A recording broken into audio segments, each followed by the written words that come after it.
fia le fo SJC valualu mauso malisi e whailo antula na sa ilinga se leni e tawala i le wakafoni o le awhai le astona i aso 5 Julai i le Barry Curtis Park i Flatbush e vala au whaaloalo tua i a inga mawo o mafutanga ala umua ese ai maisalo tantu a inga malisi tātou te fia whaatasi ai le aso a waso tātou sao mo le whailo aina o le fitu 5 tausanga o le kolisio sangato Iosefo whapea le whaaua wina o le polokalame o skola sipi mo a onga felela malisi le rei tausanga o le sini au tu o le fitu 5 tausanga o le sulu o le wha moe mo le kolisio sangato Iosefo malisi e ua mo mia le tātou lau mua loa au soswani tulai mai an tātou ngā lulue masawa vali whaatasi le rei wha moe tāua a wale atina ina ma le wha le leia o sangato Iosefo wa vanoa pe pai whaatino ai lau foai o fisa o le Pacific Easy o Tara o Tahu ma mangele pe fsota i mai sui o le komiti i le ovalu se lau o tasi ono o le lua fitu ono fitu iwa fitu wha ma le lua fitu ono fitu iwa vanu wha whamaruia le tua i lau anga le lei ma ia manuia tele le whamaratuina o lo fitu 5 tausanga sangato Iosefo Taraflava o David Tua le nei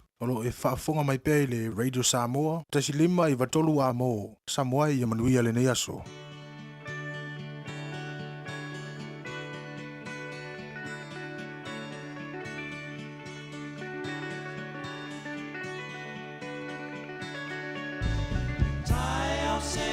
Sengi le vave au ele malama le tala lele mo oe le tala lele mo au o Miriam Maria le makatara le tala lele mo oe le tala lele mo au na fata wina mea le tunga mau le tala lele mo oe le tala lele mo au wai no le tunga mau a manoa wale oia i toe o iena la e a wale oine o ia ai ua to soi le tala lele mo oe le tala lele mo au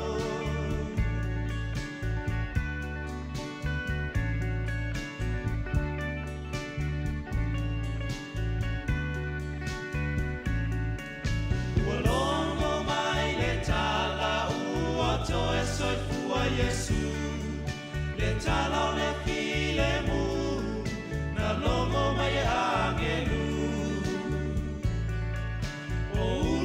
misionare na tala ina otina le tala lele mo oe le tala lele mo au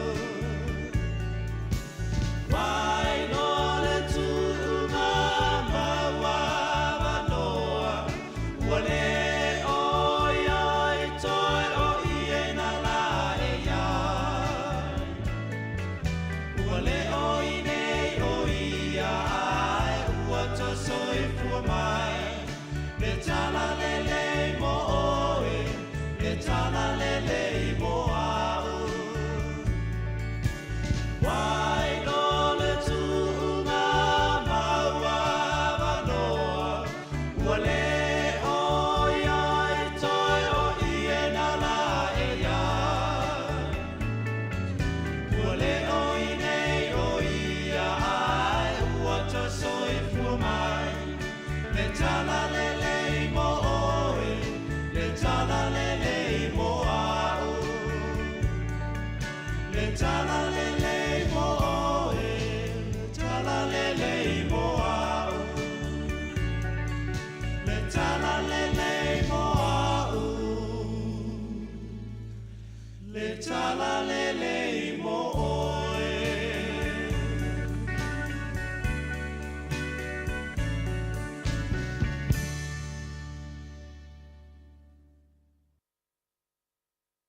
Ua na o le Radio Samoa se furulima iwa toru a mo e tautuaina o e ilaungangana fitu aso le vai aso.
li e le tua au. Ia e whaafonga mai lau te talo. Le tua Iako Poe. Ia le liu mai o whafonga. A wao le li i le tua le lala mai ia mal telta. E fua ina mai le li i le alofa tu noa mal manuia. E le tau fia i se mere lei. I e o sao no lato sava vali. Vi ia oelo mātua tua le nei tae ao. Mua i me umalava o na mātu whape atu. Lau pule lea whaaftai lo walofa o mātu mawai. Le nei tae ao fau. Tae ao manino mal tae ao te toa o laso fau wa e au mai. Te le ai tale manua i titi mala. Mātu vi ia i lo suafa manu malolo mātu tua ma pese o vi inga ma mātu whape atu e pa ia. Pa ia lava oe le tua au. Le tua e malia i mana o i melelei malava. O le tua e soifua ma le vavau e o le whavavau. O le tua oe la e vi inga o malo le tua oe pulpuru le mātango fie. Whaaftei tele lava tamai lau mea lofa. Le ala fau o mātu maura nei tae ao. Whaaftei le walofa o e whaapopol nea sa fau le whai tawino aso le soifua le tanu mana mātu wala. Mātu au lia fwole nea sa tofi. O luas fuluono ia iaso na masina yuni. O le wholaunga ni fwoi tau sanga. Mātu malanga ni asa whaudo mātu tua o mātu tu inatu o ao. Whamuna mole tau tai mai le wholaunga a whai nei. Manu ia whai wale a whengai male atinu. Le nei asa whau e a mai. Manu tiana e mātu whanau antu inatu lātou i awa ongor ni yaso. Le paolo lo walofa leo ina ma malu tiai lātou au sa ili le poto ela i awa onga. Whamuri e whai walo whengai mali mtamata e whai a onga lo mātu atua. Lo ngafa male o ina nei a mātu whanau. Mātu mantua pesa moa le tinu e pere le loto le mātu te talo. Whamaria le tinu, i ona te tai mana i o mātu te ngata uma. Sa auniri le tinu mo lan whainga palota. E masino a kuso. Tau tai e oelo mātu atua. Oi lava o tusi au i eitu malo te tasi mo le fina wino na fōi tono palemene. O oio le atua te tofi te tai. E awa o mingao i ante oe. Na ia mātu ainga oma. Le ngata i Samoa so se tafora nei ke lope, mana ia mātu te ngata oma. Ia iei le manuia oelo mātu o tua le tua e whaavai iei le mālo o tutu tasi o Samoa. Manuia fore nia tunu o New Zealand o mātu nofu māma wai. Whapena tunu o malava o le nei lalo langi. Ia alofangia le tu manu moli panga mara tapo inga na ia mātua tu asen sino le tunu i malu mauta malaora ne yaso. Ta tu luaina pe la tu le mafan whana lo walofa e mawai pero la tu si fua lauri le tino se te siri le nganga. O mea oma la whara mātua whaira nea so fau e maila mātua tua, whai lava i nei fau i vi inga i ante oe. Ta mā, wha mania mai, le tau tua riri Samoa nea so atoa, o mātua wole mātua wat au i nei mea malaba ala, so whamara maro i Yesu Kiri solo mātua ri mara mātua whaola. Amene. Hallelujah.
tātou whaafetai o le ingo le tua langina le whepese kolisi whaafai au I malua le tautua mo oe le Radio Samoas for lima I watolu a mo ino mo tātonu ia le July ono.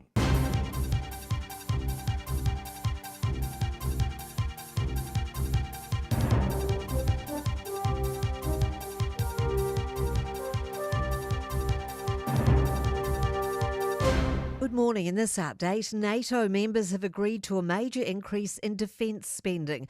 At the NATO summit at The Hague overnight, member states have promised to increase spending to 5% of GDP within 10 years, up from the current target of 2%. US President Donald Trump says it's a big win for the US, Europe and Western civilization. Prime Minister Christopher Luxon attended the summit overnight. He says the Euro-Atlantic and Indo-Pacific regions face many of the same security challenges, so it's been important for New Zealand to be at the table. Legislation reinstating employers' ability to deduct pay during partial strikes has passed its third reading in Parliament. It reverses Labour's decision in 2018 to make it illegal for employers to dock pay from partly striking workers unless they're suspended or issued a lockout notice. Workplace Relations and Safety Minister Brooke Van Velden says the changes were needed to ensure a fairer bargaining process and gets both parties to the negotiating table sooner. Intentionally causing disruption and refusing to undertake key parts of the job not only impacts the employer's output, but often it is the public who are heavily impacted and tend to lose out. New Zealand will move back to having a single Children's Commissioner from August under legislation passed in Parliament overnight.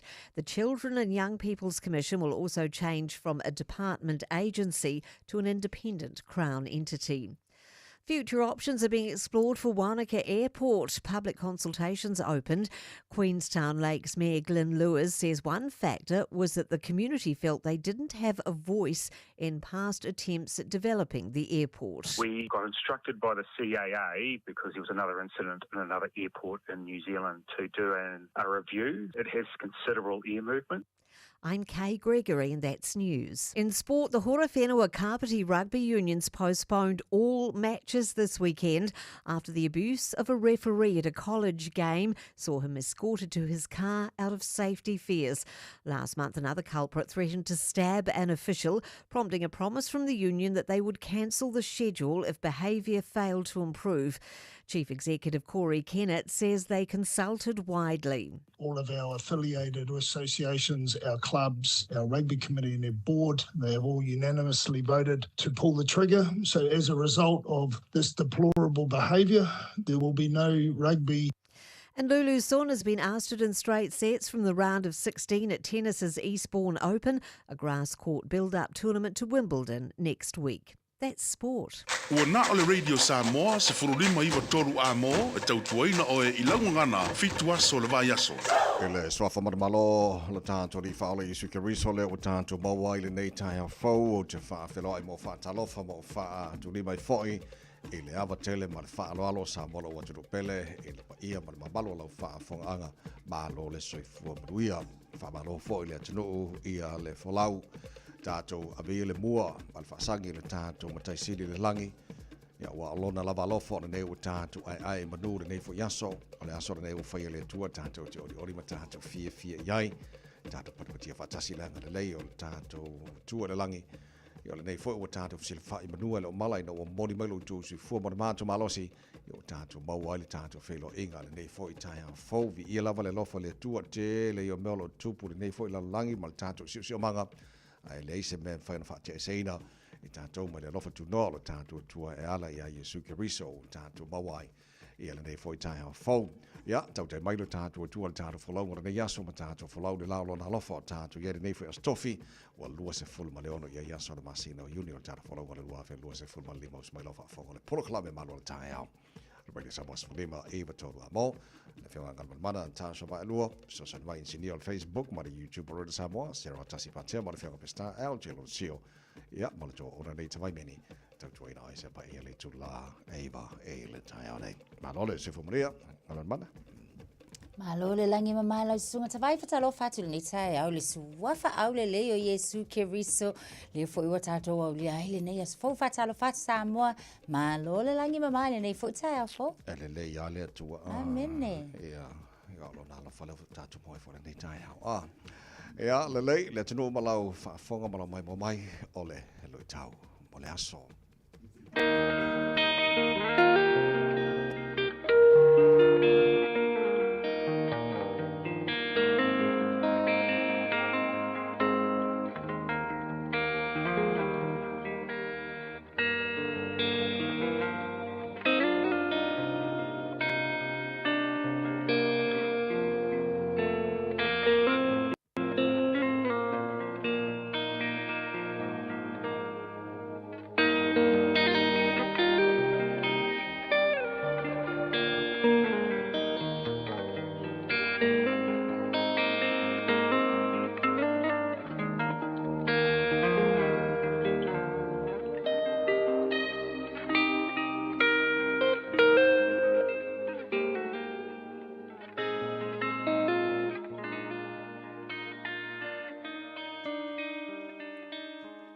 Lui tau mo le aso.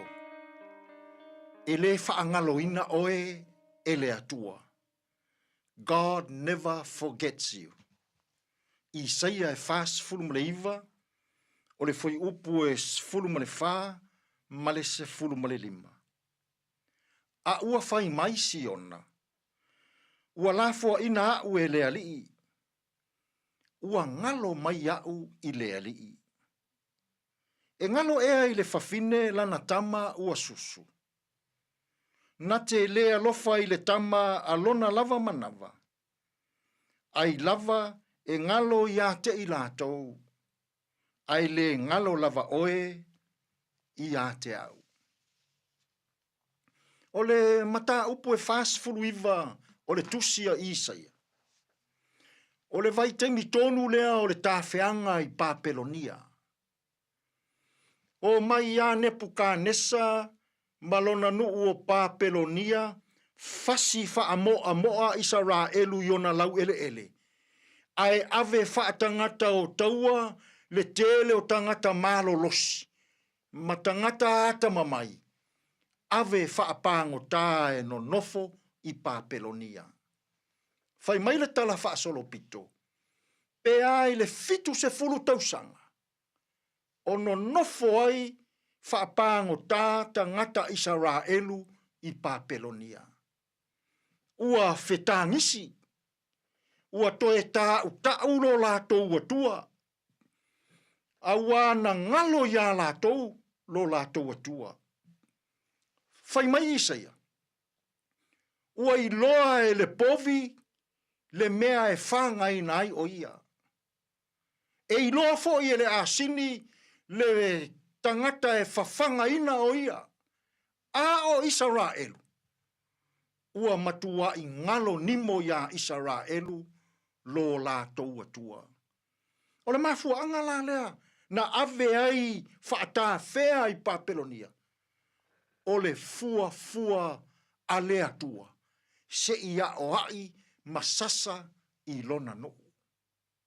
Nea la i le mata upu e whansfulu i maleiva. Fai mai Isaia. Ua fai mai tangata lae no nofo i Papelonia. Ai ua ngalo tātou e lo tātou atua. Ai ua tuu la fo ina tātou e lo tātou atua. Ai ua ngalo nimo tātou i le atua. Ai fai mai Isaia. I tangata Israelu le no nofo i Papelonia. Ua fetalai mai le atua. E ngalo ea i se tina na te whaasusu i sanatama lanatama. O se ata whaatusa le atua e whaamatala i nai. Ma toi whaamanatu ia Israelu. Le vāvala lata o le alofa o le atua i lona nuu. E pei o le whawhine na te whaasusu i lanatama. E le ngalo. E manatua pea. Whapena le atua i lona nuu. Whai mai le atua ia Israelu. E le ngalo lava oe i a te au. Tele teimi whaapea i lou soifua malo tātou wola. E iei teimi a tu tupu tinga. E iei teimi a tu tupu mea o ona. E iei teimi a tu tupu whawhita auri. E iei teimi a tātou le mautonu. Ona tātou whaapea ane lea. Ua lea lofa mai lea tua. Ua ngalo ta ita e lea tua. God never forsakes us. His love for all of us is the closest thing to our hearts. God comes to us in his own rightful time and the right place in our lives. Ife au mga wenga o lene yaso. A whea ngai oe matinga. A whea ngai oe ma mawhatia. A whea ngai oe ma whawhita auri. Ai a pe a sei e mana tua ia. Wheta lai lea tua. E le ngalo lava oe i a te au. Ire nei aso. Whea ngai ma o tinga. I le whaatua tuanga lo loto.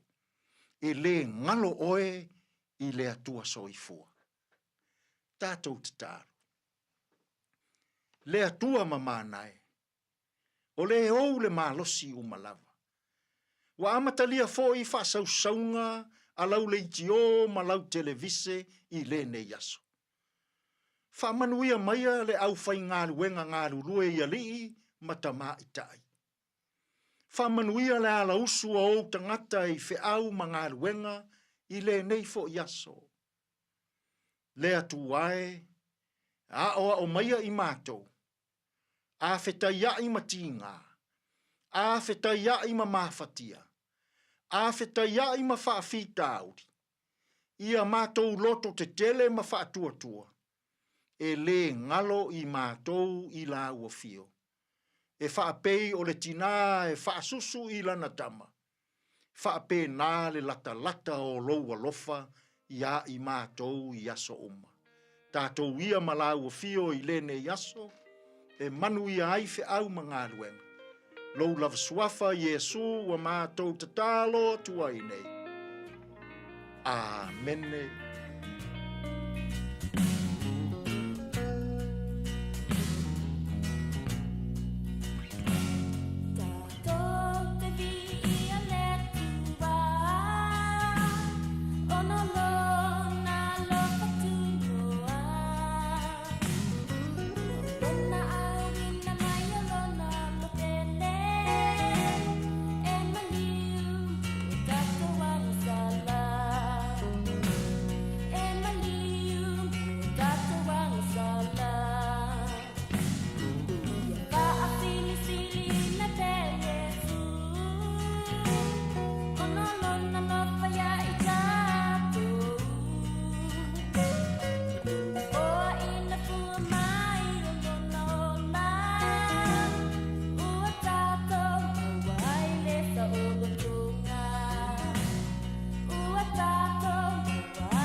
Jabi ia le tuol pese mana pese sanga the sisters ino se fulfitu la mate anele tu la e ono nei miro jona fanga solo fo lo tato musika su I fei filo le nei fo tai au se makua I fa fi ai oi e le nei tai au fo ia ma fa mala se fo le tu no le lo su tu te manga wenga o le nei fo tai au fo au le ngalo ia joe fa avano mai su taimi mo le tato bokala me a reto le ola mai pasta la fa le copa e le joe quata e le fitu e le tai au nei o le fa fiti fo nei va yaso o le tato bukalamen nao le tato malua tai hafa le nganga fo na bole nei first toffee today in history se tato wa I party mena tupu e le aso los furono uni e le tena to sango mavai a o le tai na fitu e le tana mo fa ponga tot folding on Britannia ba tat fitu e le tai nei o tato bukalamen na e amata fo le tato tai hao ia ai o le tato li ponti amata nei fo tai fo mai no wala wala Fatalofa aveta avale le nei fo I tai au tato ulua ili poti lunga ole awala tele ia ole na olo o mama lava le traffic mo tato ele fo I o mai tawatu ia ele o ia fo se fa lava lava tau avale le nei taimi o le tai au ia ile ama taina fo I o femalanga inga lunga ole le tele aveta avale tau tua na lava ia ole saunga le mu lava le fautua al tato polo kalame mo tato se vanga na le vaenga lava le nai lunga atu leanga iatu foi I matu ia I le tato State Highway 1 na leanga iatu foi I Rosedale ia o le vaenga le na o leo o mai tau atu o le na lava foi masani o na vave lava ia o na faisi pisi tai au ta itasi ia o le na foi la o lo pisi le taimi le nei nisio vaenga o lunga le tato wala tele aveta avale ia fsosoani mai foi pe afa pe ma wan en fa lava tau ta avale se taimi a o le tato tala le na o lo ofile mu foi ia mama le traffic nei taimi o le tai au se fulu iwa minute te aile tu lai o no maru le tai au la Radio Samoa.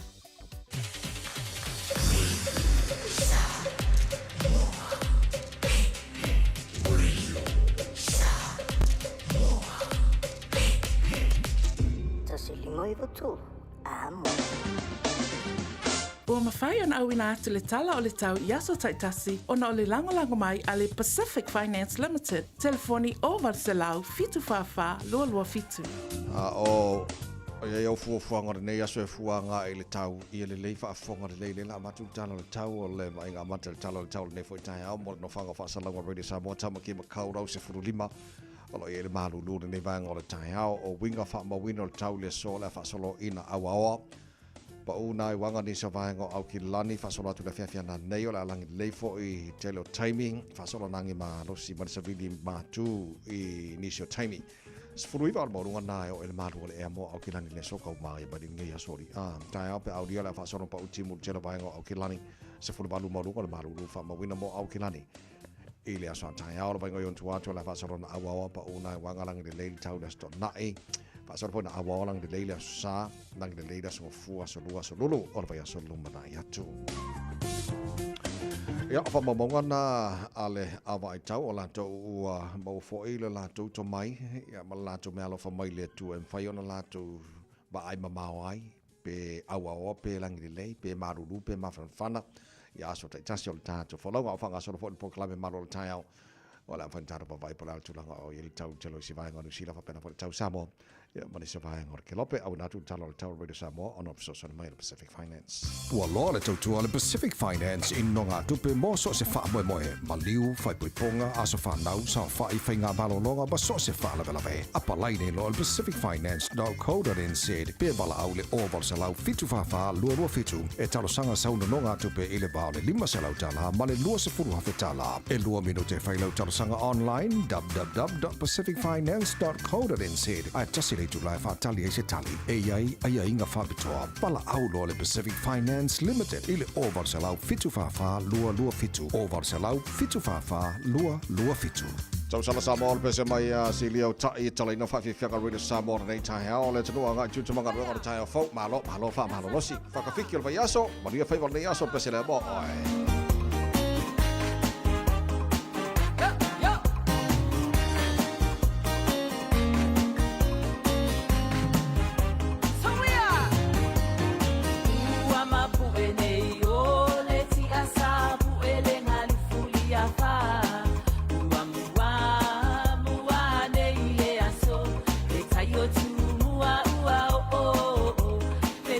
Manu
Tosi lua tolu fa. Mangai nga ua ka yala lo fo ile ala inga sasa mangir ka. Wale fa mo lunga ka ko ngokar ka au ka ko wo fa. Nga ya le ma lo va tai luas fun male ono male fo le tu. E ono ma lo va tai to te le yo ta to pa anga lo fa tala fo mai lunga ta to Facebook ma YouTube pro Samoa.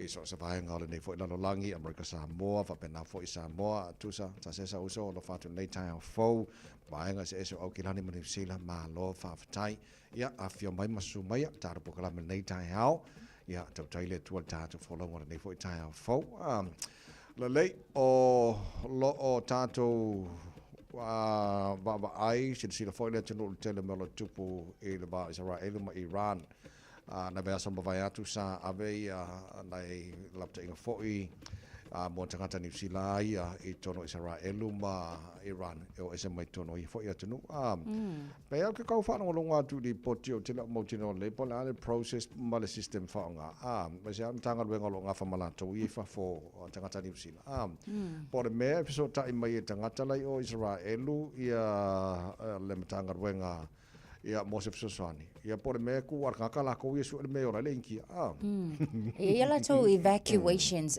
options for ia manatua la o le time le nei o la na ave fo ile fa ailo ile time sa ta tawai ona evacuate mai tangata nei so e ala vaenga foi e mafai ia ona o ia o wa o le wa pe fo in silafia ia o la wa e se atu tato vatele ia ina ia Sosani la ile au mai o ila to o le mai fo ila o le te tau mai tau watu fo ile tilo ye o le fo I sau noa ia le afiong fo ile minister vai fa fo le afiong e ava vasa Winston Peters e le I utangia tele e mai tau watu e le o ye se nau ta inga tele o tangata fo I New Zealand lea e fata tau tonu I elinga ruenga le nei e evacuate pe o e se mai no fanga but o le o mai tau ina o lai wa manatua la e ile website fo ile ia e fa iloa mai ai o lai sefe oe o lai sefe malo a inga Pela o le tule na o lai e anga ai ai le o yai so la tau manatu fo ilele e o ese mai ia mawhaatau nu fo ile vaenga o lo o yai le evacuation mo la tau ai ele o tu uai ala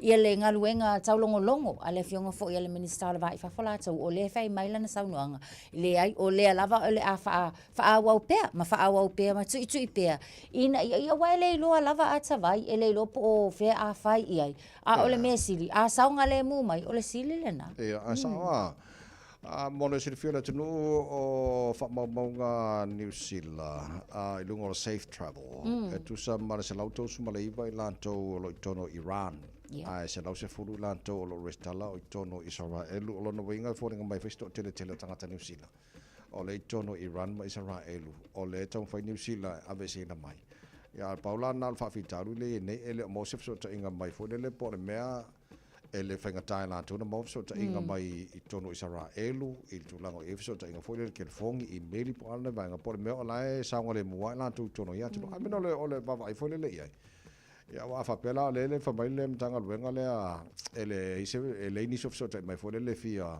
mana mi so ni New Zealand ola no inga la e fsi ni tu lango fo le por me o ye ni awala faina so ta mai la to email ke fongi mo isi vaenga ia por me la e fia la to ola sa ngole mo lo ye fa to foi wai o vaenga mo ye tong ti longa ye a ko ke mo ya ri ka ka New Zealand ko o isa la e mo ma se la to su ma le iva man se la se fu o ko so ko fe ri ko mo ko ki ani ko ke a le au to langa na ye o lo ke ngo fo mo a ka po lo ti fo the news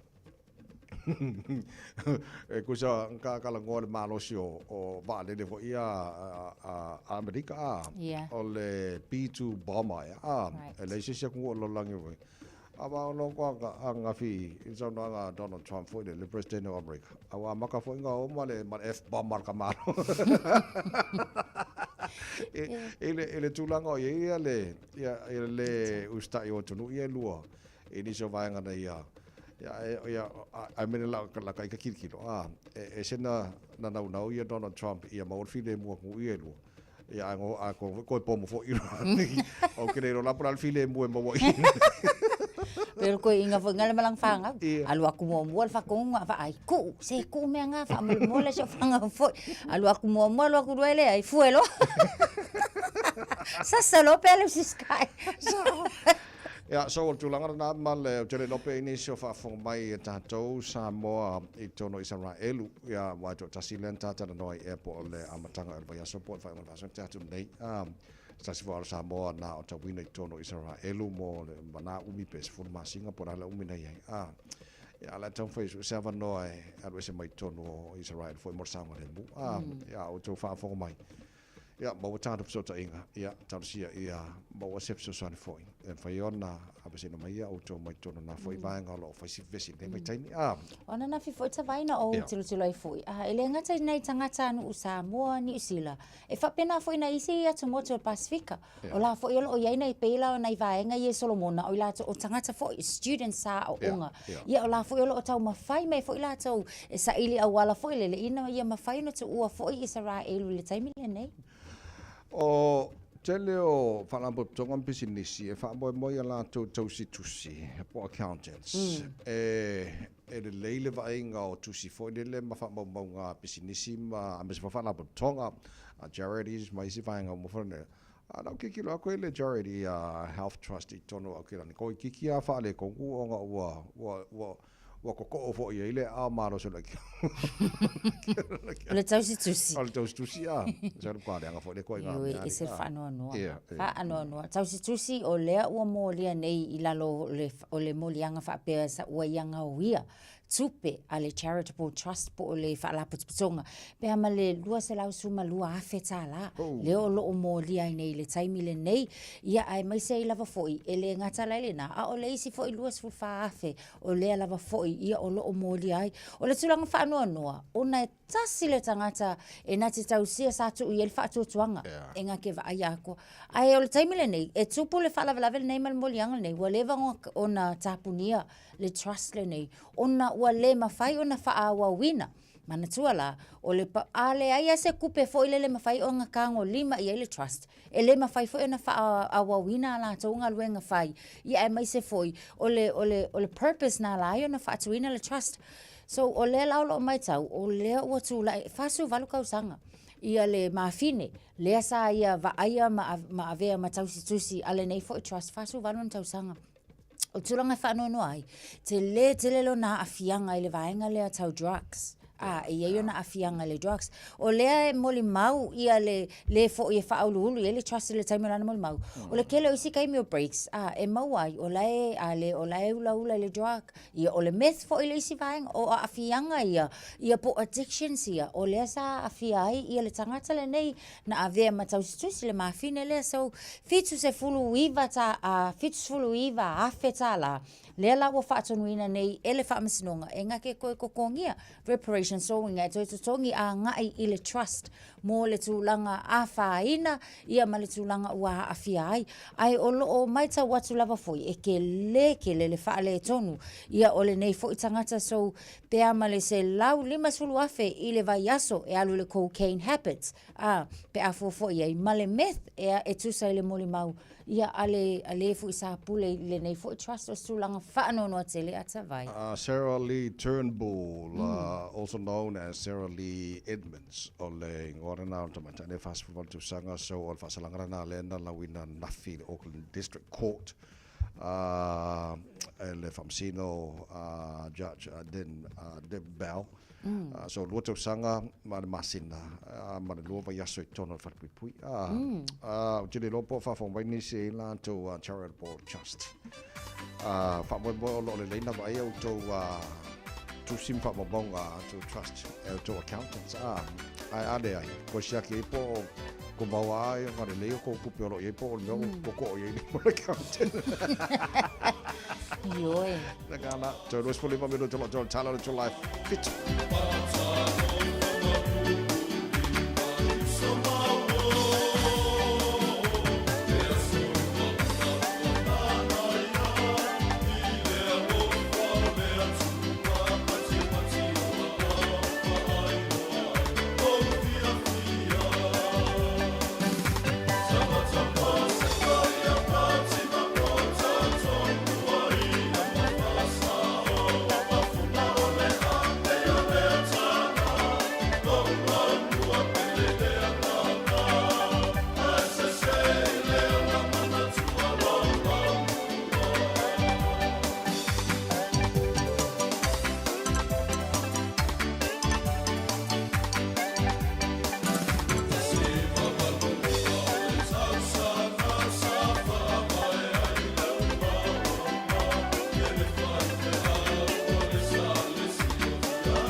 i watolu a mo.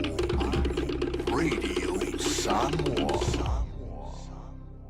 Whaasilsilanga tāua. Wa taunui whanua o lo fau mo le tātou whale o loa o le Eveni Pacific New Zealand I au kilani nei. Mawala e dopa tamaitai. Ia e maukingo fo I lava le vinga o papa I songa a lo o fau. So mai I le Eveni Pacific New Zealand store. Mai le asonga fuanga I le stonai. Se fulu I le taia wanga I le ono I le afiafi. Tu atusi o le tasi John Galter Drive, Auckland Airport. Whaapsanga I tonu lava ma le KFC. Au tawhane o le warehouse I le shopping centre. A le mala e valele. Eveni Pacific New Zealand store. A fio mai loa Samoa. A o tātou wholau I teimi whainga o le soifuanga.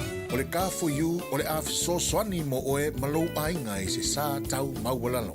I le temi nei o lo o maua le SUV, a mata mai le valu se fulu tana I le vaiaso. Piki apu a mata mai le na o le se lau lima se fulu tana I le vaiaso.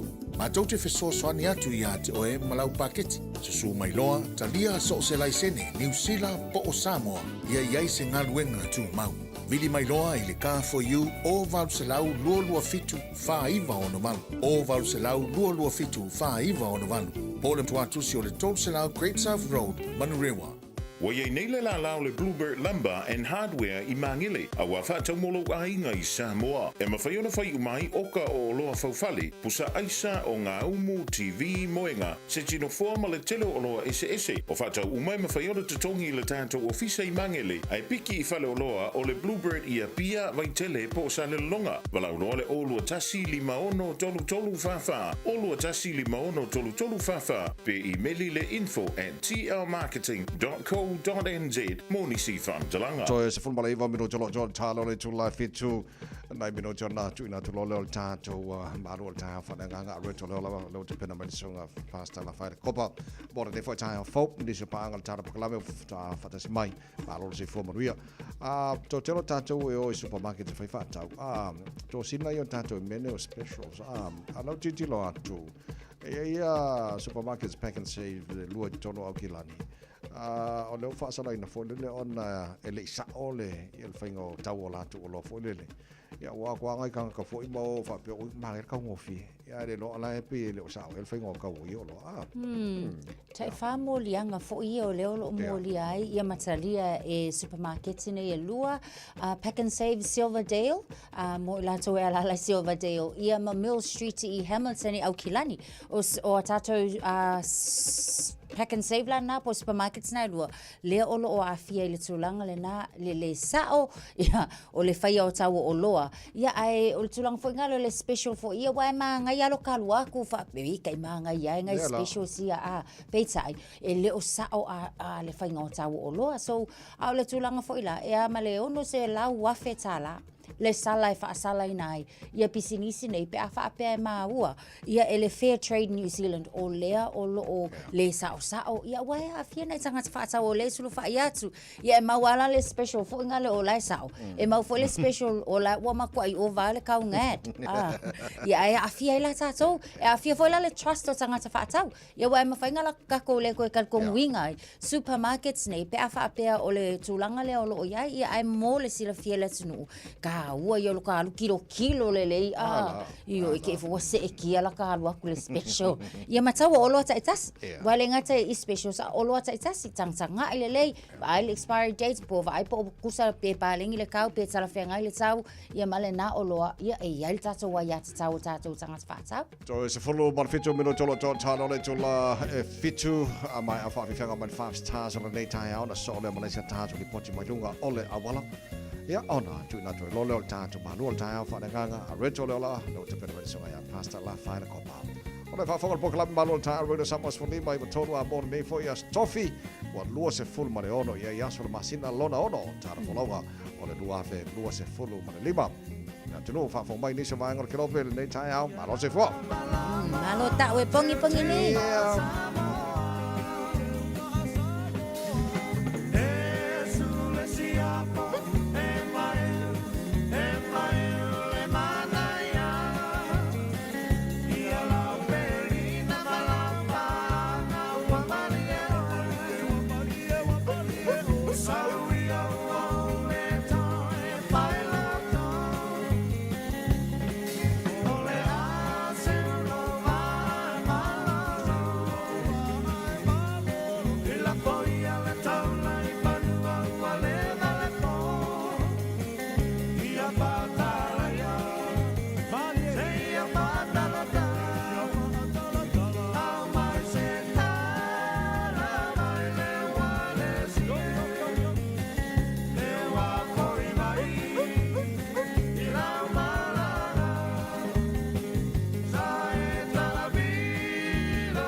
Samoa.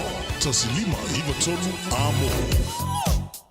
Luani whalawalawe tau ta avale sa mai tauina taime le mau tele atu fo i lunga o tātou State Highway 1 le nā i leanga i atu Latalatai Forest Hill i leanga i atu le North Shore ia o le nasa i aise tātou seisi o whalawalawe tau ta avale Forest Hill Road overbridge le taime o le taiao e le ima mau atu o le isi le nā la kalata fo i Wairau Road o lo mai tau atu ia i nā le exit o i nā fo i sa iei le isi whalawalawe tau ta avale so o le taime la le nei o lo faisi slow down o tātou lunga i le vaenga le nā Northern Motorway le taimi le nei northbound o lo whai lava sipisi iei fo i vaenga poloka i le anga i atu la le nā i le Wairau Road area ia o lo mai tau atu ia fia uma tātou nā e o lava i Onera Road off-ramp i le northbound o lo whai sipisi Tristram Ave interchange o le nā fo i lo pisi i le taimi le nei so lunga lava o tātou State Highway 1 le nā paule nā o le vaenga o le tele le o mai tau atu whai lava sipisi taimi le nei ta avale ia ona i whaalawalawe tau ta avale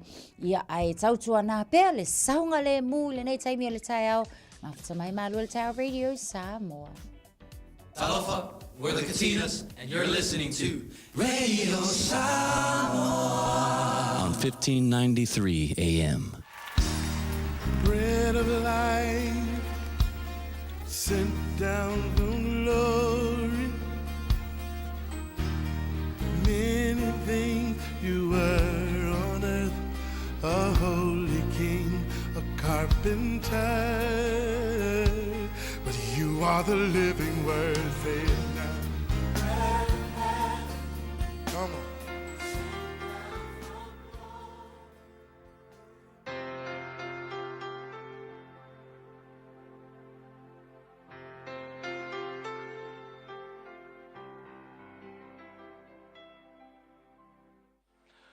Alofa le tātou tinu o mai tātou pol kalame o le arato le ola i le ne yaso te fia fia e whawhiloa i ati oe mo whai whafonga ma mai moa mai le nei fo yaso. O le ngaluenga se futasi whau pe valu e whapea o le whatua tua na ana ai a pere amo ina ua wala awina o ia e alu i le mea o le a maua e whai mona whanua na i alu foi na tele i loa po fea a alu iai. O le upula mo o le aso le nei whapea o le usitai i le tua e tatalaina lo malamalama. Obedience unlocks understanding. You know, le o langa usitai i le tua e tā ua tele. Ona foi o le tua e ese lava le whainga o ana mea. Mana o le tua e ke whaia se mea, whaali se mea ke whaia, e le whaali umamai. A wala ke whaia, pauale mea mai le tua, ke o le mele ke whaia, ia o ngā kingo mai leo le mele ngā ke whailo mai. So le secret a le tua, le me mo mia, o lo stai, peke le malama pe whawhewong whakingo, paua le mea, whai se mea, e mawhai o na e whaia, e ke a makai, vai whai lai a noa, o noa ngā whai le tua, whau le waa, o le a sau le lolo, paua ngar kala le tua, ka uiai ma le whainga o le fua o le waa. Ele i malama noa e se sami ele ilo e ngoa e wale e se kimu ngawa i taimi le laulangi. Ke leo mea ngā mawhaungoa, whawhea ngā kupuri ngai lolo e se vai, le se sami o iai, le se a, le me le whauele waa le se vai, le se kimu. Ia ake loa, o le usi tai o ngoa, ngā usi kai a ngoa, whaule waa, le ke iloa, ngā whaolai nailo na ainga, o apere amo, a whaifo i le atua. Tu ulo no umala inga lu tama ai alu se mea o ke whaasingo i ngaku. Whai mai tala tu spaia. O na alu fo i leo apere amo. Na alu malonga leiloa. Po o whele me alu iai. Wai se me e alu e leilo. Po o whele me le alu iai. Pa ole me le kuulunga. Alu anga i ole me leng whaasingo i le tua. Ia e inga ua alu fo i apere amo. O na tango fo i leo le tua. Ua tatala lona iloa i le mafua anga o le mea le alu iai. No, e whape nā fo i lai le polkalame le tua i o tātou o langa. O le e ngā ioi mai le tua i a te tātou e whaatau nuu le mele ma ngā ukaku ke whaia. Ina ua e mua i ngā ioi. E i tala māsangi whapea e o le tua e ke ngā ioi loa. Ngā ioi fo ia, ngā ioi fo i le tua. So le upula mo o i le aso le nei. Le ase meo whitalai atu le tua i te oe ki ka ngoi whai, ki la ngonda leilo loto, le mele le mana ole tu e fai ale ngai ke ngo foi wa umi aso e nofo o nga le ki ka fika i lo mafo fa fa fe ngo fai le me ya se me o ke fai fa fe nga ke lo a we ke fika i ku maluma fika i o fika e kam fai fika fa pena e umale o langa nei nga le fika la me fai ale le songa mo oe a e lo fita la ile tu se me ki ka ngo fai ka ngoi va ai se me ma fai unga e fai a wai ke a maka inga loa tango lo le tua ta tala lo malama e ke lo ai leisi mea e ke fai o kai pe me foi le se process foi le a e pasi le me mo then o open mai le avangolo nga lua ia onga e pasi foi le lua ia open mai me lo tolu no venga o le ki o le olanga e fa tau no inai me manga ole tua ki kele ki fai fai ngo fie o lo ustai e ma fai se mea e ma fai ona e fai a wai fa longo le upula sule nei o lo ustai ile tua e ta tala ina lo malama ile mea le ngai manga ole tua e ke fai a e maua le ola ma le soifua ile nei la rang le tua fa fitai lava o la fio e te fina ngalo matu te fai mea ai matu te fai e ala ilo matu mua ono ustai ona e tatala ina lea o lo matu iloa i le mafua anga o mea uma matu te whaia. Whamanuia lo watunu ona o lo suafa Yesu. Amen.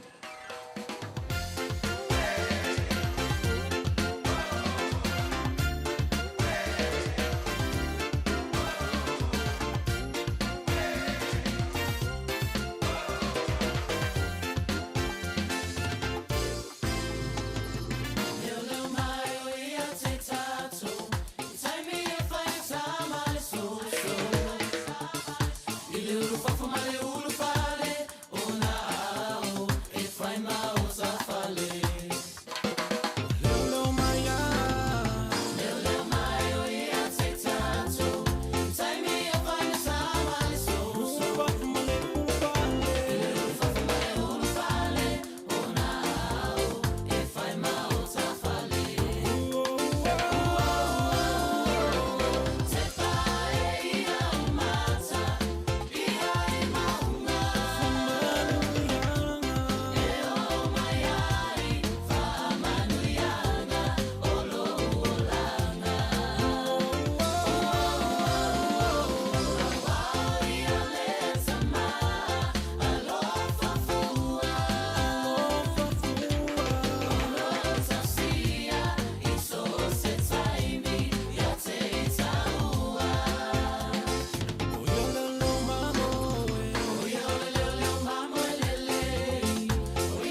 Te vai o mataan pesemana vai pesele everlasting praise. Ina wajo 5 minuutin lontone taale ole tulai fittu la se luosse fulmale ono junio animena tupu nene jassoi tausanga. Wamamai. Tausanga tasi vono sfulu le so ia na uluai a tuto tasi ai le malo Somalia mai le puleanga a Peletania. Tasi va fituiva se tasi fo yo atati fanga Moonraker o le ali ile neo James Bond. Ia fa pena le lua fes fuma le lua the animated film le ta o le Ice Age ia o le so fo ina fa alawi lo ai to tono buenos. Tausanga lua fes fuma lima na langi na ai ele susunga ya Barack Obama a there o ia ma Palestino malo telo America le pesele nei Amazing Grace i se tasio ana molimau i le sauninga i toe sauninga o se tasio faife au e swafa ya Reverend Clementa Pickney ia ma le to avalu o lana e kalesia na tangata valeina a o whataunu salato Bible Study i to tonu o South Carolina. Nisi na wa inge mena tupule nei aso tausanga wa mawai. When you shake the radio show,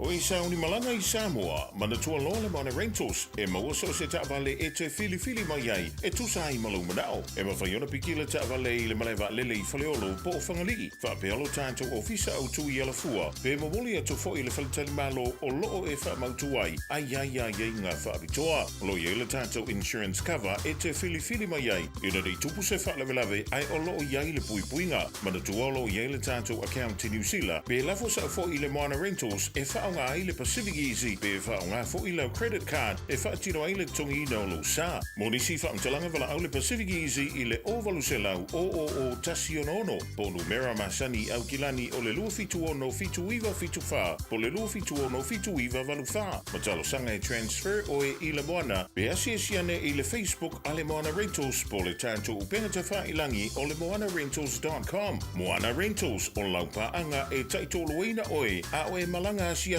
i Samoa. O le wha atoa uma o tātou tui pui ar COVID te tau ona whai. O se au wala i tau sia le lei ai tātou, o tātou tua a mātutua, mai e pele i ai tātou. E pipisi le COVID le vau tangata, lea e ono a whai na ai tātou uma i a wala ese.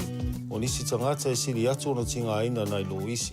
Mo le pui o oe mai se mai onga, e whautua ina le whai o le tui pui ar COVID mo tangata uma o 5 tau sanga malunga atu. E le ai se tutongi, mai ma whai ona whai pea uma le ono masina talo ona whai lo tui pui rata mai ar COVID.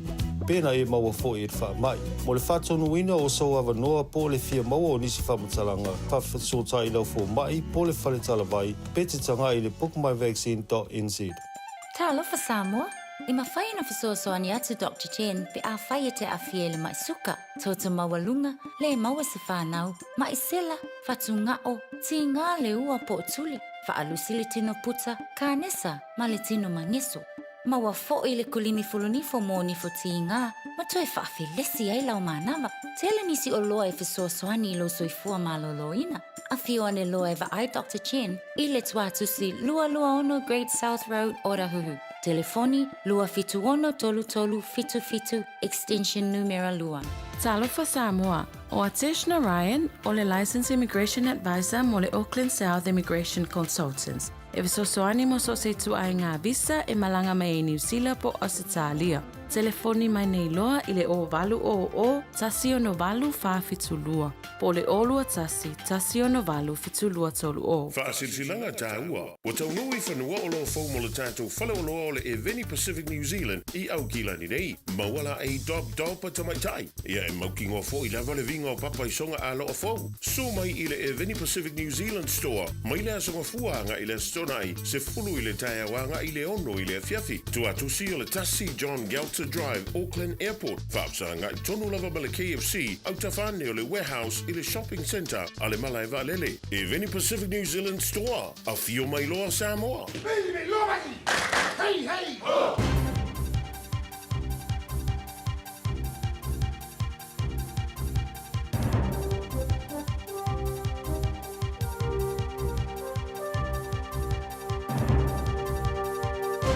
In this update, the US president is taking credit for a spike in defence spending agreed to by NATO members. At the NATO summit at The Hague, member states have promised to increase spending to 5% of GDP within 10 years, up from the current target of 2%.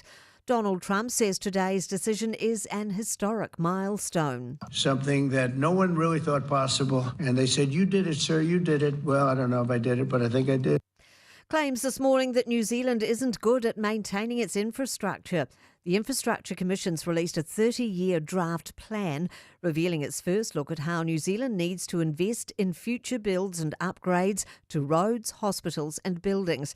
Infrastructure New Zealand Chief Executive Nick Leggett says big parts of government don't have a record of what they own and therefore no plan on how to maintain it. We build stuff, we're very good at that, and then we don't fix it. If you want to get the best value out of what you build, maintaining it is a good start. We're not good at that.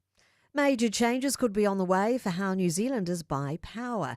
The Electricity Authority wants consumers to be able to compare and switch plans and providers and deal with multiple companies at once with the click of a button on any device. The regulator will end its support for Consumer NZ's long-running but controversial Power Switch website later this year and develop a new service that uses AI. It's understood more details will be announced in the next few days. The South Island's Haast Pass is closed after an overnight slip. The Transport Agency says no detour is available between Haast and Makarora, so motorists should delay travel until further notice. And at least 8 people have been killed and 400 injured during clashes between police and protesters in Kenya. The protesters say they want an end to extrajudicial killings and the resignation of the country's president. I'm Kay Gregory and that's news. In sport, Auckland City FC General Manager Gordon Watson is touting their 1-1 draw with Boca Juniors as one of the greatest results in the club's history. The Oceania representatives depart football's Club World Cup with a competition point, despite conceding 16 goals to Bayern Munich and Benfica. Watson says other clubs will leave worse off. It's not a win, but I would put it to you this way. If you got into the ring with Muhammad Ali and you came out of it and you didn't lose and you didn't win, you'd still be pretty happy. That comparison's not overeating the pudding at all. And former Black Caps coach John Bracewell believes the lack of tests on the home summer schedule is reality biting with regard to the modern white ball-based game. New Zealand will host 3 longer form matches against the West Indies. That's sport. Ua na ole Radio Samoa se furulima iwa toru a mo e tautuaina o e ilaungangana fitua so le vai aso. Ni se vaenga o le na ua pisi lava le taimile nei se tawai Lewis Fulu, Cavendish Drive, Lambie Drive, solo atu I Wiri, Roscommon Road, ia George Bond Memorial, le anga ia tu fo I nai le malai vaalele on southbound, takanini lo mai tau atu faisi pisi o tātou, pāhure, ia male vaenga le nai le anga ia tu Drury o lo pisi fo il taimile nei on the northbound, Whiteout Road to Harbour Bridge o lo faisi te le pisi to Poloka I le taimile nei, State Highway Sumaleono te Adatu, ngai to Lincoln Road, Universal Drive, ia o lo o mai tau atu faisi pisi fo I le nei taimi o le tai au. Perico Way, Great South Road, Takanini o lo faisi pisi, Mill Road, mai rewa, fai fo isi pisi I le taimi le nei, and Purchester Road.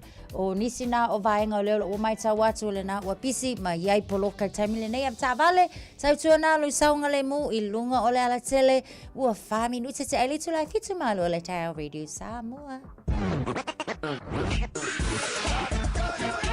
Malo soifua, o le se fufonga Samoa, Radio Samoa, tasilima I vatolu a mo, se kia Radio Samoa. Ua mawhai ona auina atu le tala o le tau I aso taitasi ona o le langolango mai a le Pacific Finance Limited. Telefoni o Varselau, fitu whawha, lua fitu. Malo la varse whamaria le tunu, malau mai mo malau whawha mai le nei fo I taima le tahi hao o le vainga lata mai le nei I le tala o le tau le atatu a mata mai fo I Samoa nei tahi hao. Lua su tasilo I le mawhanwhana le e Samoa te le balu I Samoa nei vainga o le tahi hao foam. O la tuwa vai atu o le langi le leitoe awa o mai fo le tau I Samoa. E le nei vaenga o le tai hao. O wingo le tau nea tunu o le whasalona awa oe pa utimu niso vaenga o Samoa. Lusu mara ipo le maununga e whanau I le vela le e Samoa ne so lusu whaelona maulalo. Tātou tala mai Samoa, whatawhiti o tātou tala mai Samoa, pētana malu e le tai o nei. Fatalo fatu fo ile nei vaanga tai hau panga o malava le tara bukalame I Samoa fa pena fo America Samoa o fatasi mai le nei tai fa malo lava ia leso fo manuia a tula ko ile tau tela vaanga New Zealand ile nei fo vaanga tai hau fa salatu in pa ultimo ile tela vaanga Blenheim sfuluono morunga le malulu fa mawina mornei fo yaso la fa sal fo in awa pa ultimo lang le leile fia na nei ia pole awa uli fo le fiafi Alexandra sfuluono morunga le malulu e le telo vaenga ye kai koro la fa solo awa pa ofo timu fa solo nang malo sit sa vili me matu sa e sful val mo lunga le malu lu fa mawina mo kai koro le so pa o timu ngal telo vaenga Nelson la fa solo awa pa ofo timu lang le leili tau I Queenstown sful tolo mo lunga le malu lu awa pa o timu ni so taimi timaru wanaka la fa solo point awa pa o timu lang le lei ile tau ne mal fa solo tu la uli il vavaia tu Dunedin la fasola awa pa timu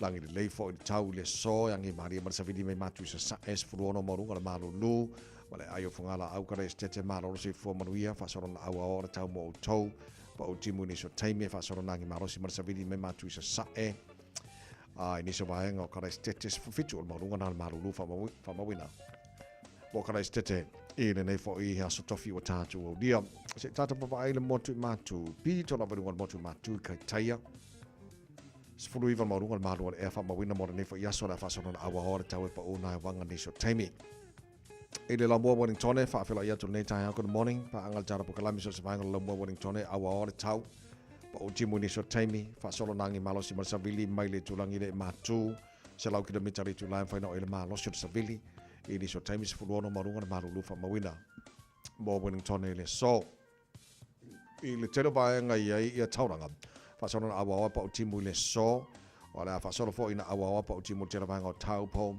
ile telo vaenga ro todu wala awa pa fo timu ile so fu fa marunga na marulu fa mawina mo ro todu ile so awa pa timu telo vaenga o Palmerston North fa sona fo ina awa pa timu telo vaenga New Plymouth fa pena fo awa pa timu telo vaenga Napier Masterton la fa so na pa utimu ile nei fo yasos por vanu marunga malulu fa mawina mo Masterton le so ile telo vaenga ye Hastings la awa tau le so fa so na awa tau malosi sabini mai matu telo vaenga Gisborne kiri do Hamilton fa so na awa tau pa utimu ni so taimi fulu vanu marunga malulu fa mawina mo kiri do ile nei fo yasom tama ki makaura wa kinani no fa fa salonga radio Samoa fulu lima o ye maru lu ne va ngol ta le apong sama ko ngai au kilani le yo mai la fa mala malama we ngol tau de so tu maon awa pa uti moni so taimi lang le fo ini so taimi so fo iva mo lu ngol ba lu e mo ne fo ya so ta ya pe au dia la pa uti mo tela va ngol au kilani fa so fo na awa pa uti mo lang le le sto nai fa so na awa lang le le sa pa so fo lang le so fu so lua so lu pe ata tu o dia fa mo yo tu na mai la ba tau nei taimi o le tai au le tunu o lo o mai mo fa mai so se tafa nei ke lope e la val tunu o lo ma dia mai tau mo tau ile nei fo I asofo Ua loa le tautua le Pacific Finance in nonga tupe mo so se wha moe moe. Ma liu, whai puiponga, aso whanau, sa whai whai ngā malolonga, ba so se wha lawe lawe. Apa laine lo le pacificfinance.co.nz. Pea bala au le oval se lau fitu whawha, lua lua fitu. E talo sanga sauna nonga tupe ile bao le 5 se lau tala, ma le lua se furu hawhi tala. E lua minute whai lau talo sanga online, www.pacificfinance.co.nz. Ai tasi le tu lai whatali e se tali. E iai, ai inga whabitoa. Pala au lo le Pacific Finance Limited. Ile oval se lau fitu whawha, lua lua fitu. Oval se lau fitu whawha, lua lua fitu. Iwa mana whalau tele tu lai fitu le polo kalame mano le tai out. Radio Samoa's Fulima iwa tolu mo o tele oi loa tauna mam lama lau sungan whaiau. Ngaran mana. Le mene pea titi loa tu pule a ongo nisia ongo secondary school. La tu tele talia ina nisio fuanga. Salpo opening hours ona ongo po le tulanga le tau. Amoy el malo fo ima tanga bengo au. Yeah. Lo tama fai fo le na ye ni swing a fo la ia o lo fa pet sa wana amatel tau sang fo pe au lia fo ia fo le li. It's a le la o le a ile time le nei o le la vai fai tau ia i tu la onga a onga ta itasi mai ai le taimi te tala ai le a onga kai mi kusa lava po le taimi o lele ia nga ia tu tamaiti a o la ua matala a fa pe le center of o po le a onga operate mai le a fale fitu o ina lava la o lo tau ia ia taimi a onga ta itasi taimi la le nei i le swinga fo le malo e le tawina la taimi na e fa pe na fo i taimi tu o tamaiti a onga a wa ia si a onga e vaven tu o tamaiti a o la fa a wa we fa ia onga ia la to ngaluenga ta pena mo le isi aso ia ona ato ai lea o itu la onga o le na foi a o le ta o le wa o mai le malo pe la o fa ta inga o a onga ia primary school so le fai mai e ta tau tolu se la va su malua ia aso a le tau sanga fa pe na foi la secondary school tolu se la fitu ono afa aso i le tau sanga ia a o a onga umalava e fasra malua ile fofuanga onga le kai nga fe kaui fua i taimi su enga tamaiti fua ile taimi o lefia no fo tamaiti after hours e fai ala to nga luenga to no le kai onga kala fe ngai fofuanga nei ia ele ma fai ona onga tasi male mana onga o tamaiti ma fai a onga ina ia mawele so sani tamaiti a okay.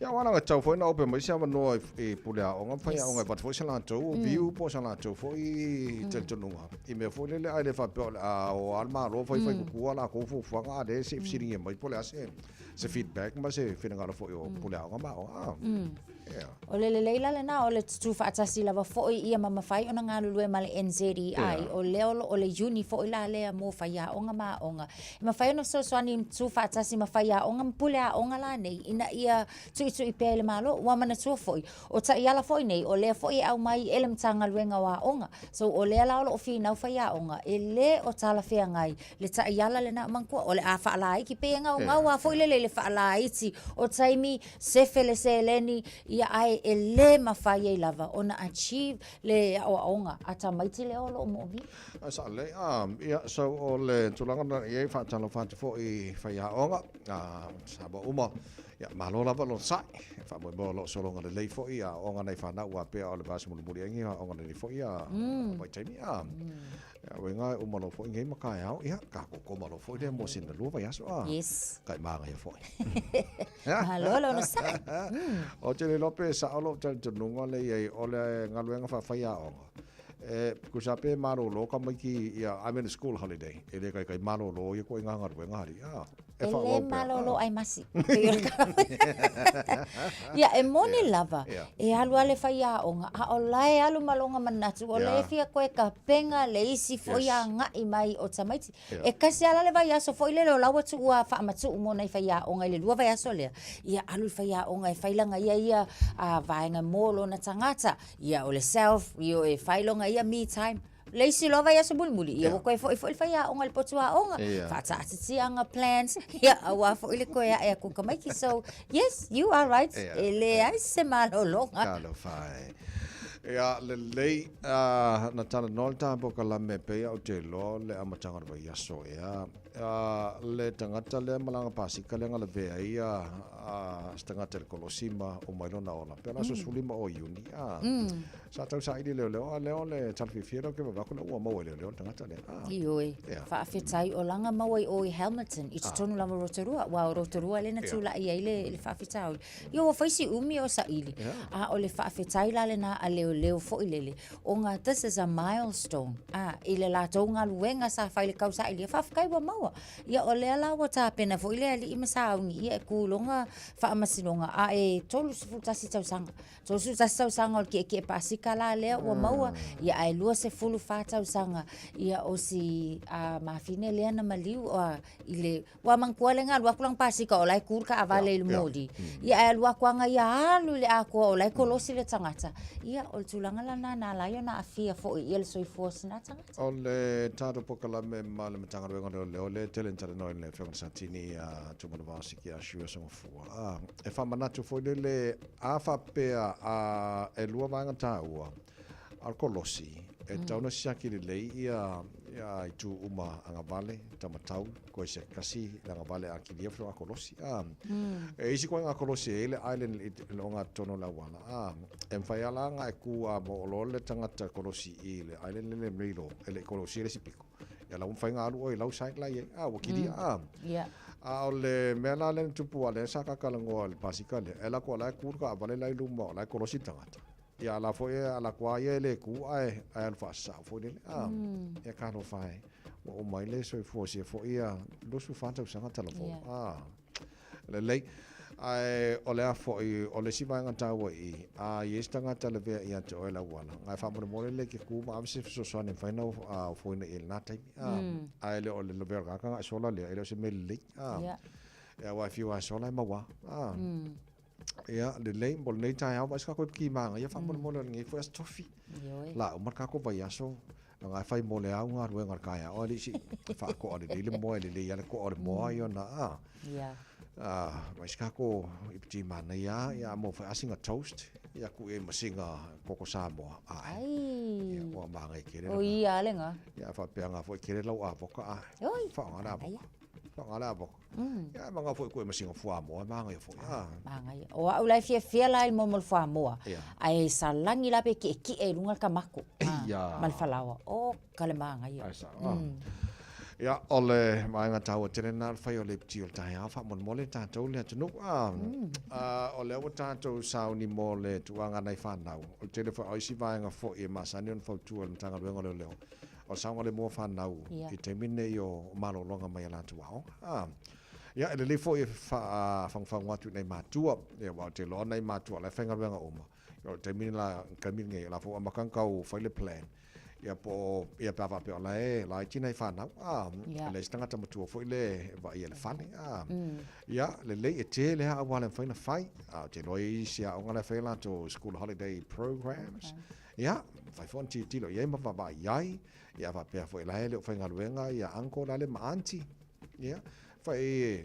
ko vai ka mai ki ai ko fa ngaluenga ko le ko la fa so ko ka so ka fa ngaluenga ko ai ngan ni va kan ya sa ole le ta vai I mean so ani fo le ne vai taimi o tamata su fuanga ya vai ngana plan le ye ta to ya o mai ya maro longa nei fa na ya la fo ko ka okor le ya le plan la to le si me pole ka ko e fela isi fa na mai si matu ma wa sa su se kasila pa fa pela matu ye fa ngaluenga ma wa singa su se kasi ko ke ma futai manai whanau. Whai singa ko ka whaonga, singa ko outing. Oka te whai aku e makua ke lele shift e te vaia i leo langa o nei whanau pe ao lako vaai. Ua iai le kai meo oe malato. Ya, le lei so nei vanga na e fuafua mamau i tātou. Au le o mai a marolonga nei whanau mo le siru vaso le lumanai. Ya umalo nei mata ya yo mo foi haonga nei whanau ya kako marolo mai foi nem kau komana kiki le ala po ka pega ka mai ya yo e fa malo ai matua uma matua tai to lua ya nai solo parents malo well done malo lo sa ya sa le ya le se full volume na follow te nei le tu la fit tu le tu mo le be samos for mai toru a mo a mai fa fianga more town youth o via more time. Na so ade mara fa pongo nei fo I vai aso fa te fito nei vai aso po kala ngal Britania think a minute ma lo se fo che good morning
Salofalava o Awolapi Mariner, Mau Belo Litio, ile Radio Samoa Tasilima Ivotolu Amo. Just think a minute. It could change everything.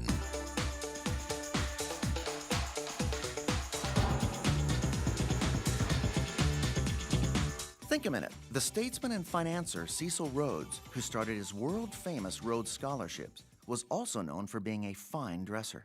One time, Rhodes invited a young man to his home for dinner. The guests traveled far by train, so he arrived only in time to go directly to Rhodes' home in his wrinkled, travel-stained clothes. When he got there, he was embarrassed to see all the other guests wearing their finest evening clothes. But the host, Rhodes, was nowhere to be seen. A few moments later, Rhodes returned wearing a shabby old blue suit. The young man later learned that his host, the distinguished Mr. Rhodes, had been dressed in fine, formal evening clothes. But when he heard of his guest's embarrassment, he slipped away to change into an old suit. Grace is doing whatever it takes to make a person feel accepted. A passenger on a train was in the dining car looking over the lunch menu. The list included both a chicken sandwich and a chicken salad sandwich. He decided to get the chicken salad sandwich, but wrote chicken sandwich on the order slip. When the waiter brought the chicken sandwich, the customer became angry. Instead of showing the customer his order slip and that he was the one who made the mistake, the waiter kindly returned the chicken sandwich and brought the customer a chicken salad sandwich. Later, the customer picked up his order slip and saw that he had been wrong, not the waiter. So he apologized and offered to pay for both sandwiches. But the waiter said, "It's no problem, sir. I'm glad you ended up with the sandwich you wanted." Even though the waiter knew he was right and the customer was wrong, he was gracious and mature enough to take the blame first, allowing the customer to see his own mistake, and in the future to be more humble and not quick to blame others. That's the power of grace, to change our heart. The Bible says it's God's kindness that leads us to change. The creator of the universe showed us his amazing grace and kindness by humiliating himself and becoming a human being, to die and pay the penalty for all our sins and forgive us for our wrong living. Won't you ask him to forgive you and change everything in your life for good? Just think a minute.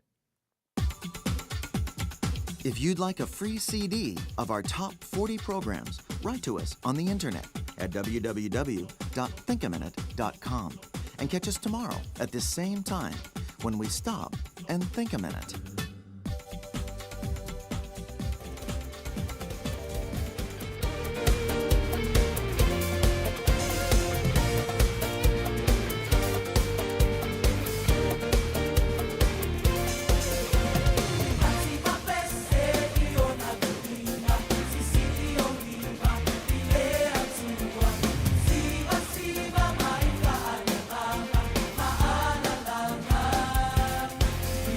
Oh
Eva mali pese. Malo fa fonga Samoa. Malo fo ile va ile musika. Radio Samoa #1 New Zealand akoa. Sipso.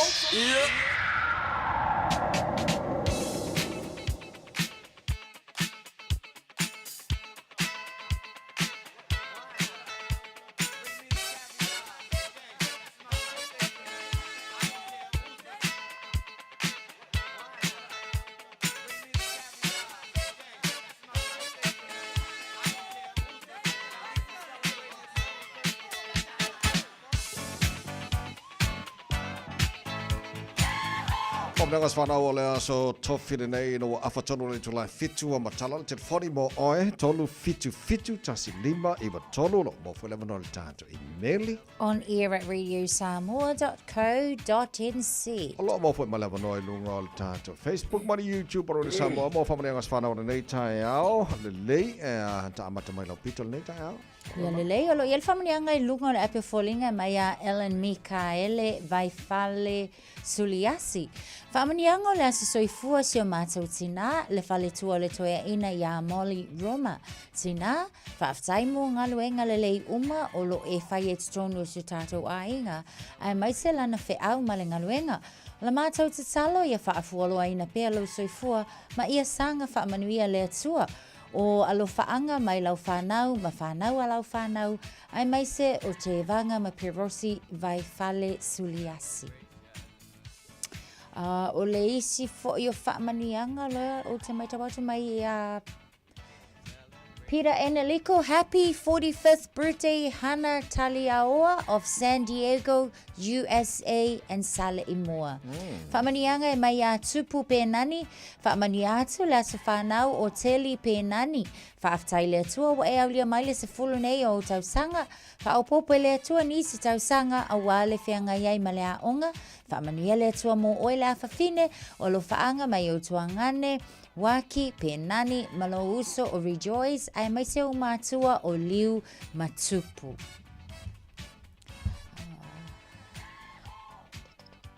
Lunga o tatou I meli lea o te mai tau watu, o lo o iaia tatou whaamanianga fo'i. Whaamanianga e au mai I a Roxanne Lino. Today, 26th of June, a handsome prince was born. Happiest birthday, son Lino To'anga Maule a Taua Tau Whaanu'u. Grateful to our Lord for giving us a great gift, and that is you. Thank you for being you. Thanks for always loving us as your earthly parents who are not perfect in raising you. You teach us every day to be better parents. We love you so much, son. Always remember who you are. Always remember you are loved. Dad and I love you so much, son. We are blessed to be your parents and you as our son. Mama and Papa loves you and all our families and friends. Ia o le whaamanianga le nā mai a Roxanne tau whaanuu. O leise tatou whaamanianga mai a Seu Kaisala I lunga o tatou emaili. O alo whaanga ma whaamanianga mo le aso whanau le tuangane ia tau lalo vasa nu Mia James Pritchard. Ia whaamanuia le toa ia te oe, fua I pea ia te oe le malosi ma le poto. Ma ia pui ia te oe so o se mea e te alu iai, ma so o se mea e te whaia. We love and appreciate everything you do for the family. O alo whaanga to you from your sister Paulina a Pulu Kaisala and kids from Riwa, Nive, Tulili, Tinoi, Telesia, Nive, and Konia. Hugs and kisses from your faves, Seu and Prince Penny. Está whamanianga re rungo le Facebook mari YouTube whamani monea. Right, rungo le Facebook e au mai I a Sene and Semi Tuivaiti. Happy birthday Tuivaiti Semi le awanai. Love and appreciate you. Olo whaangana mai a Jasmine and Sene Tuivaiti. Nana ia. Lungo tato YouTube channel. Yeah. Check. Olo iai le whamanianga e mai a Sene Lahe Ulu. Happy birthday today to my dear husband Tuivaiti Semi le awanai. Love and appreciate you forevermore. Much alofas from your wife, Senator Nari Laheulu Tuivaiti. Nice. Pea ka konga. Yeah. Se ko siaki. Ike I fo iwa ia ai. Ele ai. Lua. O le na. E pisi e rile. Pisi e rile aso lua ngori o yongi e rile. E ale lei mo o e whaafonga mai o neilo wa soifua o sunga ia nā tano le na wala mai nei. O nei ato o le fitu su toro tau sanga o lon soifua. E ale lei nā tano vi ire no fole tu o kere kau sanga re ufa pupo le tu o soifua. Ia, mani o telo wa soifua nā tano. Whaafutai mo whaino mani tāra po kalama nei. Fui tai hao fau. Ai o tāra whamnea o mana o nei tai hao. Ia le lei o le a mai nei le kolisi vai maunga.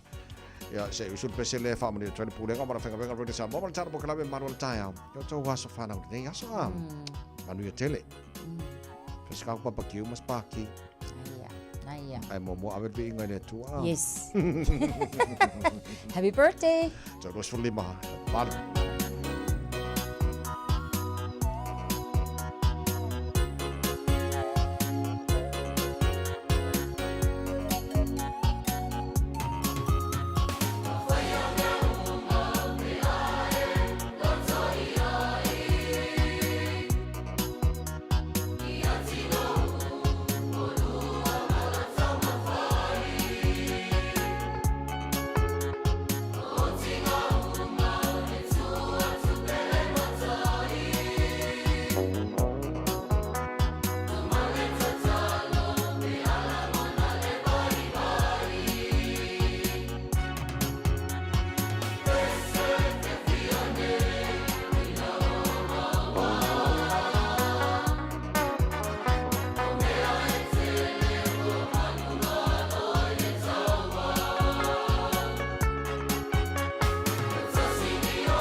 Talofa Samoa o Jerome Gray lenei. Pe o e e lau ta vale po e whaafonga mai i lo maota.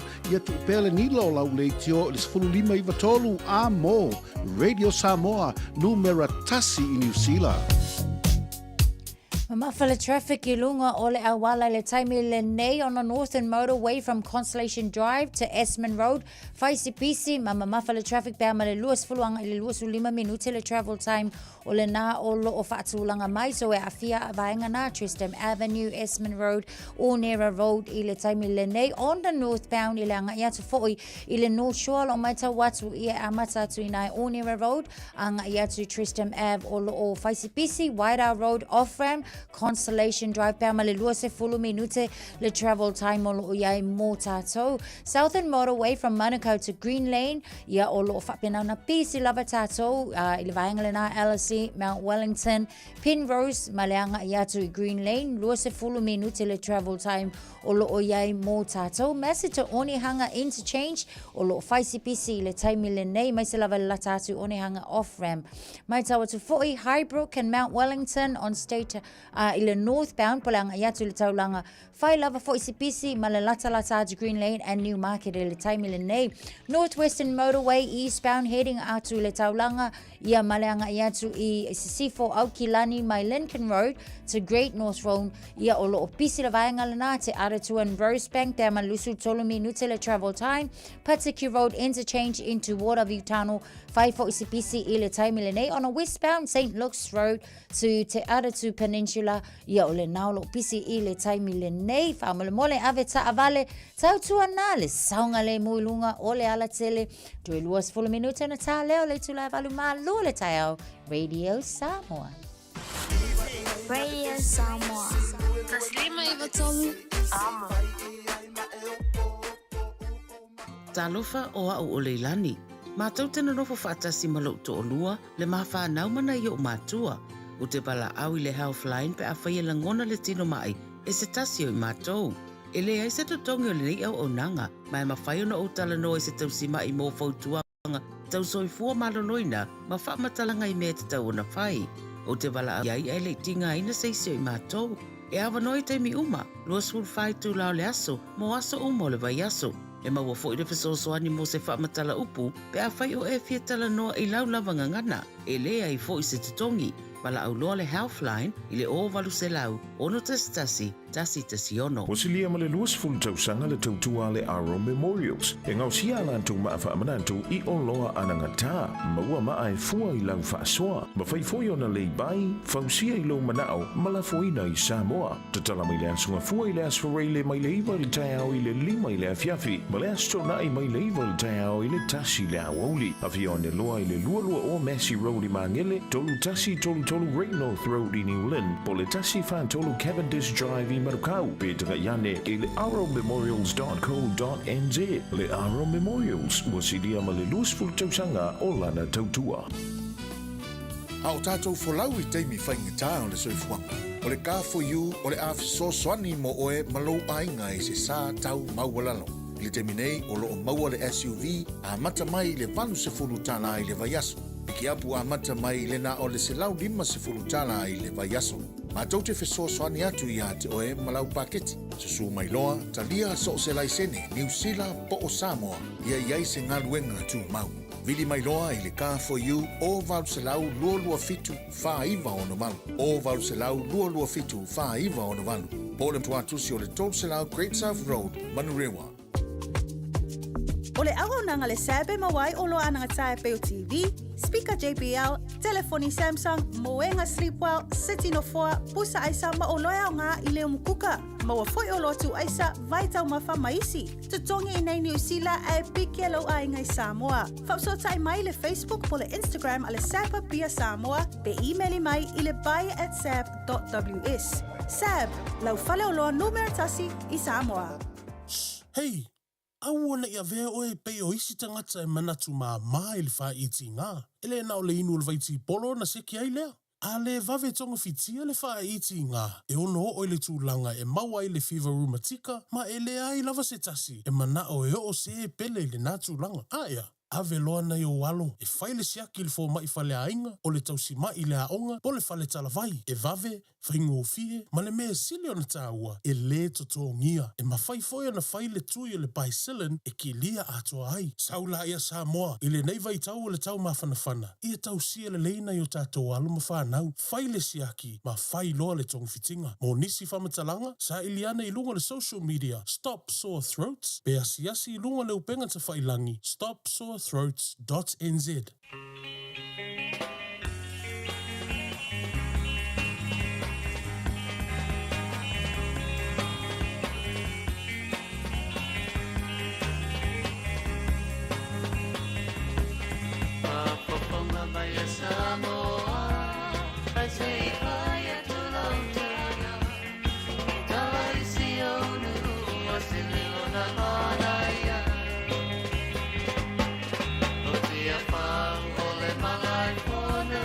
But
Whakawhia tai Richard Park on manga malamalama le tātou sato anga usul manga la so pe o au tos fulua mino tolo tolo tale le to live value. It's coming up to 12 away from 8. News live from Samoa is coming up at the top of the hour.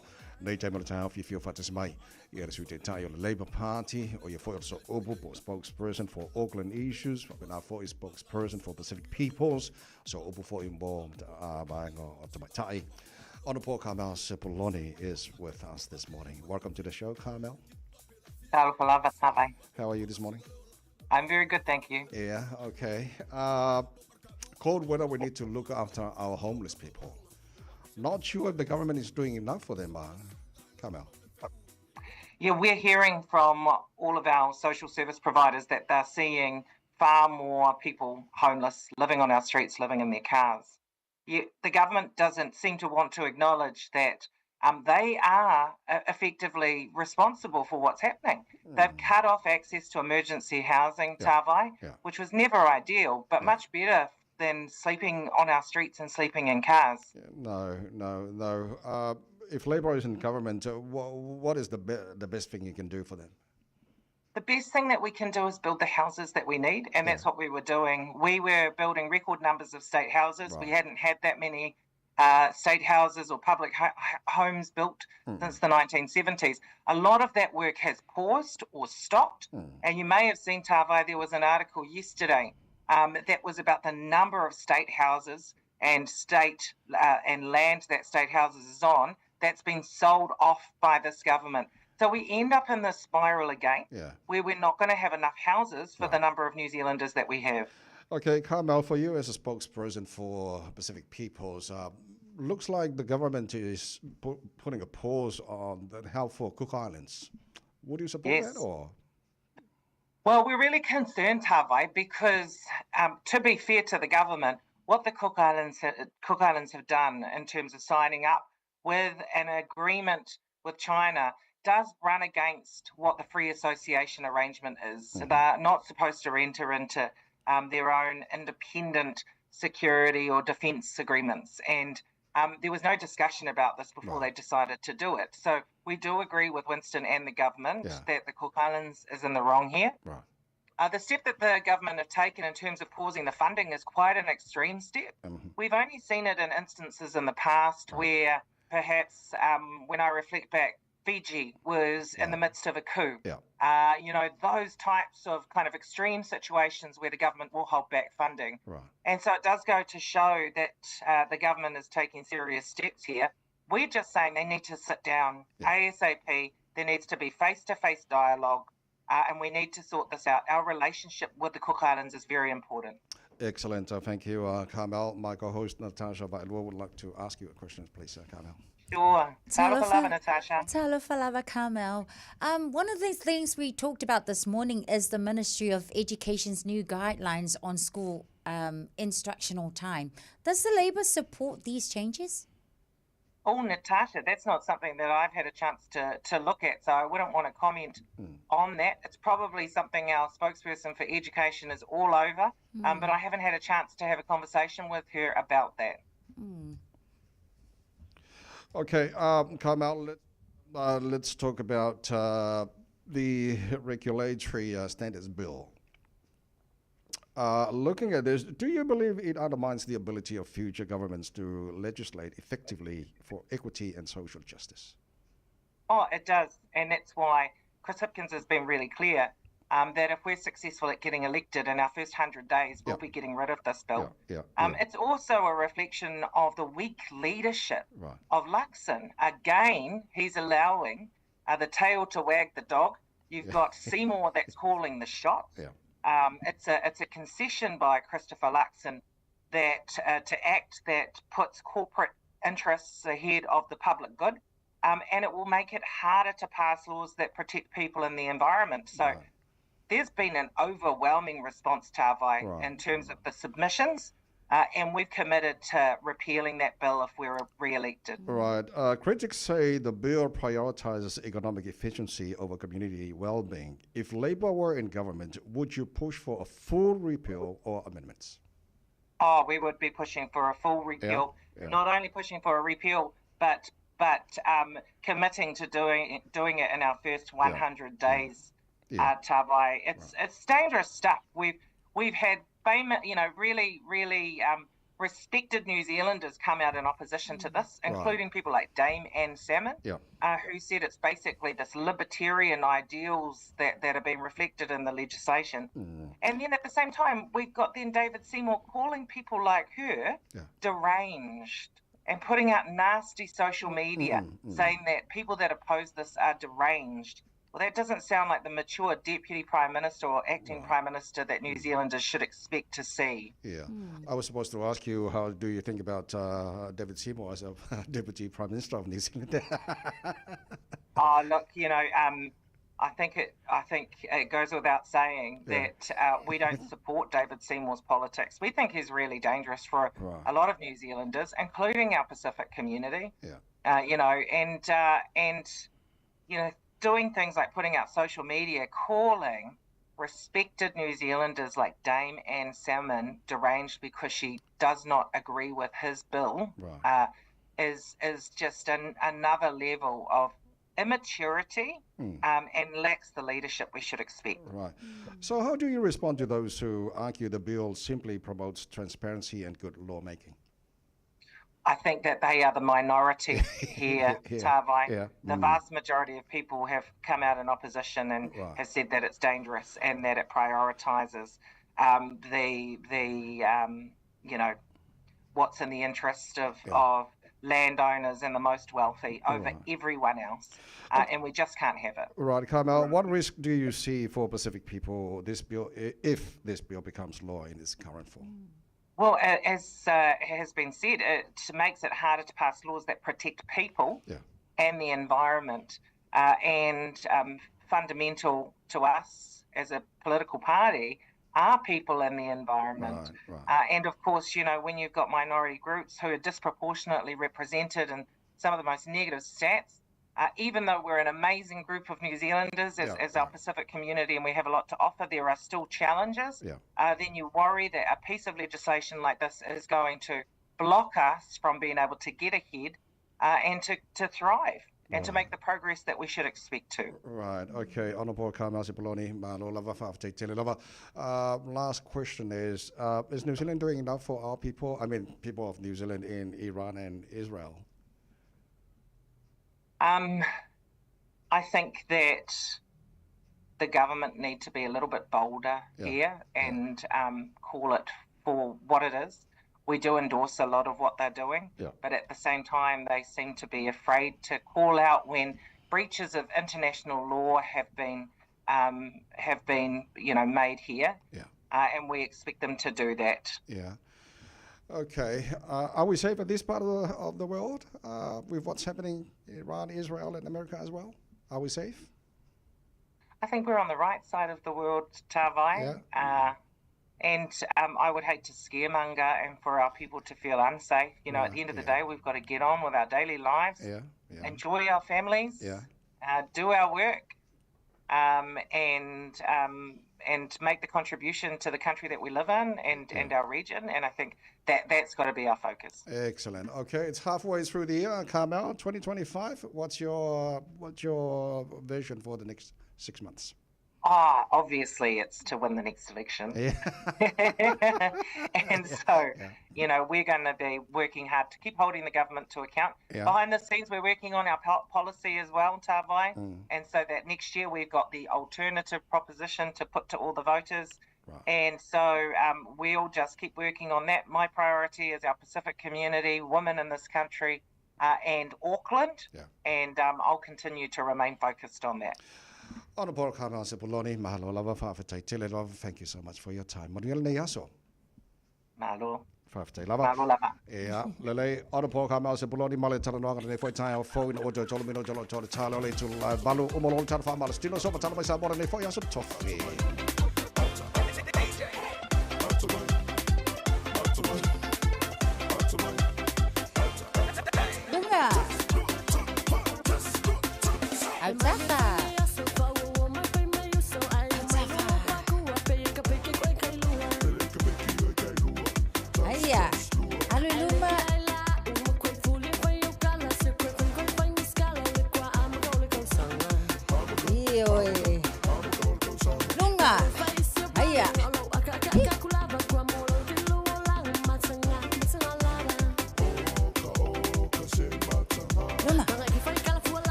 Alo, Lunga. Iya, Luma. Tua. Aya, Luma. Tua. Aya. Iha. Amsapa. Iya. Aya. Lesi Pico.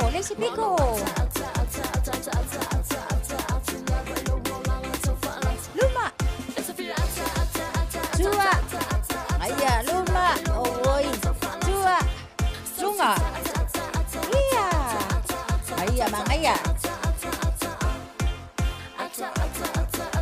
Iya, oka sawi tua. Alwe Luma. Tua. Aya. Luma. Oi. Tua. Aya. Altafa. Alo. Lunga. Lua. Tolu. Malafa. Lunga. Nasi. Ba. Tafa. Lua. Tolu. Ba. Tafa. Lua. Tolu. Ba.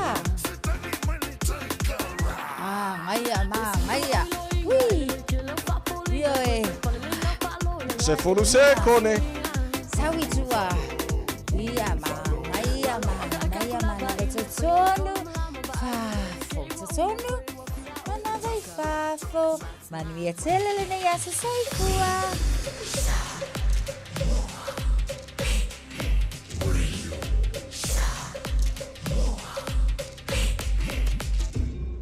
Moi votu. Amo. Usi mai alau whaafafonga. Telefon mai Samoa ia so taitasi. Ua au mai amo oe ona o le langolango mai a le talofa voucher. O te whātalofa no tātu o tunu usi mai alau whaafonga. O le tāpenanga le vaenga whaaupufai e pui pui a ia te tau o tangata. I ana fuafuanga o le atina e manui o le tunu o wana whaalawi loa. E ala I folofolanga whaatosina o le palo ta tele. O le ua wha iloa le te itai o le pāti wha upu whai. Sa wha penao na te pena ina e sui o le vanga wha upu whai. I lātou wa iai lea ngā waa ma le poto wha apitoa. Ai mai se o nisi sai to tonu o le te pena ina o fuafuanga tau tupe le malo. A o tu la I le vanga wha upu whai le pūlenga o le atunu o I tau sanga ua mawai. Na wha iloa le atu langa le sunga atu I le epa lupe soli aisa I lele madia lea ngaoi. I le whaalawi loa lana pāti wha upu whai na whaia I sāle rolonga I savai, I le asoluru o le vāia so nei. Lea fo ina whaalawi loa ai masui tau wā. O le asfareile ua mawaena urua I whaia I le whaalawi loa o le anavatau a toa lea vāinga wha upu whai, I lo tātou motu I uponu, lea sa tō mutumu ai pe tesa, le maota o lo avea mano fuanga tūta tonu, o le vāinga wha upu whai o lo I songi. O le nei anavatau, na te pēna fōi e le komiti whapitoa. Ale I te APP o lo iai lātou. Sa ngafa mal te pēna I na fōi o tala o tūpea ale malo o Samoa. Male ano ati nae e whatupe mai ai. O isi sa taula mua e suina o tupe whatupe ai. Ngā luenga te watiae al tatu malo ia whape foi maisi mawanga waa sota. Ai so tau au nei malo sianga e rua e tau wamo le tau tinonga le HRPP o mori mawina I tau sanga e tele lana te inga o Samoa. A tau tino e le HRPP se mea e ati na e whai e tau mwhai lawa le vanga le whatongu.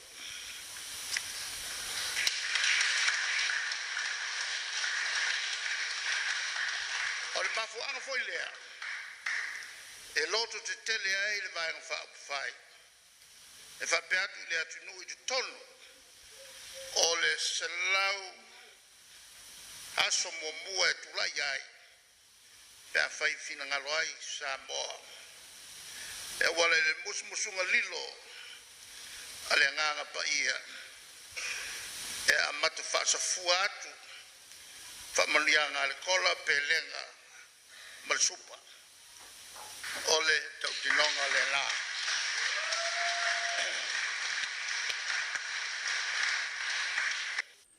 O se tasi o tāpenanga le vaenga e pui pui ai a te tau tangata, e whesoa soani ai le tau o le soifuanga, o tupeta I awheta lao le a maua mō pepe fau e whāna nau. O se fuafuanga e whesoa soani ai I urunga li, I le tau singa o whanau le lātou tuputupu ai. E ui o se fuafuanga o loo manino le na mafua anga I le anavatau, ai ua ave ai le tu alalo le whaafengainga, na te itai le sauninga o le whaalawi loa I savai, e ao e le te itai marana pāti wha upu whai, o na toi sila sila I ai. So se mea ai te tau te talo. A o le mea malosi la le tele na misi. O le wa ai le anavatau. Ina ia leina tutusa ma le fina ngalo le tua. Tuina atu I le tua. A whau te sau nei ma le pepa lea le ieila o anavatau. Lea le mei ngō o le tuina atu I le tua. Se sila sila lava le tua le tatu anavatau le po wa. So e le na ona te talo, ai tuina atu e pasi e le tua, pe eini me sui. Pe eini me teu teu. E ni me whalelei, e ni me tuu. E lua lana iau whaupopo ngā pe awhape. O le me mua mua. Ina ia tusa ma le fina ngalo le atua. O le i sau noa ma whetala ia tula uofo mo le namata. O a mai tatu whale te talo. O a mai whale te talo. Toi whaola ola. Lua o pepe fou. Ta fefe e le lafu pepe o le ai ai. Ta fefe le tele o le au o pepe sori tu la fono le ai ai. Sei toi sila sila i melea. Sei toi suena ne al melea. Toi teu le melea toi tu yes pa le lenga fa punga lea. Le anga lela fai mo meta alo i to tele. Ora ula unga leo te man maloi matu farsa le to tele au fanga ukas. Le inga ma fa wa i lavala. Leva mai l'apostolo Paulo fai tete nei avertonga Saulo tonga matonga fiti al ti Apollo. Fai tete ia leina tutusa ana matau ma le fina ngalo le tua. Sa auto ele fai longa lanu le tua. A o le tua o le ami o tonu. E fai mea sa o le tua. Ele fai le tua se wala e pi o stangata. Te sila nama. Te sila. Ma nei foi pe fa no pepe. Se va el lo pepe fai poipo. Ma nei se fei stupe. Ale se pepe fai poipo. Ya, wala be se mea. Awa. Wala be se mea. O fesini. Fai longa lan. Lea, alo fa pito, lea.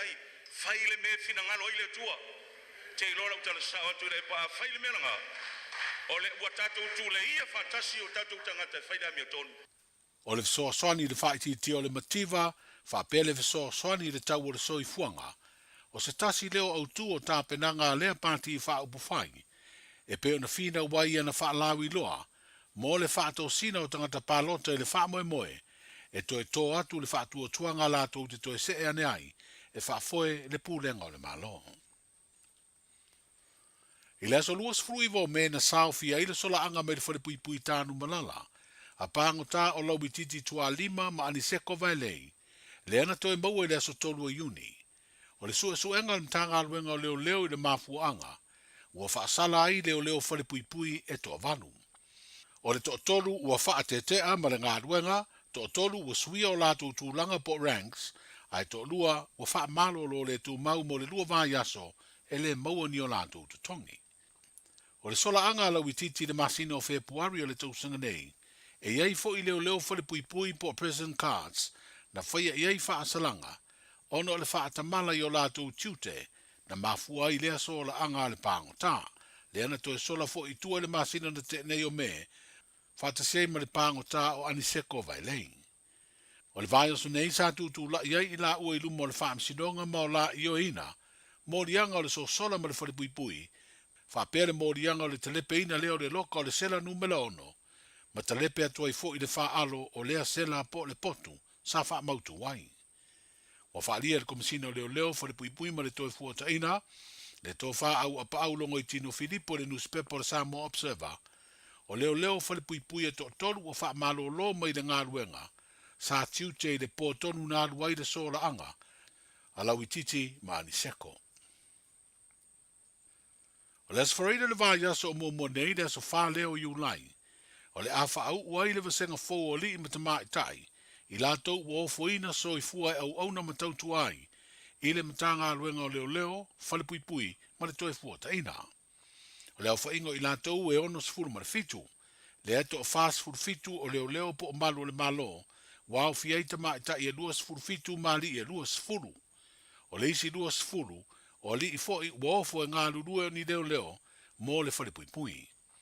O le vai aso uma vai na whatau nu oise tasi o vai ngata ua, o le whaia leo tau tonga, le ana whaatino le whaamsinonga mo i lato uma o lea vasenga, au sau ni e whaau uma a mato na ngā lurue i te tonu o le mtanga aluenga.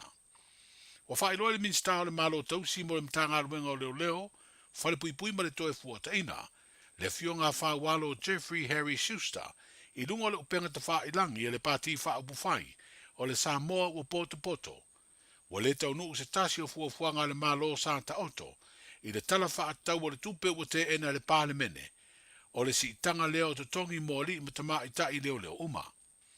Ai mōli si le fio se tasi o tāpenanga le malo, le ena fuafua e whaatino, a o le mai a le paia inga sfurufitu o le pālemene, o le toe tu ese leo pūlenga o ngā ruenga tau whale pui, mai le matanga ruenga o leo. Pei tai ua le tau nuu lea fuafuanga. O aperiro le tausanga e lua o, na pāsi ai e le pālemene le tū la fono, na toe tu whaata si ai le matanga ruenga o leo ma whale pui, I le tuanai o le 5 tausanga, o ese le pūlenga o whale pui, ese fo I le pūlenga o le matanga ruenga o leo. O le tau tinonga se tau le ana ia whaelo ai leo o ia na mali wai se isi tangata o se matai. Sāna nofo malona tina polo na stepfather. Wa le mawhai neo na whao ngā o se vaenga o maua leo. E lango ai le morianga o le fasio di tangata wha moina. Leo lo tua I ai e li a turu to o le pai. O le tasi leo mata upu na ilo le wha msinonga o talo sanga apili. A le wha msinonga mawalunga. A o tau au fia I le lua vai aso o mawai. O le mafuanga wo le mawhai e na wha o ngā lea tau tinonga o se maua leo. Ona o le mai ai o iro ilonga, nei lo ai sa iai le lape, o le whaatinonga o tiutio leo na suesueina, le o lo molia. Na fina wina le lo ia mo leo lo tua ia, le whaatamala o leo I se fina unga wha le tū la fono, sa mua I tango fia le whaamsinonga maua lunga. Pei ta ina toi lu ina le whaai unga o le fina unga, I le whaamsinonga apiri e peo na iai le unga wau mai. O lo ta oto le neima ta ubutau whaamsinonga e le suesueina mori mau, ona sa whaatali le taunu unga o le apiri a le o lo molia.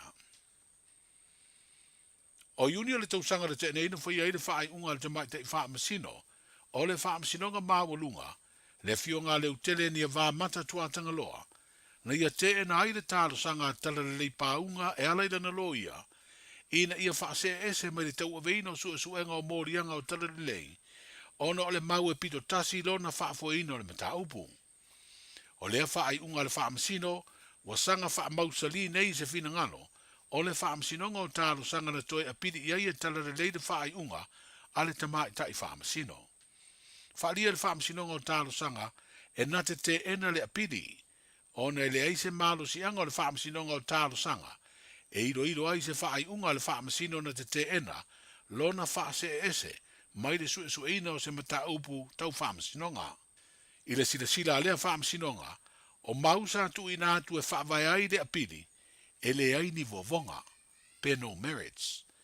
Na paule vaenga na whaaturu ina lea whaamsinonga e lana whaai unga iai lea ia te tau o tala le leipaunga, na te sida fi ai tau urumanga o suesuenga, a le whaamsinonga I si ali e tonu, leo lo turi o latu whaasalanga I morianga, o le tau pule e whaao o le maliu I le sa ave mapale mia. O le morianga fo ilea o lo mori ai tala le leipaunga. Tala I o le nei aso, seifua.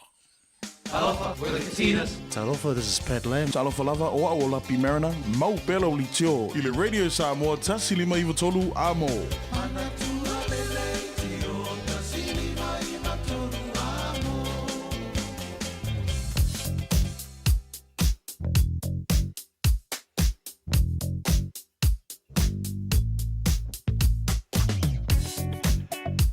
Le poti lata mai lunga ole awala le nei te mo le tae ese mai lunga tātou highways lo te wawa I atu Mount Wellington Highway mai lava I oi Pamua whaasolo mai pasi mai I Silver Park whaasolo anga I on-ramp I le southbound State Highway 1 whapena foi I le northbound citybound State Highway 1 poloka whaasolo atu ana neba ngore tae hao Wawatu Tamaki Drive around Mission Bay and Oraki Whai which poroka re nebang o le tae o fau, mo tātou lo isi C4, Lincoln Road, my Universal Drive, whai si poroka re nebang o le tae au, nā tōlo lunga Rutter Street, wha solo atu, pasi atu le Race Course Avondale, a ngai Pontsevelia, poroka fo re nebang o le tae o le tele o nisio vang o la wala lunga o tātou motorways.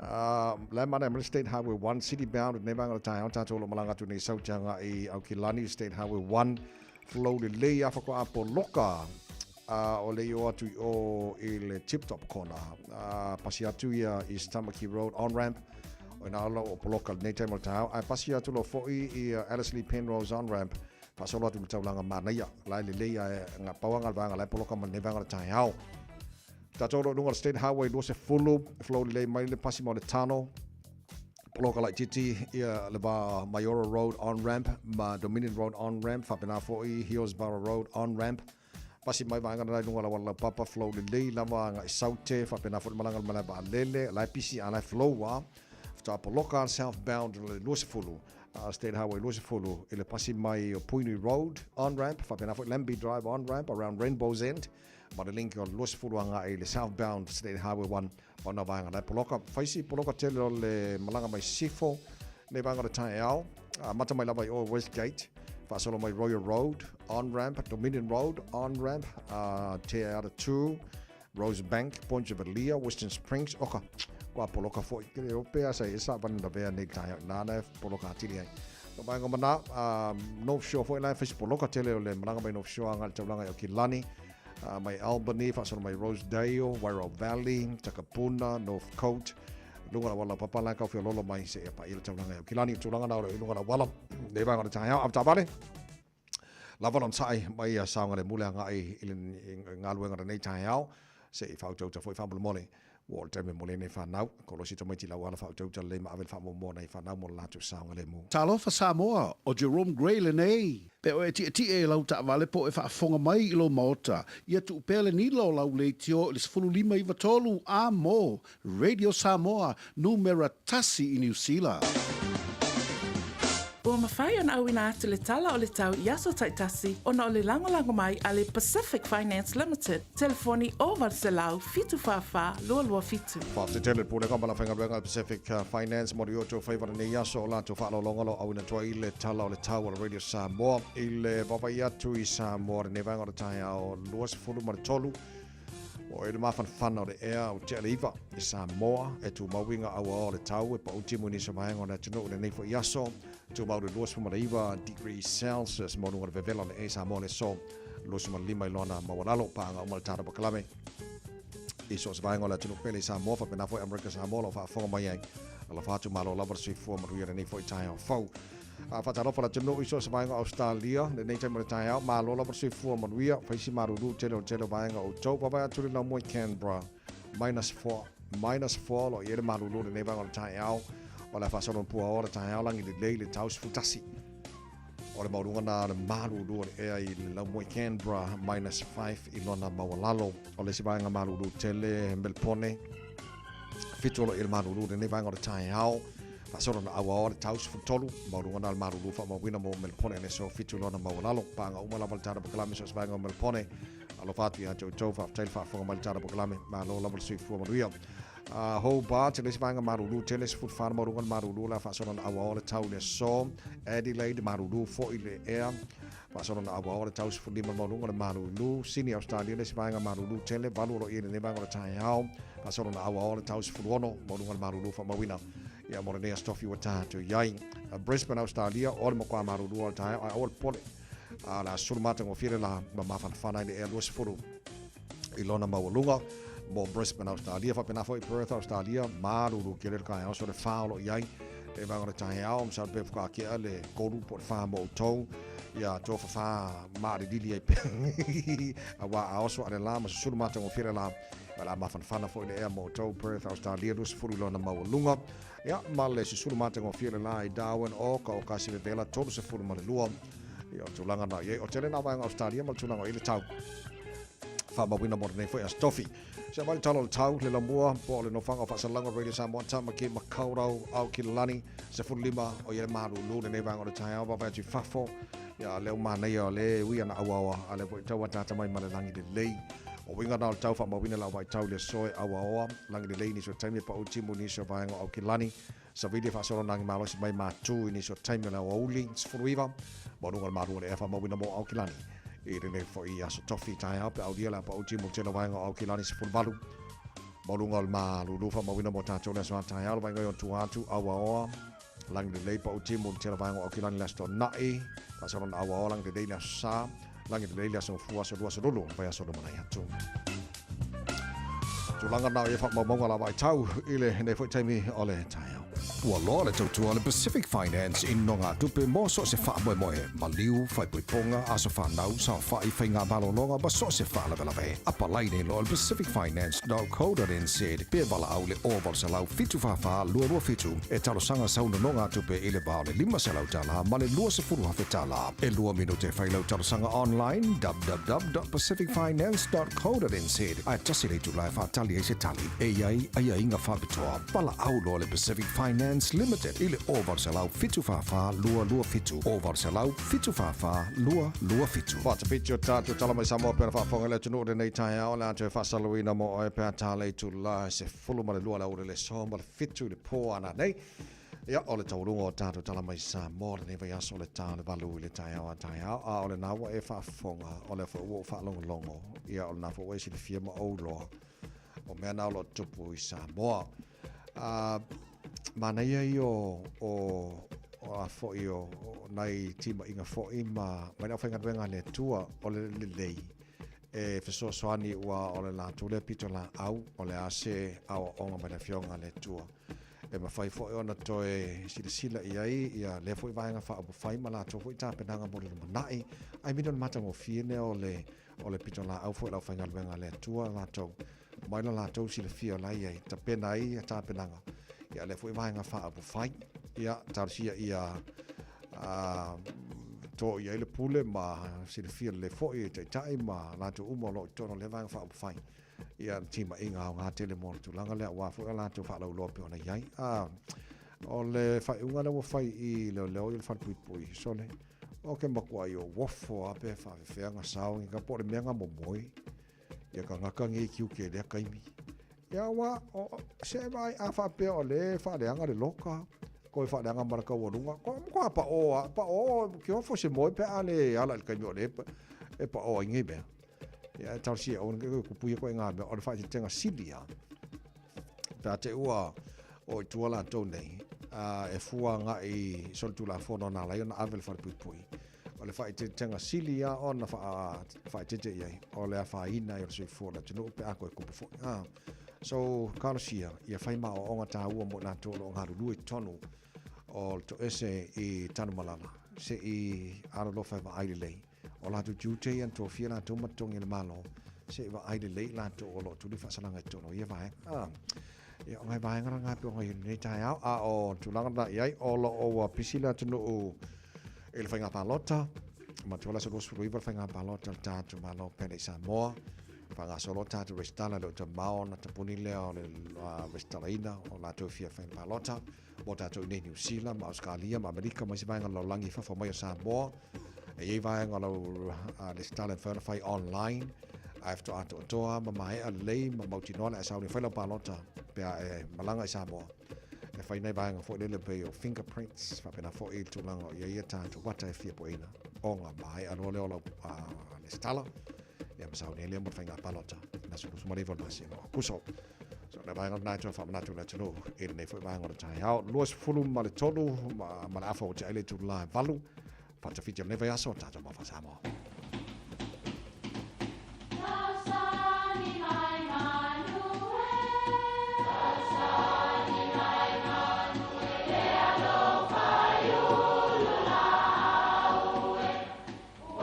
E o whanga manu i ululu o la au, awa e whawhanga i funga o la au. A o le tangata, e whawhanga i upu matala. O le mawhileo o alanga upu mamuanga ngana Samoa maona whaapongai, e a fua i lona sio mianga. O lona lea sao i le whaatufunganga o le iloa whaale aso, mai le tautua se ia o ina pule. O alanga upu mamuanga ngana, ua lantou mamanuina le tō whamanino a Samoa, mana tua fo'i, e tāo fitau muli le atunu. Na tālu fo'i o tai lelei, ai panga ua tasau ua tai pupu. O le tangi tala dala lea le tamaitai o tufu ngā tai vai e ngoa i a maupe nei, O ia lea na soifua i le nuu lea, sa matua mātango fie lo na ngata i fale i le alo alo, o amu felanu lanua i ma le fanga o neone. O na usu mai lea o le tuitonga i a maupene i nālai o na malanga i tonga, ma no nofo ai malana tāne tuitonga. Na iei se taimi pongi sa i tufu, ina ua pāse maunga mō, ma tanu mia ai, e le lava le nuu lea e o lava i ona matawhanga o neone. Ua tanu mia uma e le lava. Na toe taliu mai leo maupene i asi mailo na nuu mailo ai, ua le to i ai le mātango fie o tufu ngā taiwai. Ona ua tanu mia e le maunga mū. Fai mai le toi ina o tia i anteau. E o lava i le papa o le whaatolotolo ngā tama, ua le toi loa le lei. Ona tangi ai lea o le teine i upu nei, pa ngā lea na o walu o tai le lei. Ai ua tasau, ua tai pupu. O le winga lava leo leo langa, e iai mea e amata o le lei, ai whaai wane ua masei. Sole, se o le tātou whaife au fo e li ngā maka le tātou mafukanga li o māngai anga la unga mamamalu anga sauni. Ia o lea li ia ua pe ua make lea fo o ke soo. Ia a le ngao ai fo i la malifalisa. Ia pe wha pe fo. Tau tua nā ma le tātou a inga li le tātou lotu tausi o le tausanga. A mana tuatu i le amatanga na le ofi le hall sa whai ai. Ona o le lolofi mai ma le taupati o le tātou a inga ato. Ia ua mai tauina i le tausanga talua i nei. Ua matua ngao lava ma le toe a wai mai le to tele pe aisha. Na tālu o tai le lei. Ai ua tasau ua tai pupu. Ia manuia lau whasau ngau le nei aso.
Pole, pole,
lava, I'm Annie Politiwatua, and you're with Radio Samoa 1593 AM.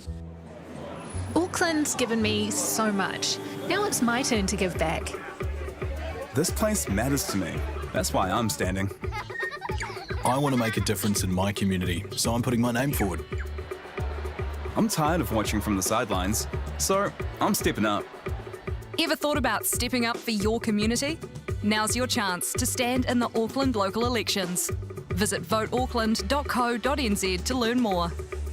Whaasilsilanga tāua. Wa taunui whanua o lo fau mo le tātou whalaoloa o le Eveni Pacific New Zealand I au kilani nei. Mawala e dop tamaitai. Ia e maukingo fo I lava le vinga o papa I songa a lo o fau. So mai I le Eveni Pacific New Zealand store. Mai le asonga fuanga I le stona ai. Se fulu I le taia wanga I le ono I le afiafi. Tua tusi o le Tassi John Galter Drive, Auckland Airport. Whaapsanga I tonu lava ma le KFC. Au tawhane o le warehouse I le shopping centre. Ale mala e valele. Eveni Pacific New Zealand store. A fio mai loa Samoa. Talofa Samoa o eni ma le whare tāwale la wiloa le Oracle Autos Limited. Fia whala wiloa ato mato tāwale o lo whalumia le mato la lai Penrose e mwhaina e filifili mai ai. A le aiso loi sene mwhaina mato whangaina le passport o a iainga I le leila o ngaluenga le leila o tongi e tālafu. Talia umai mato so se ngaluenga casual part-time o watu ma le whamasina. Ai whamania ina le finance o le ama watu nisi o whamanianga. Full voucher 5 selau tāla ma le refill 5 selau. Whafsota e mai eni le olu tasi o whaono. Pawha tasi lua pe te suma ni matu ofisa autu. Fitulua tasi fitulua 5 Grace South Road Penrose. E fia le fo SJC valualu mauso malisi e whailo antula na sa ilinga se leni e tawala I le wakafoni o le awhaia le astona I aso 5 Julai I le Barry Curtis Park I Flatbush e vala au whaaloalo tua I a inga mawo o mafutanga ala umua ese ai maisalo tantu a inga malisi tātou te fia whaatasi ai le aso a waso tātou sao mo le whailo waina o le fitu 5 tausanga o le kolisi o sangato Iosefo whapea le whaaua wina o le polokalame o skolasipi mo a onga whelela malisi I le rei tausanga o le sini au tu o le fitu 5 tausanga o le sulu o le whaamoe mo le kolisi o sangato Iosefo malisi e ua mo mia e le tātou lau mua loa au fsoswani tulai mai an tātou ngā lulue masawa vali whaatasi le rei whaamoe tāua a wale atina ina ma le whaaleleia o sangato Iosefo wa vanoa pe pai whaatino ai lau foai o fisa o le Pacific Easy o Tara o Tahu Mamangele pe fsota I mai sui o le komiti I le ovalo selau o tasi ono o le lua fitu ono fitu iwa fitu wha ma le lua fitu ono fitu iwa vanu wha whamaruia le tua I lau anga lelei ma ia manuia tele le whamaratuina o lo fitu 5 tausanga sangato Iosefo Oceania Career Academy, Sauni! Kako hoi, kaule kaua! He whai ama whai! Wāste lumangai maguia! A whaia sa ili se la asanga fau moe, a waloe te no whai. O le OCA e a tawina ai oe I mtata esese. Maua visenga fau fale, vali fale, palasa, male soifua maloloina. O le nei avanoa e anga wa ai tangata no whamau masiti seni New Zealand o loo halala I au kilani. Le sitala nei loa I le OCA, I le go.oca.nz/apply, po le vili mai I le o varselau ono lua lua valo fitu tasi. O varselau ono lua lua valo fitu tasi. Toi lua se fulma le ono minute I leiva, le tāra pokala me tua I le ele.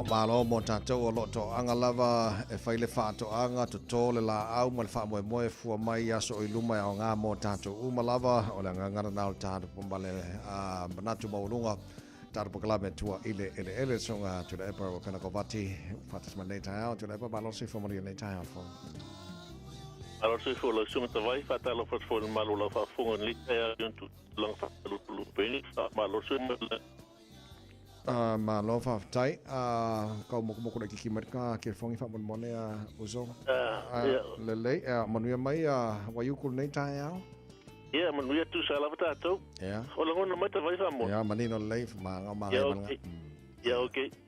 Ia le lo manu ia lava tu sala tata o tau lava man kau tau lava na tata ni fu waiu. A sa le le le o tata ia i lo ngatono tau sanga o le masina mo foi o le season o le winter man manu lu. Ai tata le itala no al tulanga o i ta superfood o le nei foi tai fo ma neva yaso. E nei se tu fasili o anila au mana ia ta to le neva tai man manu lu. Ia la poro si fil tulanga le al fo le fa so mo le tino. Ia itipin lava pola alto. O la au lava la mo ka sente vitamine. O la una finto tu a me sa fruit trees kan le yang ko fruit trees la o visto por la to termine. Io capisci so squanga capisci lava. Ia mo meu spinach, broccoli, silver beet. Ia mo meu Brussels sprout kama fale le capisci ni la itia le tau mo la capisci tasika singa la o le to termine. O la o mo la mo kan se mo meu familinga. O la una vegetables na la tau no to termine. Yeah. Okay, the late so tata umolena fasili po ani la wala mana ia tol vitamin malulu ia nga wala ku ka ko au ia fo ngau ki pulo fia sungu ila ro parpala aru ia mala ko na te no anio te pulo pe ola le winter kalo ai le pa le ola sama sa sole ia na ola tu tilo na ia malisi me o meu familinga le fata ikan sente sile fata familinga lo tango fa isa familinga e fenga tai wa fata mo parpala e familie tu si foi la ele ai sile fata o mero o panet na fata mo ikan sente mas na ta yo no tai valu ia planti tonul metas Okay, al familinga tu sola foi mai wo umon la wo kukupu mai yo o e da simala fa inisi le umi okay so kamalanga fa ngofiang ko fo le ma to fo e ma ya si ilo lalo o le toina fo na ne tona fa le moenga fo le bede la ku la ngo fo le io e me muata appena le moenga io fa malu pala ma tu e seta lai se mix fa ta sieto a tu o lo wa fa pele se me ai pala e fa le o le filla asa le le na le tunu mal fa fo mai o le ta superfood o nei tai o ta fa so al telo vai o ta ma fa nei o lo ta no le songa tu le pa le fo ka ke so sanga kai fo le ai ele on fo tuanga fa fo mai out the field chunga tu le pa fo le nga mene o ta ma fo ta tu tino ya sa ka ko kala ngoi avoka o vaenga o beans ya ma peas ya ma isi vaenga ya ma broccoli ya markelo sainga nei la ta na ka ko kala ngo ile o le olive oil la ia olive oil matali olive oil e nau si mele la olive ia matali la o le sa la ta ma sus pa ia malam tanga la o ma termine le fa ngale e te tau na mo melo le su olive oil e le foi mo ni si la ngau si o to ka o le olive farm e ngau si e foi mo me fa nga mortino mo me vai la o me fa le ia ti le lotino mo me green me fa pena ia ma ole tasi ne o tasi le o swa kuka ferme ole olive oil pizza nga mo so fu malo loina o olive oil e ngosi mai le olive ole telo tangata ni sila Australia la tu te fa nga ina tele le olive oil ila tu kuka a se pa ni mo grease e pito tele fa nga ina olive oil tu sa mali suli mali tangata tu tasi te sanga tas o ngona mai te vai Mawale na manino. Okay. Yeah, olive oil is the best cooking oil in the market. Malaysia me te winner cooking oil, the olive oil. It to no kapoti. Ina ya oni sulu se mal malama. Otherwise it go off le olive oil pa sulu mal malama. Ole healing power al kamale fa mai. Ole nga tel olive oil ti la nga le nga le ta bad cholesterol. Ia lo mo foi antioxidant. Ma krio mengi antioxidant tu so fita yo tino la to te tu fa ma yo so fiel tino. Yes. E pui foi la to me le ono tu poi nga le nga to no la to. Ia nga foi le olive oil pui e lo fatu mo tele o vai nga tino mai fa mai. Ia nga foi mo le mai suka mo le dementia por nga lo mea. Ia nga foi mo pui ka nesa e mo to mo lunga.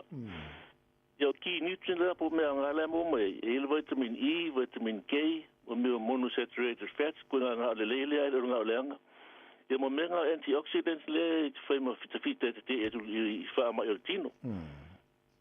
Ia malisi me whamai a wha tau le look for the virgin oil. E sale olive oil e extra virgin oil. Ngā kusa le virgin oil ngā press sa o mai pe la tau sa o mai masingi le longa swa o le koe vai se sko fiki a. Yeah. Me ngā ka le extra virgin oil. E mai Malaysia ngā leia ole olive oil. E ngā i salati. E aka e whapopo le vegetable salad le la whai.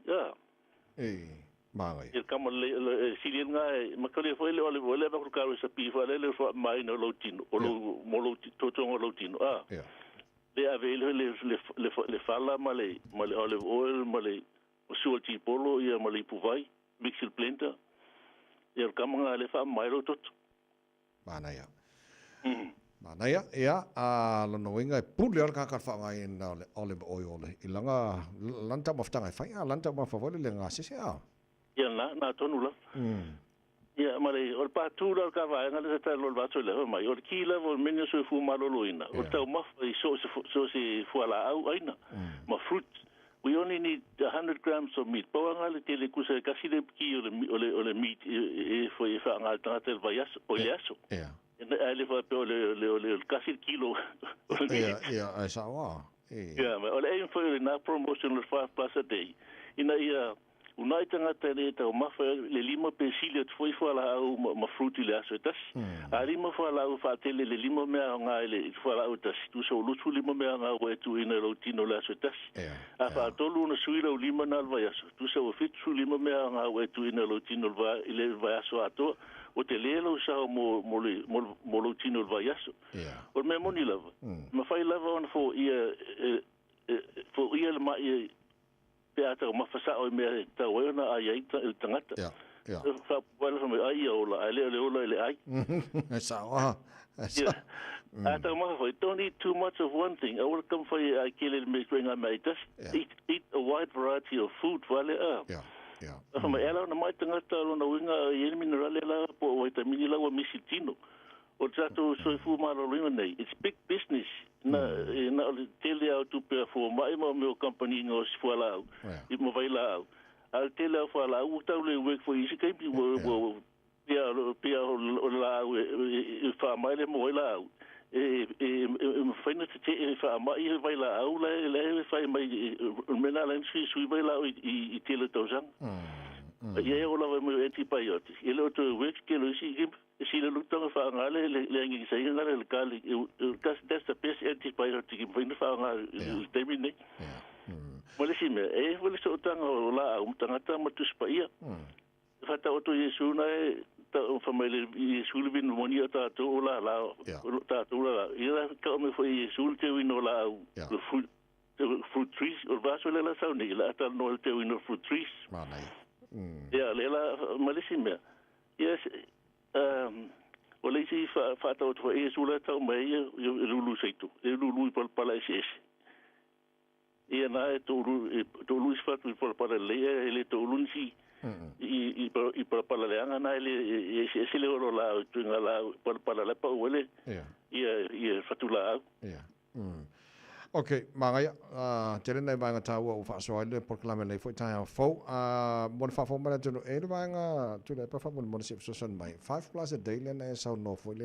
ai a fa pela lima ia fruits e le fa pela ngo fa pe ia causa min apu nge kai se yo le kai ko ma fa le banana ia fa so koi am fa nga blend foi le ku fa kasi umar kai me kasi fai a mo me na mo supo o se mo supo so fala agua tong supo mo tole a vele li le calo o le fiu le ngiangi mo le ngstenga o me o mana fala o mana fai tau da fai o me na fa nga la sotas I fa po mo la fruit le ai le apu mo banana wa manga ya o kile ya e o fa ya nut le ai ya fa po o kuso le fa pe la titi a silia o silia tu na le na sa wa a fa pe ma ko le foi ele fa pe na le liman me nga la mo ma iso la usi me o le valu se fulu me nga la mo la uta fa pe la lima pe fitu fo la la sota fa te le fitu me nga la o fa so lu ko le lo sa the more the better Kusa a course ele var sur por ser pa senga mineral mo te militino na te. Kwa malo sia FIFA mai us fa ele mo fa ma. Esa. Malo. Malo va te ja. Etasia ele protein ta wale ta ole lemon. LAM for Mary I for Nelly I for Nelly. I come kuku ngavale ye. Is falling or colusia. Colusia Yesu. En met dat hier, tala pauron fa ile la mo kolosi mo fa pasu va fa mai. O ye mo me uma. O ye fo ma popo me uma. Ja. Ja. Ole vitamin ole protein ole lemnin. Ole kelule na le ma popo tin sangat a vese ole lemnin. Uma le pim ta peltino sangat. It's like a fa no volta la po le lo po le lemnin fa metala po. O ye mo me uma. O ye fo ma popo me uma. Ja, ja. Ja. Mutta le fo Yesu so le status so upu il maltama langi. So metala Yesu. Ele Yesu ya tuta ma se vanga na ui mo ya te wa. Ja, sawa. Ja. E o ma la vanga me moni Yesu. Wala makoi ke o fa me vanga la ka un fa fia. Ja, le la se vanga fa malta po kala me. Ja. Ele ai un batu la fa tu ngalo fa ma simbra fa me mata le tu la mtanga le poto. Pahala. Ja, le lei faftai la sunga tu le bonita ja. Bonia le yaso. Ja, okay. Se lo foi le va per ali fa so foi. Ja, le lei le sunga tu le pro pena ko vati. Waltara bokala me tua ele. Ora nei foi as tofi. Ina o to ese fulu male tolu mino jolo tora tana le tu la. Eva. Te pona mino jolo tato maro taia bon le foi taia fo fela fa fo ma nei va ora taia fo no fa ti il pesele maya puni.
Robin Akari and Fafi Fiang on the tile.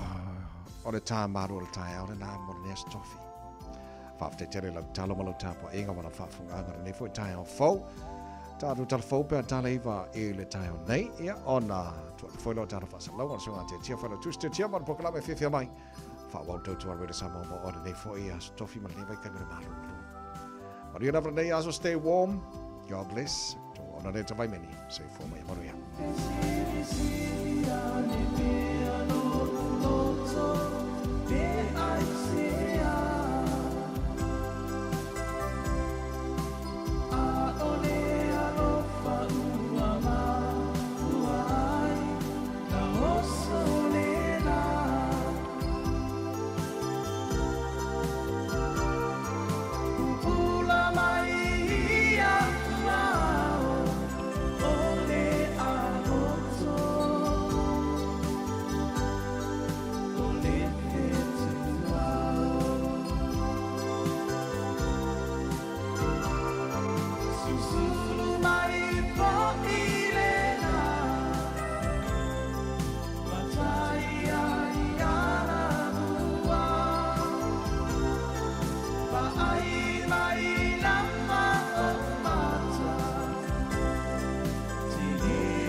Ai, vai, lama,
malo fo le tapo inga le tunu tala mo lau tapo inga tala to mo I foi no merasa fa matuina I lalo le tula fono fa mtala ngalo ia o fa ilo ai elim se la lus fu wono to matia onga sa fa malo lo maturi esema onga I fa onga ina ai pole umia o se a upenga I le onga I le tosanga umavai e tu samale tu sale ma le varsful percent o silia to ina I lo le tosanga I lo afes fu do valu le sa li putia I tu samale tosala to matia onga sa fa salina o le vanga telo to maiti I le tosala ofis ma le lima o mata opu sa li mai le lo aferu fu fa sa I wani to maite fa malo lo ina ma ia onga mo sina taimi se lau su tasi sa fa marolo mo stemi umi fa se folo sa tu esse e tu somale tasi vai tolu se lau limas folo tamaiti o tamaiti a onga I au kilani su so o tuai ma onga I Hamiltone I le ons folo fa aria matanga lue ngawa onga o a onga e whaia I whai unga I wha pe feona wha wasenga I a mio le tau pulea latu tamaiti a onga ma ta uai le wha amani nonga le upu a upenga e mwhaona suia mai I lea onga I lea onga Mata wai wale o se fua fa tau le amonia mio to matia onga ai o se fua fa tau o le talia le onga I nei to ai ngoa mio o ni so nei fa lave sa fa nga I to maiti ai to ai ngo fana o le BB guns I le te santo wai o se to maiti tia onga tulanga lua I kala estete ale night school sa ia fana se fana I se to maiti a November o se to maiti tia onga I Okilani sa fa manuolia I sa onga maulunga I North Shore I le si tua la la papa I se oso fa inga te tonu e matua sa au fia I sanga ese ya matio le roa me marelo for fa. Fa real president o la socio lua onga maurunga Luis Anaro. O se tasio se au penga maua I se a onga o tele no nau. Ai bitai. Sa ia aya iai in nai mata opu fa pe nei tu tonu o le lua sumoleo tau sanga o lana ta leni fa ya onga.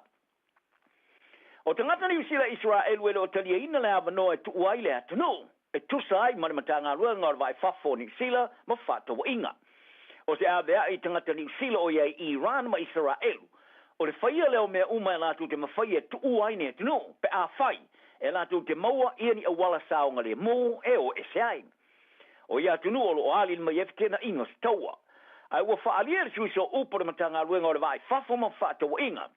E le o mawaina le matanga rua nga ia ni tau sanga mai tangata kiwi Israelu e tapa ai le fia tumu ese. Sa wha mao popoina le matanga ruenga ia o wala mo le lawe e ia ese o tangata I Nisila Israelu I le asolua le vasa nepi tai e le ese tangata sa taliena le afsoswani.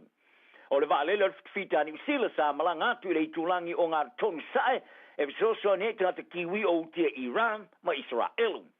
A ele o whailoina le vaenga tonu o le awha mautua I le vale le o no mafu anga tau le puipuinga.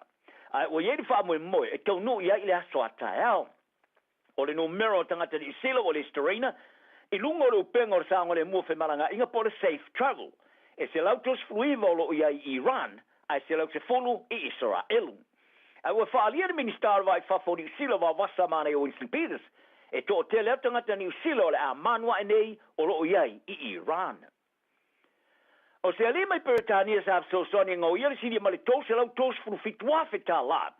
Mai de luas mataso tangata pito ma tu to e kilani. Ini fainga ngoi e muso nga ru e fata si maleo leo. Ai o tu lai mo fia mau atolo na sao. O re va nga tu pe sala tu ngoia. Pe ata tala I tua mai fa pui pui e pe na fa ia e fa masino. Sa tongi fa fa masino ia la pili Jack Hennessy. Fa sanga ile umyo na fa salanga. Malapata ia, o se whaasalanga o stangata tau whaavalea, e whaono o atu se whaasalanga, ma mawhatu. O lea tama e luas mole on tau sanga. O lo tūli te tōru tau sanga, ma tōru masino on whaasalanga, whare pui pui. Ina ua mai ano I tau tino ele monio le luas mole I mo morianga, I rona maua ni tupe, I se tau whaangoi.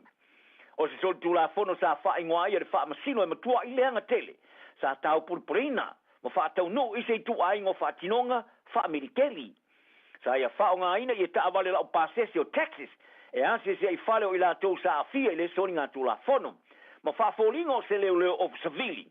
E ao ina I vaenga telo tino I tupe. Sa ta paina mo moatu e whaonga ai upu whaadilo lilo po code words. Sa te tonu I tangata mātua I nei tau whaavalea malatu tala I tua. I tupe I le te tununga. O lo ofisio swani I leo leo of Savili. E se sa I lilinga whaatapito e taula I ai. Le au whainga renga kuluku I whare tupe, ma tupe pepa whaforinga. I le lawino no na whaasalanga i te usanga o vai sa ta wai e Hennessy. E paule wala sa i oea i oso lungo le vaalele i Peritania mamalanga mai New Zealand. Mo le pikino a fifi o tino i tupe. Ina ua mai ana whaamata uina e tangata o whaamapopoina ni ngā ngoinga. I le whao o ni a whianga i lon tina, mono na uso. Sa apili a Hennessy i le umio na whaasalanga le masino de i lumo le li whaamasino Justice Timothy Brewer. Lea sa tongi i whafo la na apili. O se sa ili ngona ngona muli nei ali union tangata tongi la fonga New Zealand Taxpayers Union.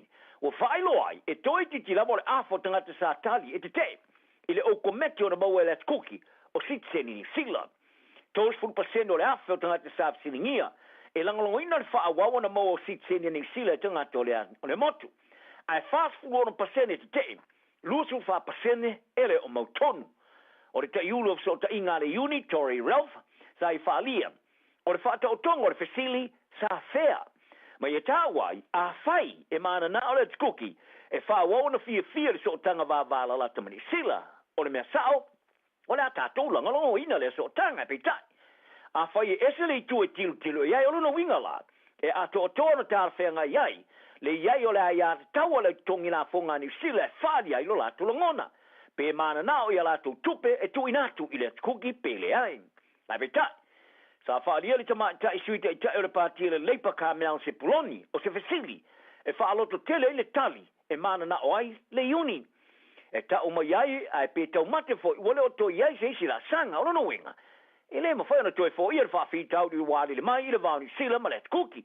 Whaalia se puloni e mana na o se fo e whaia. E taru mai le tau sanga e a whaib se lau o le sumalima o ni sila ma le kuki. E sa o loto lava le la sotanga. E whaatino lava ele kuki era na whainga malo. Ai o New Zealand, e whasolsio nia i vaina teo i mata upo le vai whafo, whaalawa te tupu, pui puinga. O tau fia e New Zealand, i le teimine i le lata li luas fulminiona ta lawa na Susani o Atina e Monemotu. Ta whaari ai le ministar vai whafo, wa wasa mane Winston Peters, wa whaia lea whae unga tuluai. Le le longo ina le malo le kuki i le malo New Zealand winga. I niana maalienga sa sainia ma le malo seina i a February. O se poloni o le a suiso upu fo o tangata Pasifika le leipa. Ta i tā ua, e i oele na pāti le whainga malo, o no le whaio whaatinonga le kuki whafamailia, ma le maalienga o le saolo tonga o so tanga le vao malo e lua. Tā alonga, o le whaia onga le leine i luma le All Blacks, Jason Ryan. E iesa na whaavivi inga whaapitoa mo le tūlanga le lei e iai e te inga le Lusfoweti, Douglas Griffey. E peona umio na whaatalitali mo le toi whirwhiria i lau tele le All Blacks, sa ma foilo na whirwhiringa i le peoli. O ke rifi, sa tapa ina atu i le All Blacks e kava mo se tamai manua e le whaia onga le All Blacks Ian Foster. I le tau sanga i luafe male luas furu apitai, e le ita alo. O ke rifi wa fia iso te mafou e to limo o whirwhiria nei le awal whaia onga Scott Robertson, sa whaelo e le amatanga le vaso. Whalia Ryan, e la tōre te tonu, wa matua i tāwhenga i a ke rifi o na maulo na manoa. A wa se tala maua e tele mostas e le fiu, a e tūturi mata ngauso na vanoa. E peo nāru ese matiu tiro e a teia malana ta alo sa iai, ma wa ai ele mata ina tele ua iei nei lana ta alo. Ai ole i tū sa silo na avi ele wha avivi i ngā Ryan, o lana mata whaioi le te ingo le awa Wellingtone, ma le Harrigans, le sa wa ai ele sili atolo na le lein. O ki rifi e lusu vau tau sanga, sa whirwhiria ele au suma le lima whirwhiria al All Blacks ele tau sanga o mawae, le sa whaalia i Ryan, sa le tele ai, lona teita inga. O ki rifi sa o lani lava mai lona le titi o tūra la te de All Blacks. E peo na avei mata mao pole ball boy, a o le titi, i ta alonga le All Blacks e whai Wellington. O whai loa nei, e le au filia le Barbarians a aloma le au Springboks Afrika Saudi, Cape Town, le stonai, whai unga le vaso. O le au au fiai ma Sam Kane, le kapteni o le All Blacks a turi fafo. Ma le ta alonga le suanga Champino le ta amarisanga i Pororangi le sa whai ina i le All Blacks Africa Saute, le roa whima le rufu tolu. O isi tama mua le All Blacks, tama ri silo ta alo iskalapu i fafo, ma le supala kapi Pasifika. Wa mai atu nei, wa whiriwhiri ai le au, e au fiele numero valo le Blues Hoskins Tutu, Shannon Frisell, John Ricky Telling, Lista whainga nuku, tauera ke Brett Apollo, Josh Checkham, Peter Umanga Jensen, Martelea, Jacob, Ratu mai tavuki Nipkins, fa pēr mar sui mua mua o le man sa mua ia Paul Alo Emile. o le whaia onga le Barbarians, o le Sui Momo, le All Blacks, ma le whaia onga Momo foi, le Wallabies, Robbie Deans. Wa amataina le whaavai o whaafitau lo ta'alo whai tupe pole Problem Campbelling Foundation. E se whātou sina whau e whaeloi me to tia ma a wala e tāina i ei mawhau whau. Mō pēt pitinga i ta'alonga e whao ngāi company. O pēt pitinga i ta'alonga e taula i ei le tu paori talavou. Wa whaingoai o le Are You Being Played? O le a tilo e le whape whea i le ta'alo i ta'alonga whai tupe. O na whaatupula i ei le i ei o so tanga ma ta'alonga. Ma le whape whea i tanga talavou. O na tō sina o na le whaatupula i o le telo whaalau loa o pēt pitinga. O le whaatono o le whaavai o whaafita auri tāno whai tupe mō lango ma le ola mālolo ino tangata lau tele, Andrea Frody. Tā i whaalia, o lana whaalabra matonga ua popole, i le numero o li talawa o tōsi nātu e pēt pitinga i tālonga. Ma tala ua whaalongo iai, e whaavai, e matua, le whaavai, e matua i whaapopole nai. E iei tamaitia onga e talanoa e winga e pēt pitinga e whaia ia onga. O tamaitia iei ofu tōninga onga te tōnua pasi talanoina, po ai au e peti ai. Ai mai se le telo tanga televou. Wa apa tu nei moni sosoaring. O le whātou sino le a tilo ai se fulu metro tia i pētu tinga i tālonga. E pe ona iai a po nese sa inia moa, tupe ti posi mo tālonga, ma peti e le tu tongia e whaano whawai ai se whaalongona, se, o ni tau e moa, ma le māua lalo se le matia i ai. Whaari e le whawai, e tau walatu i le whaalau loa, ua mānana o e whao Sofia i se fia i loa, e tangata po le Curiosity, e winga i metu tio lo whao ngai company o pēt putinga i tālonga, e tā ofi o fia i tangata i pēt putinga, ma le whamoe moe, e vao iai a fianga, a ele i o iai i lea whawhi tauri, taranal ne yaso, e malosi le mea mongi e le mongi me malosi, mo o se asfifia. Ua mawhai ona au ina atu le tala o le tau i aso taitasi ona o le langolango mai a le Pacific Finance Limited. Telefoni o Varselau fitu whawha lua lua fitu. Ua loa le tautua le Pacific Finance in no ngā tupe mō so se wha moe moe. Ma liu, whai puiponga, aso whanau, sa whai whai ngā malolonga, ba so se wha lawelawe. Apa laine lo le pacificfinance.co.nz. Pe wala au le oval se lau fitu whawha lua lua fitu. E talo sanga sauna no ngā tupe i le bao le 5 se lau tala, ma le lua se furu hawhe tala. E lua minute whai lau talo sanga online, www.pacificfinance.co.nz. Ai tasi le tulai whaatali e se tali. E iai, ai inga whabitoa. Pala au lo le Pacific Finance Limited ile oval se lau fitu whawha lua lua fitu. Oval se lau fitu whawha lua lua fitu. Ua na o le Radio Samoa se furulima iwa toru a mo e tautuaina o e ilangungana fitu aso le vai aso. Being up to date with our COVID vaccinations is a way to take care of ourselves, our elders and loved ones. COVID is spread between people, which can affect us all in different ways, some more than others. To protect yourself from serious illness, a COVID jab is recommended for all people aged 50 years and over. It's free and can be given 6 months after receiving your last COVID vaccine or testing positive. To book or find out more, contact your doctor or chemist or visit bookmyvaccine.nz. Talofa Samoa o ua eni ma le wharita vale la wiloa le Oracle Autos Limited. Fia whala wilo ato mato tā vale o lo whalumia le mato la lai Penrose e mwhaina e filifili mai ai. A le aiso lai sene mwhaina mato whangaina le passport o a inga i le leila unga luenga le leila tonga i tā lafu. Talia umai mato so se ngā luenga casual part-time o watu ma le whamasina. Ai whamania ina le finance o le ama watu ni so whamanianga. Food voucher 5 selau tāla ma le refill 5 selau. Whafsota e mai eni le olua tasi o whaono. Pawhatasi lua pe te suma ni mato officer autu, fitulua tasi fitulua 5 Grey South Road, Penrose. Le Decor Cakes. Ua ono sfulu tausanga talu o na tatala whaitutoa. Ma tautua i whaipoiponga, aso soifua, whauunga, ma so o se whaamoemoe.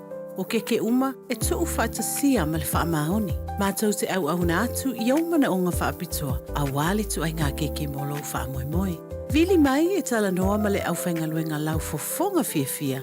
E le ai se mea mātou te le mawhaia. Susu mai i le Decor Cakes, se fulu wha Queen Street, o Tahu. Bevili mai i le lua fituono, ono fituono, lua fituono, ono fituono. Talofa Samoa, o Ateshna Ryan, o le Licensed Immigration Advisor mo le Auckland South Immigration Consultants. E visosoani mo so se tu ai ngā visa e malanga mai e New Zealand po Australia. Telefoni mai nei loa i le o valu o tasi ono valu fa fitulua. Po le olua tasi ono valu fitulua tolu o. Mo tupe whamomoli Samoa mana tua lo le Pacific Easy. O lo wha wau pea le tātou whamatoa e nao le 5 tala te tongi pea e whaonga ina le Pacific Easy app. E wha tino ai au tupe whamomoli mai lau telefoni whaamhai. O lo awanoa fo i tātou direct transfer. Ti posi mai ai au tupe le tātou account. Ma whamoli eina fasili lungo le telefoni. Ma wha tino la fo ina lau tupe ai inga whamatoa. Mo le tongi no pili o le vai. Mo li te ngā tupe so se whare tupe Samoa. Pe te tongi nino no ngā tupe le nupi wha. Samoa House Corporation po le Samoa Land. Ma so se au nanga Samoa. O lo mawhai na whaatino uma e le tātou au nanga le Easy Pay. Maratua e lata le fitu se fulua tātou la wa wha sopoli ai New Zealand. Wha peo tātou ofise tolu i o Tara o Tāhuhu Mamangele. Pe whaonga le Pacific Easy app po le direct transfer. E wha sawa ilo teimi. Ai sili atu na wha sawa i nau tupe wa taunga tāle penisini. Mo nise whamtalanga pala au le o varselau o tasi ono. Po numero masani au kilani. O le lua fitu ono fitu iwa fitu wha. Ma le lua fitu ono fitu iwa varu wha. Pacific Easy. O laupa anga mo tupe wha mo moli Samoa.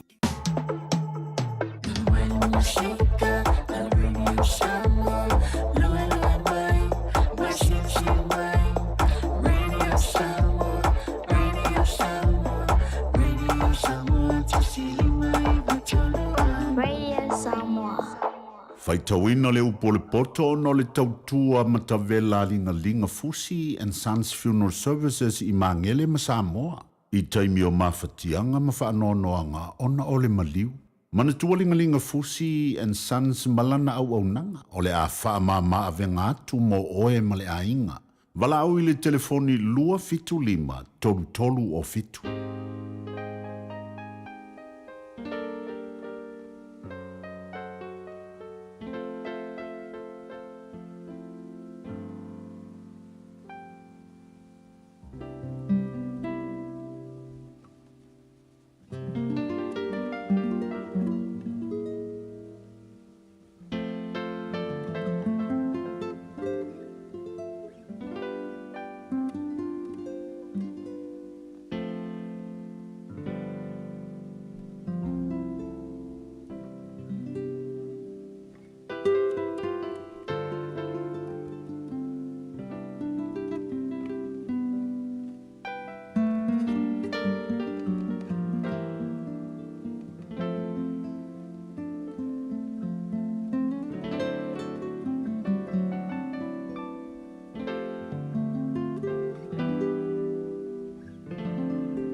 Awhionga pa ia lo tātou wali. O le whaitawina o le upo le poto, ma le tusi al whaata oto, o lona mata upo e luas fulu ono. O upo I le vale, ma le paie, ma le whatua a upua. E pei o le kiona I le tausanga vevela. E pei o le uwanga fo I ona po le sere ngā saito. E whapea lava ona le ono le vi inga I le vale. E pei o le manu lele ua whialu wai. Ma le pea ua whelele ai. E whaapea le whetuu whaifua e le o. O le sasa mo le soro whanua. O le whaangutu mo le asini. Ma le la au mo le tua o le vale. Awane e tali atu I le vale. E tusa malona valea. Ina ne tusa oe maia. Ia tali atu I le vale. E tusa malona valea. Ina ne poto ai o ia I lona lava manatu. Ua vavae ese vae. Ua inu I le mea e ti ngā ai. Le ua tuu le fe au I le tangata valea. E fe toso vae o le pipili. E whaapea fo'i I le whaata oto I le ngutu o le vale. E pei o le tanga. O maa ta ua I le wha upe ngā maa. E whaapea le ua vatu le vinga I le vale. O le la au tala. Ua avae I le 5 o le ua o nā. O le whaata oto lava lea I le ngutu o le vale. O le ali I tele. Na te whaati ngā aina tangata umalava. Na te wha o loa le vale. Na te wha o loa fo I eso le tūla fono. E pei o le uli ua fo I lona pua inga. E wha pea fo I le vale. Ua toe fo I atu I lona valea. Wa e iloa ea se tangata ua poto ilona lava manatu. E fai le wha moe moe o tangata i le vale. Ai le ia te ia. Ua fai ane le pa ie. O lo i le ala le leona. Ua i malae le leona. E whiaro ruai le pui pui iona wha mau. E wha apea le pa ie. Ona wheliu li wai i lona moenga. Ua wha alilo le pa ie lona lima i le tānoa. E musu o ia e wha fo i mai ai lona lava ngutu. E manatu le pa ie ua sili lona poto i tangata e to fitu. O e ua tali mai ma le mafau fau. O le ua tango i talinga o le uli. O le tangata le ua anuane. Ma oso vale le misa ese. E pei o le vale ua fana iu. Ma tao ma le oti. E whaapea fo i le tangata na te ole i le la te tua oi. O na whaapea mai lea o ia.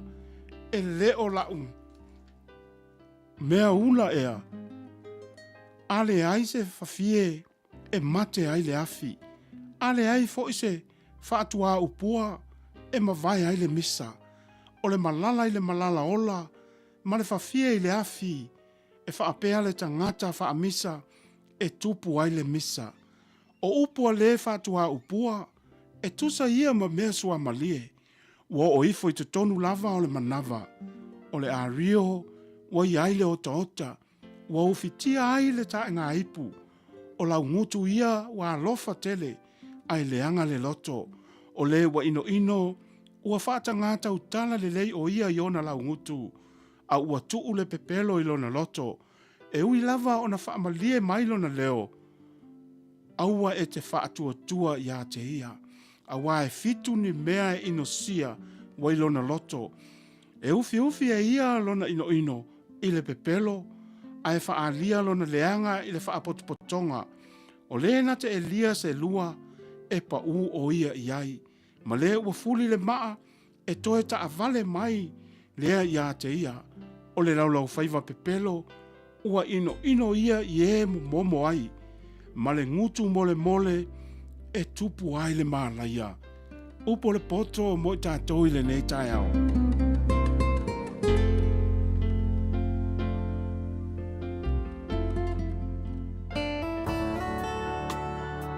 Ua au ina atu le upo le poto i le nei aso o no le langolango mai a linga Fusi and Sons Funeral Services. Ua mawhai o na tu whātasia o au nanga tāla whea ngai i ni tautau ngō fia tele. E fso soni atu ai, a o whea ngai oe ma le popole ma le whememea.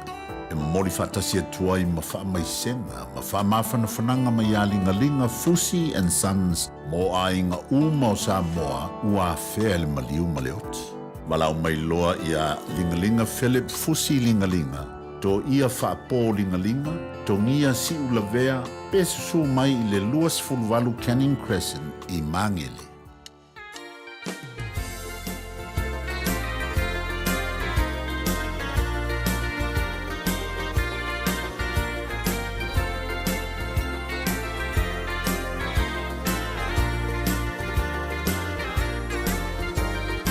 Oh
Loas fruiva minuto leo tene ia leitu la iva le nei fwite mele tai au. Mani ne pis senga le tai au. Pisingi ka ke mga kua iar ko inga malo makua pe au i. Ia sola. Ia ai misi ama mo le to ina malo matua foi de fa pe ola ua le la vela foi pese le lok. Ia aka. Ia wa ya lon wala pi misi de ia lo makua ko inga pi pa tu ia ki kua. Ke manga kua ia wa sola. Ia pe saua fa me ka kaidua ngoka a fuluka mai. Olla pe ia lai. Kama wala ngale a pupula le ile api ngoka. Pe ia lai uma ngoka fai kau ade dola nga upo de pese. Ale mari o pale ni o leo. O mari o pale ni o leo.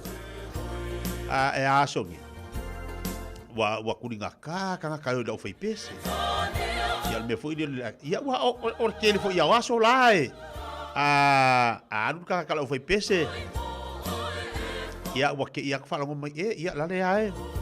Ia me sela ko inga melo maku. Aso lai ngofo fa kari la ia la ka makeni. O ka makwa le vanga ia lo foi pese. E moi fong la le wo man fai pese.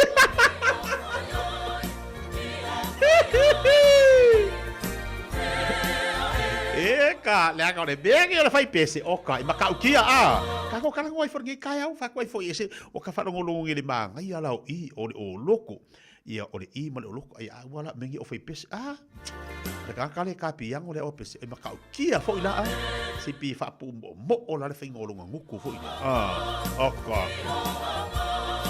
e ko songa la le i au le i dunga ngoka mo lu le fai ngala le o loko ia e pia la fa emo kasi alo maka i ore tesi i mo lunga la ali do ola ye i mo lunga la di fane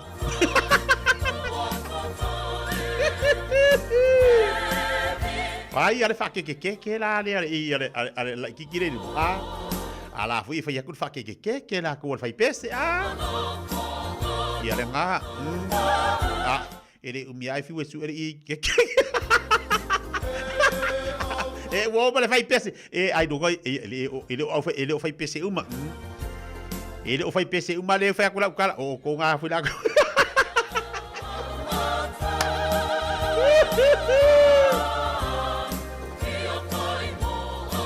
o desi ia o ko kupu fa pera marcar ko inga i don ko rua a wo ko lo fai pese nga ko va ko ese le finga la ke kau ke mai ai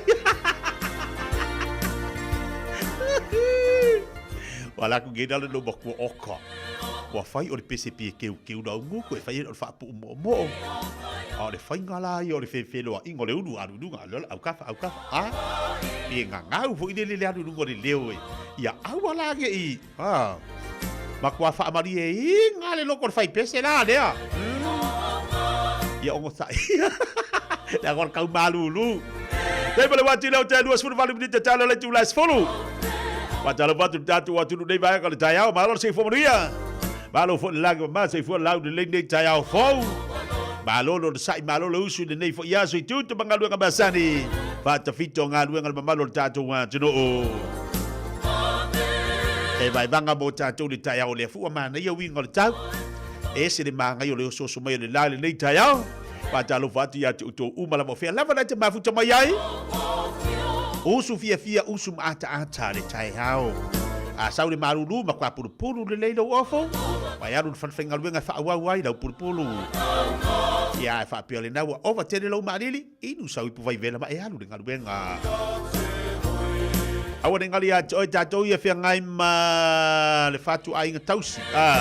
Tatou ia lo fia ngai ma luenga tono ainga ma ili to ina malo matua fa se lai tia le tai hao. Ia ma fana mo ia o le ma fana fafo ia o le lava va ia tu fa ia sin tau maru lu lo winga e te tau ona ma fana de leila ia nei to ina mana ilo ma tua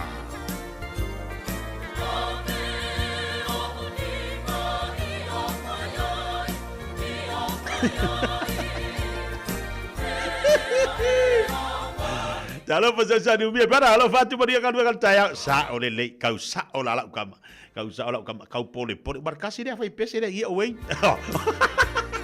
le ai dai se kilo como oi Se kira ka mo se kira ka mo tang.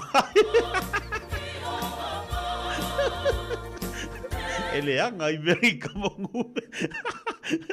Le anga I vengi ka mo ki mo te sorry. Patalo vatu ni so tatu pa anga dunga la tele. Balon sei fo maruia balo fo le mafto mai. Wo pa anga dunga tatu Facebook le jayao. Patalo vatu ya te to a seki mari jayao ia ai mesi ole va so buli ne yo anga na tamaiti a. Ia le fo la mai ala tu wa onga bole ne ya so mole so jayao ma lor fa ma lo si ma lo sai ma lor fi nau. Mo moli nei fa na le onga I le jayao mo le jayao.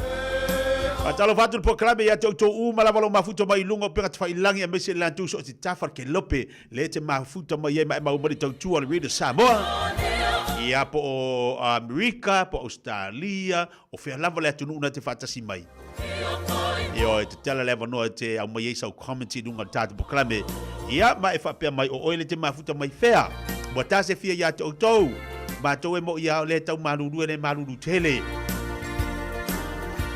Ia, fatalo vati a te la tu sanga lulu le pona po tu te manga lulu le pona po se pa ia mai le taiao. Pa malo le ono sai. Ka ko e malulu winga lungal manera. Ai le malulu winga lungal manera, ele me fai ona fatau se fang susu wale aisa.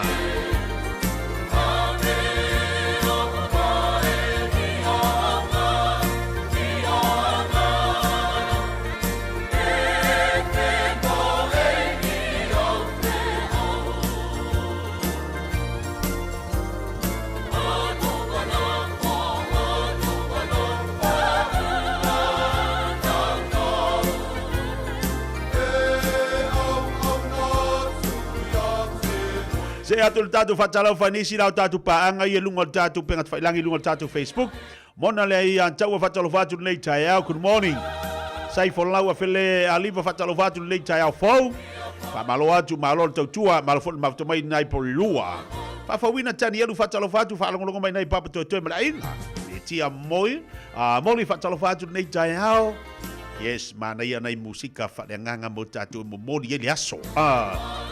Joseph Mergen fatalo fatu malor se fo manuia ne tia moli ia seki de taiao se o se atiba se manuia ngal taiao brother fatalo fatu ia suluman tamua nai pakulanga sai fo lau afele aliva fatalo fatu laina tiu malu tongia fatalo fatu nei taiao pa pela foi aso vale so se fina Twitter malor fa tasi mai nai papa toe li of vai o manu pipi mete motu fatalo fatu nei taiao malo sai malo lusu Liso tali pokal me fata tia mo nei taiao ele te banda tu so taia tu le unang mal tua al taiao one more tanto na to la te fa o tatu pokal me tu asina sina le vai aso fo ona le fato ato te li mai li tatu pokal me na ni so fo fuanga sa yai ele langona le aso fo la to fa o le pokal me nei tu asina sina. Ya, ni so pokrame tali tu la sfulu to ya watu tatu tala I vai fnua le tau tu le fianga se uli malau te ale tu la sfulu mo tatu so ta inga I Amerika Samoa pe na ye le tau tu la unanga ale to fa ya royal sange ya ona tatu we vai va te fo le mrisio tatu fa linga musika so fe filo tali tu la suma tasi o moriatu tatu tal fo ngale Britania Diso tatu fa linga fa tatu noanga mrisio unanga tau tu ala mo fa no tatu wa tru tali tu la se football lua se e baile de foa ele to fai a fonga mua se man francisione pa waulo malu le taiao pa pe na we fere male malu le taiao le nei fo taiao fo especial tu ia le onga al colisio vai maunga vi o lauri to lua se football lua minuta talo le tu la se folo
Talofa, we're the Katinas, and you're listening to Radio Samoa on 1593 AM. Wasilia male luas fulu tausanga le tautua le Aro Memorials. E ngau sia lantou maafa amanantou I oloa anangata. Maua maa e fua I lau faasoa. Mawhaifoi ona lei bai, fausia I lau manao, malafoina I Samoa. Tatala mai le asunga fua I le asfarei le mai leiva le taiao I le lima I le afiafi. Ma le astona I mai leiva le taiao I le tasi le awauli. Awhia o ne loa I le lualua o Massey Road I Mangele, tolu tasi tolu Great North Road I New Lynn, po le tasi whantolu Cavendish Drive I Marukau, Petra Yane I le arrowmemorials.co.nz. Le Arrow Memorials, wasilia ma le luasful tausanga o lana tautua. Talofa o au o leilani. Mātou tena nofo whaatasi malau to o lua, le mawha naumana I o mātua. O te pala au I le Healthline pe a whaia langona le tino mai, e se tasi o I mātou. E le ai se totongi o le nei au o nanga, mai mawhai ona o tala no e se tausima I mō fautuanga, tau soifua malonoina, ma whamatalanga I mea te tau ona whai. O te wala au iai ai le tinga ina seisio I mātou.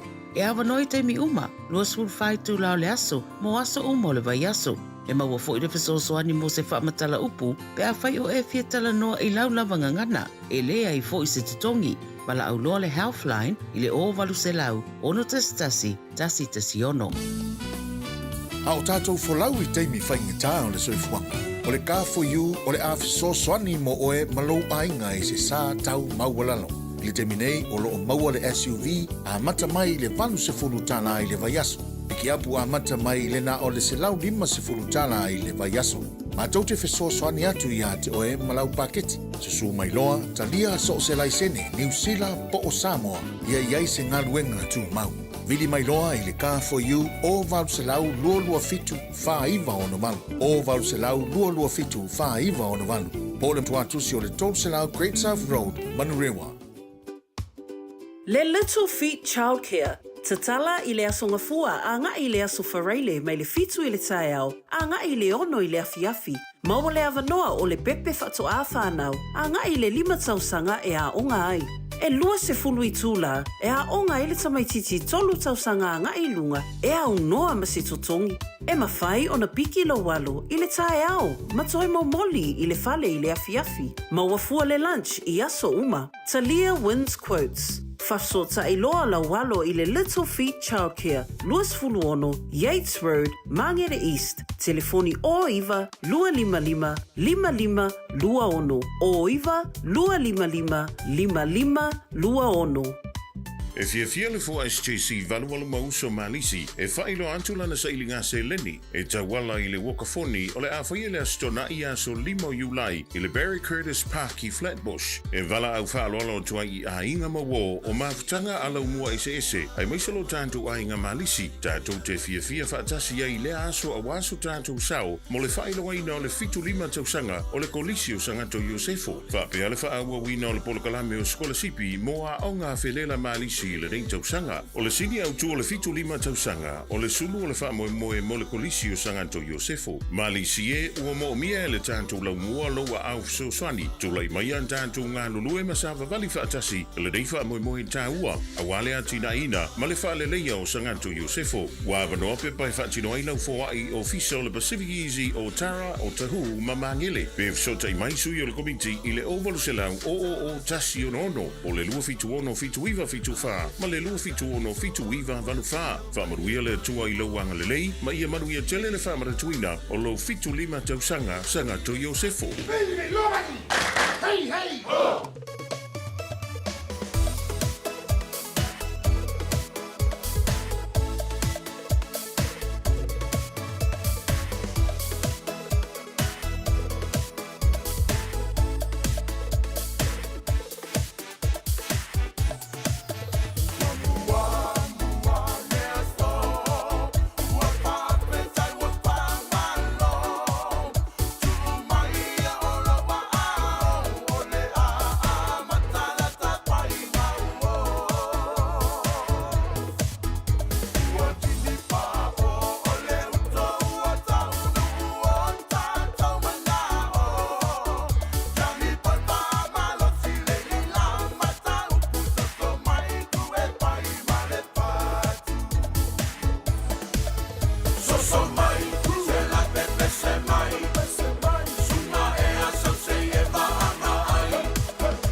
Bianga mo tato le nei tai o lo tos furu minuto le tai le le tu las fulu. Ya lo fata si mai fala udanga mo tu al tai world pe na yele udanga masane le sunga ya Victor mo tato le nei tai au la tato tali watu ya watu ni so tato udanga pe ona yele nei tai o la stofi tala fa Victor balo se fu po nei tai au. Ya, ida va mai fa lo fa talo po i la sunga tia malo sai malo tu. Ya, pasalo po to ilaw paponga sa po isa mo sa mo sa malo le kila tayo si ko na usinga venga malo la ba sa malo ko ito wa so tofi o le vai so muri fo ni masina le utatu ye Victor malo la fa malo singa luenga te lo na fo ko pisi tato ya malo la lo sa imale longo pu le vol tatu watu tu langa o ye le tau langa mo tato le neva ya so la fa tu ye o ma fana o di vai nga tau fo mana tu mo tatu watu le tayo. Ya pero ti ti mana matono mata ti le tatu a compensili ya mana tu ande yesu sene te se ta utro ta vari ya mato boli va kasi le wo ta la tu dua pa ko ti so ta la di mai va ya mana tu Apple Car Tax ya point canton tatu falolo mo le ti sta pe utro ta vari ya mato fa fa fa ya lo ta pe utro ta vari ngata fo ile con che si LPG fa to vi fio lo so va ta la di vai va sende a pa pe ngo ile con che si pure anga foi e poi questo fa qui so che si forma ia mato tu lando so fa ma se fa numero che va alla vita to se voglio so per tasia se si poi da te tu fa tu malo sa con la vecchio fam o tato tu si o le tasi di matolista ma che ora per fa le lo sa e si fa tu service e su mai tasi di matolista ma che ya li fina ko matuta vale a lo inisi mo lunga to li inisi o le lowing o le snoko o pupa se vai na tongi vai yasu fa pe ke o fia vesa pupa si Samoa po sa snoko po sa si puningi di si e fai ngā tongi nei a soa usa ke ua kukungi o ngei ia e kango o i lafi Samoa. A wa pēwhia whapile flea sia Rufeus a lefo ma tōtona whakoro sā a pēr ngine whale kongo ni mea ure pasi te pale wo ken whalea i a mātou. Te pale warin ia duas kutala te tongia pukmare aso i ngai tawango ai i le tatou wharisinia mo ke tata awari whaatau awari fōu, awari whai i le tatou whaatawale, tatou hyper cars, tatou van, tatou whole, tatou whiti apu o Ranger hai la sukumani te whaamanaia. Tatou awari lava umana teu ngata whole, tatou whiti apu, two-wheel drive, four-wheel drive, umana rifi, umana tualis noko, ia ma paula po luas fulu makas, ma o-train tires, i tatou awari whaatau. Paula wai me te sumai moe, o le laisene, fulu masinga lau tank statement, a palai sau ta'awari mai ia mātou. O le peimene a mata ia ta ta'awari, mata mare lima su ta'ala ngai dunga, ia peimene a mata na mo ta ta'awari whaatau i le tatou ta'awari, a whapea ngai sau ta'awari tuai, e ma i te i tonga tarifa tatou le say-in.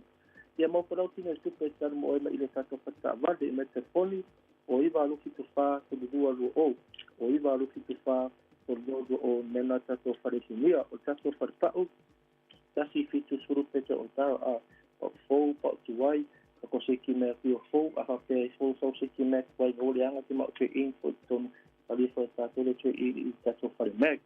Tatou mea mata mai sai su lima, si pa i le lua sulu mai lua sulu ngai dungi mo tata wala po, a hapea te mo ti noa, ia amare whai whena amare ta wali, so ma amare ta wali whake kau sau seki mea le mata whare meg.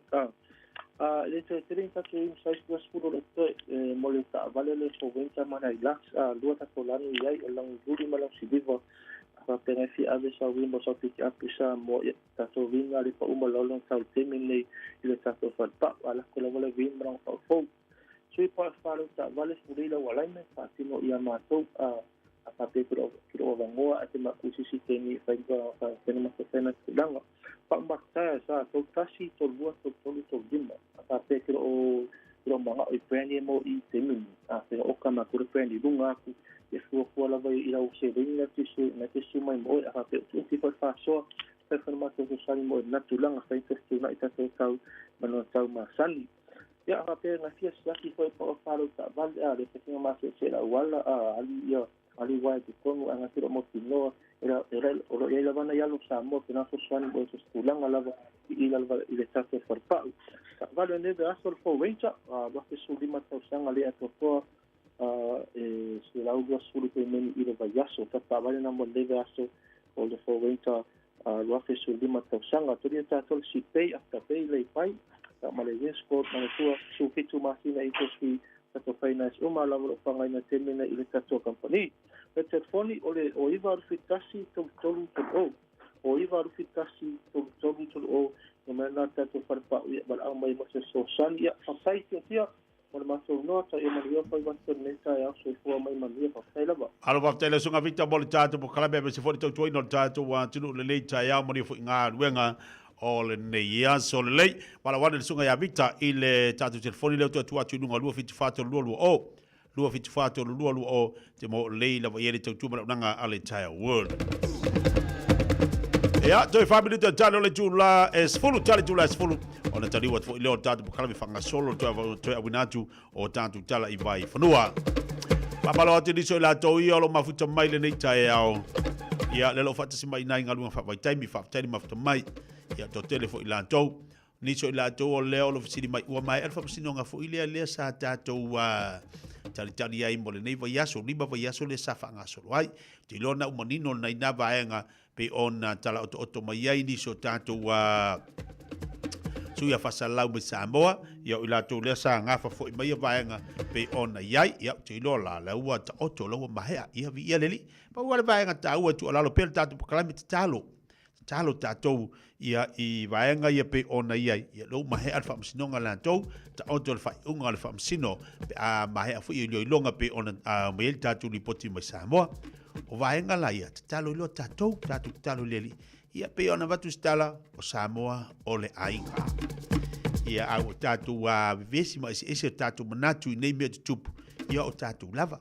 ai tātou tau whai talo lele i whasosani mai ina ia malutia Samoa. Ai maisa le tāpenanga, le whainga palota, pe ona aloti ele tātou wātunu i le māsina. Fou, i alofangia lai le tua, fuafuanga pe ona i tātou ainga mō Samoa.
Hours a day, 7 days a week. Radio Samoa streaming live on www.radiosamoa.co.nz.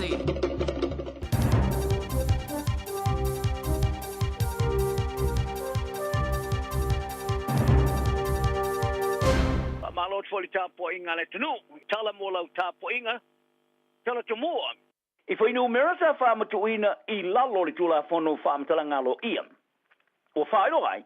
Elim se la ulus fuwono to matia onga sa fa malolo ma tuli SMA onga I fa onga ina ai pole umia. O se a upenga I le onga I le tosanga umavai. E tu samale tu sale ma le varsful pasene. O silia to ina I lo le tosanga I luafes fudo valu. Le sa li putia I tu samale tolu se la to matia onga sa fa salina. O le vanga telo to maiti I le tolu se la fis ma le lima. O mata obu sa li lima I le luafe lu fulfa. Sa I wani to maite fa malolo ina ma ia onga mo sina taimi. Se lau su tasi sa wha maroro mo stemi umi, whaase folo, sa tuli ese. E tu somale tasi vai tolu, se lau limas folo tamaiti. O tamaiti a ongai au kilani, su so o tuai ma ongai Hamiltone, I le onus folo. Whaariere matanga lue ngawa onga, o a onga e whaia I whaai unga I wha pewheona wha wasenga I a mio le tau pulea latu tamaiti a onga. Ma ta uai le wha amani nonga le upu a upenga, e mwhaona suia. Mai I lea onga, I lea onga. Mata wai wale o se fua wha tau lea moni a mio to maitia onga, ai o se fua wha tau. O le talia lea onga I nei tu ai ngoa mio. O nisi o nei wha lave, sa whaanga I te maiti ai tu ai ngo whana o le BB Guns, I le tausanga tu wai. O se te maiti tia onga tūlanga lua I kala estete a le night school, sa ia whana se whana I se te maiti a November. O se te maiti tia onga I au kilani, sa wha manuolia I se onga maulunga I North Shore, I le isi tua lalau papa. I se oso whainga te tonu e mātua, sa au fia ise anga ese ia mati o le roa, me mare lo for wha. Whaaliel President o le sosio rua onga maururunga, Luis Anaro. O se tasio se au penga maua i se a onga, o tele nau. Ai bitai, sa ia aya iai in nai mata opu wha penei tu tonu, o le lua sumaleona tau sanga, o lana tā leni whai a onga.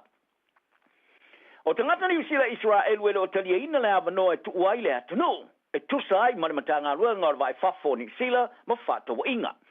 O se avea i tangata ni usila o iai Iran ma Israel, o le whaia leo mea uma e lātu te mawhaia tu uaine e tunu, pe a whai, e lātu te maua ia ni awala saonga le mō e o e se ai. O ia tunu o lo alin ma yeftena inga staua. Ai ua whaalia sui so upore matanga ruenga o le vai whafo ma whata wa inga. E le o mawaina le matanga ruenga ia ni tāo sanga mai tangata kiwi Israelu e tāpa ai le fia tumu ese. Sa wha mao popoina le matanga ruenga ia awala mo le lawe e ia ese o tangata i Nisila Israelu i le asolua o le vasa nepi tai. E le ese tangata sa taliena le afsoswani. O le vaalele o le fita ni Nisila sa malanga atu i le itulangi o ngā tonu sae e afsoswani e tangata kiwi o utia Iran ma Israelu. A ele o failo ina le vaenga tonu o le afa mautua i le vaalele o no mafu anga tau le puipuinga. A o yeri wha moe moe e tau no ia i le aso atai au. O le numero tangata ni Nisila o le Starina i lungo le upenga o le saonga le mua whemalanga inga po le safe travel. E se lautos fluiva o lo ia i Iran a se lau se folu i Israelu. A ua whaalia le ministar vai whafo ni Nisila wa wasa mane o Winston Peters e to o te leo tangata ni Nisila o le a manua e nei o lo iai i Iran. O se alima i Peritania sa afsosoni ngau ia le siri ma le tose lau tose furu fituafe tā la. Mai le luas matasi o tangata pito o mātu tua i au kilani i ni whainga ngaoi e musu e ngā ruru e whatasi ma leo leo. Ai wa tūrai mo le fia mau atolo na sao o rewa e ngā tupe sa la tu ngau ia. Pe ata tala i tua ma le wharipui e pe ona whaari ai e le whaamasino. Sa tongi whafo e le whaamasino i le apili Jack Hennessy whaasanga i le umiono na whaasalanga. Malapata ia o se whaasalanga o stangata tau whaavalea e whaono o atu i se whaasalanga ma mawhatu. O lea tama e luas mole on tau sanga. O lo tūli le tōru tau sanga ma le tōru masino on whaasalanga e wharipuipui. Ina ua mai ano i tau tino e le monio le luas mole i mo morianga i rona maua ni tupe i se tau whaangoi. O se sol tūla fono sa whaingoa i le whaamasino e matua i leanga tele. Sa tau purpurina ma whaatau no i se tu aingo whaatinonga whaamerikeli. Sa ia whaonga ina i ta avale lau pasesi o Texas, e anse se i whale o i la tau sa afia i le soni ngā tū la whono. Ma whaafolinga o se leo leo o Savili. E ao ina i vaenga telo tino i tupe, sa ta paina mo moatu e whaonga ai upu whaadilo lilo po code words. Sa te tonu i etanga mātua i nei tau whaavalea malatu tala i tua, i tupe i le te tununga, o lo ofisoswani i leo leo o Savili. E se sa i lilinga whaatapito i taula i ai, le au whainga renga kuluku i whari tupe, ma tupe pepa whaaforinga. I le lawino no na whaasalanga i tau sanga obavae sa ta uai e Hennessy. E paule wala sa i oea i oso lungo le vaalele i Peritania mamalanga mai ni Sila, mo le pikino a fifi o tino i tupe, i no wamai ana whaamata uina e tangata o whaamabo poina ni ngā ngoinga, i le whao o ni a whianga i lontina, mono na uso. Sa apili a Hennessy i le umio no whaasalanga le masino de i lumo le li whaamasino Justice Timothy Brewer, le sa tongi e whafo la na apili. O se sa i li ngona ngona muni nei ali union tangata tongi la fonga ni Sila, New Zealand Taxpayers Union, o whailo ai e toi titi lamo le afo tangata sa tali e te te, i le o kometi o na maua le atkuki o sitseni ni Sila. Tos fulpaseno le afo tangata sa siningia, e langolongo ina le whaawawa na maua o sitseni ni Sila tangata o le motu. Ai fast fulono pasene te te, lusu wha pasene ele o mautonu. O le ta iulu of so ta inga le uni, Tory Ralph, sa i whaalia. O le whaata o tongo le fesili, sa fea. Ma i tāwai, a whai e mana na o le tkuki, e whaawau na fia le so tanga wāwāla la tamani Sila. O le mea sao, o le a tātou langolongo ina le so tanga pe tai. A whai e esele i tu e tilu iai o luna winga la, e a to o tōna tāra whenga iai, le iai o le ai a taua le tongi la fonga ni Sila e whaadi ai lo la tulangona. Pe mana na o ia la tu tupe e tu inatu i le tkuki pele ai. Lai pe tai. Sa whaalia li tama ta i suita i ta e le pātia le leipa ka mea se puloni o se fesili, e whaaloto tele le tali, e mana na o ai le uni. E ta o mai ai, ai pe tau mate fo, i wale o to iai se isi la sanga, o no winga. Ele ma fai na toi fo ia fa fi tau di wali le mai le vani sila ma let kuki. Fa dia se poloni e mana na o se fa fo e fai. E talu mai le tau sanga ya fe se lau o sumalima o ni sila ma let kuki. E sa loto lava le la sotanga. E fa tino lava le let kuki era na fai nga malo. Ai o ni sila e fa sosio ni i vai na tau i mata upo le vai fafo, fa lava le tupu ma pui puinga. O tau fie ni sila i le teimine i le lata li luas fulminiona ta lawa na Susani o atina e motu. Ta whaari ai le minister vai fafo wa wasa mane Winston Peters wa whaia le whae unga tuluai. Le le rongo ina le malo le kuki i le malo ni sile winga. I niana maalienga sa sainia ma le malo seina i a Februari. O se poloni o le a suiso upu foi o tangata Pasifika le leipa. Ta i ta ua e i oele na pati le whainga malo o no le whaio whaatinonga le kuki fafo mailia ma le maalienga o le saolo tonga o so tanga le vao malo e lua. Ta alonga o le whaia onga le leine i luma le All Blacks Jason Ryan. E yeisa na whaavivi inga whaapitoa mo le tūlanga le lei e iai e te inga le Lusfoweti Duplessis Griffey. E peona umio na whaatalitali mo le toi whirwhiria i lau tele le All Blacks sa maa whailo na whirwhiringa i le peoli. O ke Griffey sa tāpai nātu i le All Blacks e kawa mo se tamai manua e le whaia onga le All Blacks Ian Foster. E le tau sanga i luafe male luas furu apitai e le ta alo. O ke rifi o awhia iso te mawhau e to lima o whiwhilia nei le awar whaia onga Scott Robertson ta whaeloa e la matanga o vaso. Whalia Ryan e la tōre te tonu o matua i tāwhenga i a ke rifi o na maulo na manoa. A wa o se tala maua e tele mostas e le fiu a e tu turi mata ngauso na manoa. E beo naru ese matiu tiro e a teia malana ta alo sa iai ma wa ai ere mata ina tele ua ye nei lana ta alo. Ai ole tu sa silo na avi ere wha avivi i ngā Ryan o lana mata whaioi le te ingo le awa Wellingtone ma le Harrigans le sa wa ai ele sili atolo na le lein.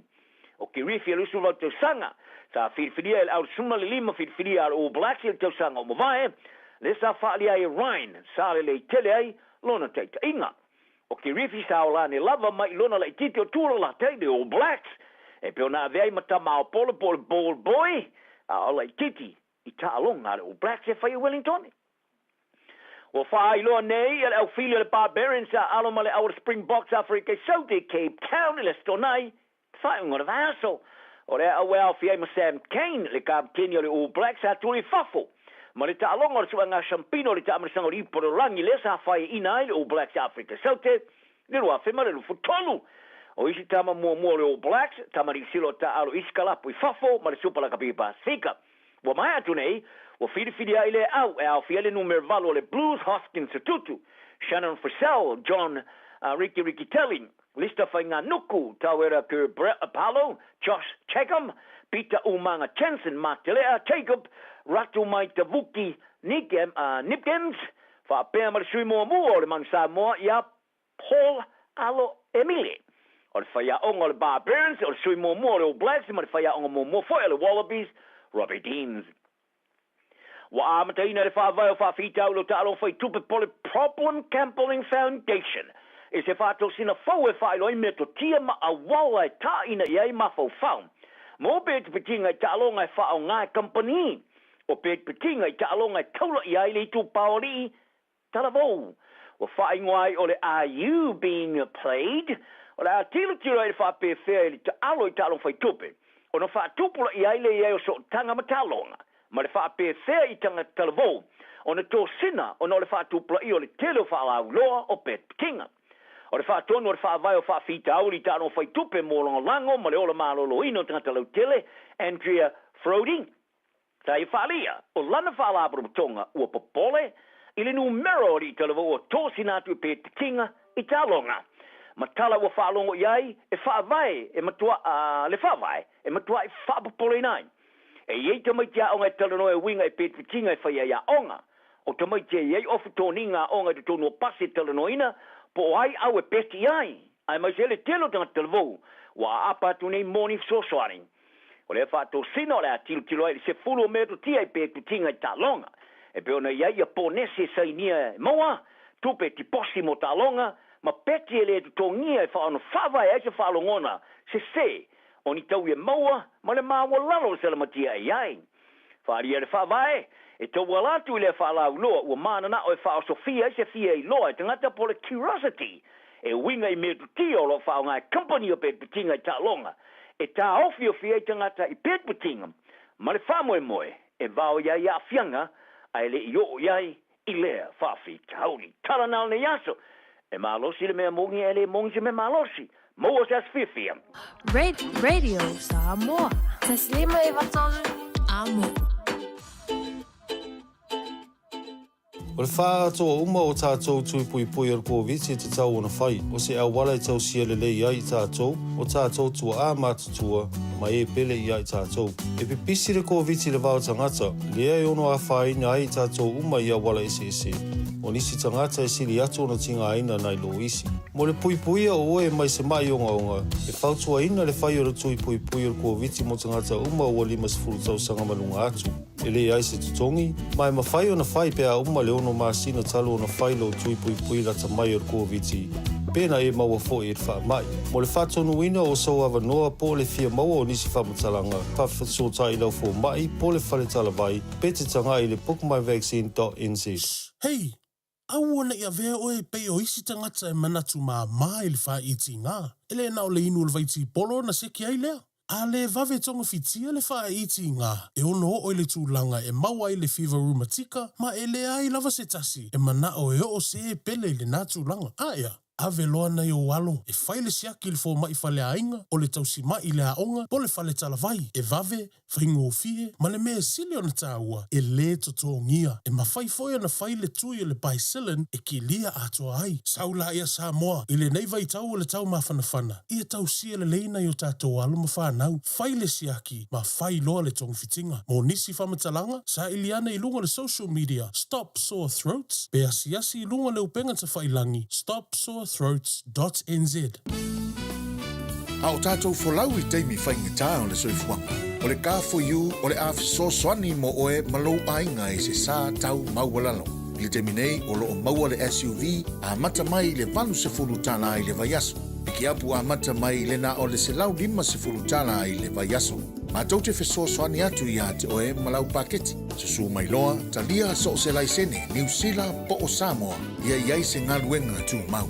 Vili mai loa I le ka for you, o valu se lau lua fitu, wha iwa ono malu. O valu se lau lua fitu, wha iwa ono malu. Po le tuatusi o le tol se lau Great South Road, Manurewa. O oios tangata whai bisinisi, po o iei sau fuafuanga e amata sau bisinisi. O le Pacific Business Trust, o se whaalapu pitonga, e langolango ina mwhautua ina so se bisinisi tangata Pacifica te tonu New Zealand. E mawhai ona tuina atu le tautua, male au nanga e au no mas te tongi. Mo I lato o lo tau whaatu se bisinisi fo, atu fo I mai lato o lo fia si tia na tina ina o le bisinisi. E tele ni awala, e mawhai ona tuina tuaile au nanga male tautua I bisinisi. E pe o whautuanga whapito mo ilo longa mo bisinisi, business assessment, whatu peina lea o se atina e mole bisinisi investment funding. E whaia fo ia o onga me seminar, business workshop or networking events. A wala varsi tion to mai mauna ia pele whaale leo ati na e a tātu tangata whai bisinisi. A whai o lo tau sa ili se fisoswani e ori tangata whai bisinisi. A wala no whai. A wala au lea fionga ia tuala victima au ni mo se fisoswani. Ile telefoni o lua tasi fitu, whaatoro lua whavalu. Po le telefoni le eise te tongi o varselau, lua varu fitu, fitu lima lua ono. Pe te hanga ilunga o lo pengata whailangi website ile www.pacificbusiness.co.nz. Marisi talai. Tātu ngā lue whatasi e ati na e pisinisi mo se luma na e marui o tātu tangata.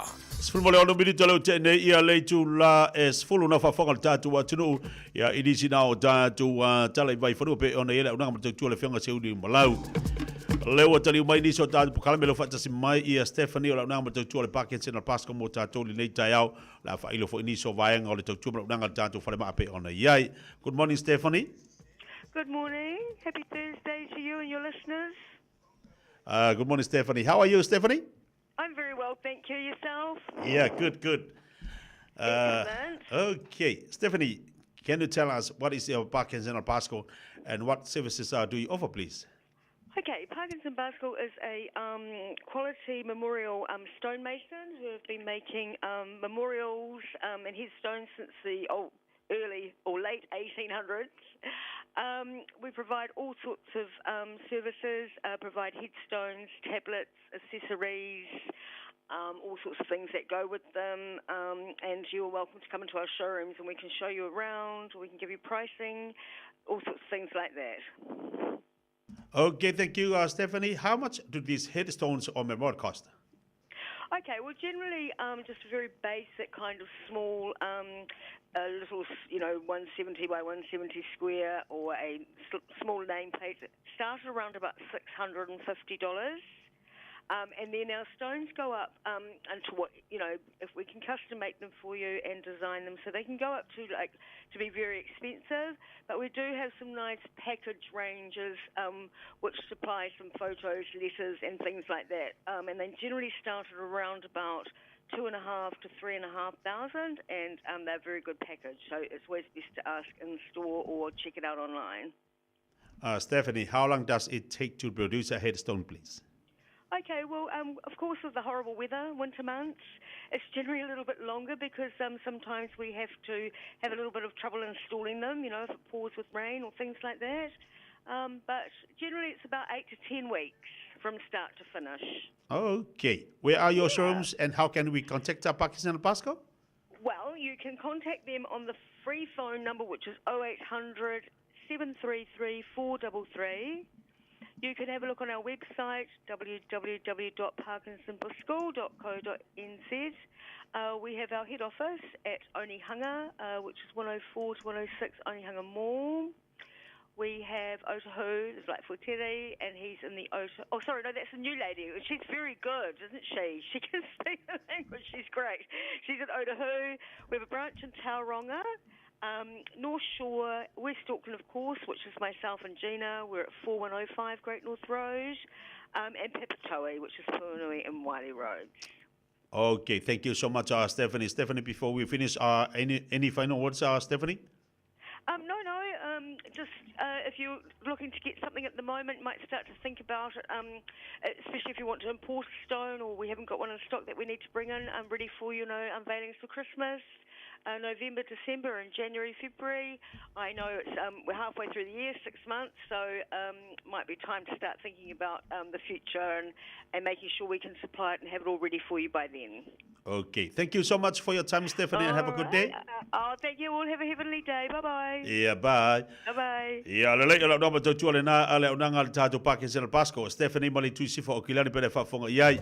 Le o to fa e moatu tatu telefoni na over se lau fit tolu fa tolu over se lau fit tolu fa tolu. Ya onisi na o vaenga o ile to tu unanga tatu frema. Ta fo ona mate tu tatu o leva fo ile unanga bele to tu mo malu tatu atu le of society le mo tatu. 2 minuto te ne ia le tu las folu. Tu masani al video Samuel mo liba tola mo mana pokala mi fanga solo mo liba nga all the out. Pes pesia tu bisi lu kisua. Ja tu tali watu le America Samuel le tu mo danga ale to fa lo manga lo yo sange.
Si fonga bali zonga ya misi lu kisua pele fa fonga ba ia. Luas fulu lima minit tene le Julai fulu lunga le tau tupu danga si fonga Radio Samoa. Tasi lima iwa tolu mo fa te vi ele li. Leo tatu se mai le nei fo ia so tofi to fa o wino tatu pokala me pele masani ai. Ya tatu so ta inga fo imale to fa ya pau. Ya to fa lo mwenga i America Samoa se tasi fo tamani o tatu wa tunu. Lolo na sao tono malo tele o America Samoa ya pe on na yeli tele o ngaruenga ai mai se fo so sani mo tato ai mai se yeli tele o vaenga o ngalue ai tono le malo America Samoa ya tau fo ilo na sao longo po yeli tato wa tunu le sa mai se mai sa o le sunga ile foma ile sunga ya rio sange mo tato le nei tau ya fatalo fatu balanga ka fa lalo wa fai foi si umi o vale tapo kala ya ai fa fitai ma vi ia le tua wa mau pele malosi maleola le ngate foi leola na fa malo longa la tu fa no mwenga ya ba se foi si o ne yola vai vai o fai no tatu te mau ai ne ya so fo ya mo to fa wino tapo kala me fa talo fatu balanga fa lo nei tai au ya fa talo fatu te tia ya fa fitai le li wa fa longo foi lo si fonga e moni le lei wa vai se unga foi le fa ta fe lo ai fa talo fat foi le malo le tunu ia o tau pa ia sa mawhainga e lenga whatauli maina e whaamtalanga. Ia e whaaftai o lo o manuia le tātou tunu po whea lava le vaenga lo langi o lo tau maua mai ai ia le maplo kalama ma tia ia o le vi inga e fo i le li. Ia o vavenga e meise o le tau singa o le soifua ma le ola. Ia ua mawhai e o ne toi au lia malini tā fo malo le soifua malo le fo lau i langi maa. Yo e whaftai le tua. O amale tauna ia tātou doctor. Ia, wa silfia foi le tau i ne America Samoa tia e whaingoa tangata foi le it's a full around weather. Lona winga e pe e vave na whale tonu ele ma fau tangata wai timu nel tai au la fia la uli timu le fiafi. Ia ai whaftai o lewa lao fie, o lewa susulu matango fie le la. Ia maua toa le lei ia le tau. Ia maua whaingo fie foi ona fitu, na i ka lena le tunu. Ia ona e fua le tau. Ia ai whaftai o lewa maua le tau le tai au. Masina ne o lau te loa o leo lo whanga so le tele foi o whaunga ia te utona America Samoa leo mwinga. Ia, moni le lei, o le masina ia o me lona whaiunga mai uni lona amtanga. Ia, whaasolo i whaunga. Ia, o le meta ua foi le ne America Samoa tia vane whaafonga le tonu. O le tele o mo meo o ainga foi a inga whaamanatu nai ia se alo foi o le na inga ua whauina polu senga valu, polu senga sfulua, ia polu tato kolisi tu whatasi America Samoa. Ia po kolisi foi mai Amerika. Ia e tape nai foi ia whaunga, ia e masani ai, ia e kalesia. Ia lato aonga whawhaife au, e pei o le aonga i kanana fau. Ia maisi aonga tuspa ia ale vaenga al whaputonga le tua i Samoa. Ia o vai teimi la le nei e whai ei tāpenanga e foi teimi e nisi o whanau i America Samoa e whau i Amerika. Ia e whai le celebration ma le inga fia e whai tutuila. O na to tele o tangata o ainga. Ia o le nā tangata whau. Ia e alalam papa au i America Samoa. O se vaenga teimi fia tia. I te tonu o le territory America Samoa vaenga teimi nei. Ia ona o le whailonga ina o le tūmati e fo i o tau mawhainga alo ma whanau i meta waonga malisa i linga o le poto salau. Mana ia, e se wale tāua wa vai te mine o le umatua pise pena e tāua lo ruboenga. Ia, o le ase la ngona fo i o matua i whai unga o tau mawhainga whanau, wa o tasi le vaenga o lea lava o lo una ia nei matua. Ia ma tau ngolongo pea le tātou pokalame mo nei matua. Una ia nei whanau ia onga. Le ase la ngona matua whai uina mo le manuia, i teru whaunga nei tamaiti mo le nei tau sang? Ia, e moni le leile saunonga tia. O tiutea nā mawhatua inga tausi nā matua. Ia mau te lo foi. E whamanuina lava Amerika Samoa tulanga waonga. Ia waipe on sila fia le tunu e leo pomala e. Ia o ngā fua whanau na whananau i Amerika Samoa. Ia o ngā i Amerika Samoa ma Amerika. Ia o to tele lava lau i lātou whauina le senga balu. O sa uni mo le senga iwa e watu le senga sifulua. O i lātou o whauina le senga sifulua. Ia o tāpena mo le tātou kolisi. Ona iei fo i vasenga e whaingo ina o vasenga o le tau mawhanwhana. Ia po sama session sa le tātou kolisi tu whatasi Amerika Samoa. E iei whanau ona o le sao o le upenga te whailangi ma le teknolosi. Ia wa amata lātou vasenga fo ia University America online. Ia a iei fo i whanau o le wanga i sa o lava i Amerika i skosipi ma whanau ua filifili matua ia o ngai Amerika pe lau Hawaii ma state California ia ma Washington ma state ia lata mai i le tu sifo Amerika ma lata mai Samoa ia e o ngai whanau a matala tua o le tau mawhanwhana possession sol sama ai to tele foi whanau tia ia il whafonga mai le tunu uanga i e tau i vaenga awan malo Amerika ia o la to wa umalu senga sfulua ia ma ua famani no suenga u fale i vaenga au Amerika ia o la to na ia le fo wa mata na faifa ma vaenga ma ainga ia mo le anga ia tu i Amerika ia o sila fia la vele tunu ia le so tainga Amerika Samoa ma Amerika ia o le to tele la va alo ma fanau ia anga i vaenga au e foi la on lau silafia. O to tele lava o matua mai Samoa. I bolum sa va i lo alala i Amerika Samoa na soifua e ala to whanau i Amerika Samoa e a nga i le militeli. Ma vai nga awal malo Amerika. Ia le fua mata on whaingata ai me se lava le tu pautina i vai atu. Ia ua whato whai nei ala to whanau. O leo tau tōma sa uni ia e tautua ia le malo tele o Amerika. E ala i toa o Samoa i ta whaotaua. Ia matapena i tiu te fōi mao lātou whaiva i vaenga au ese o malo Amerika.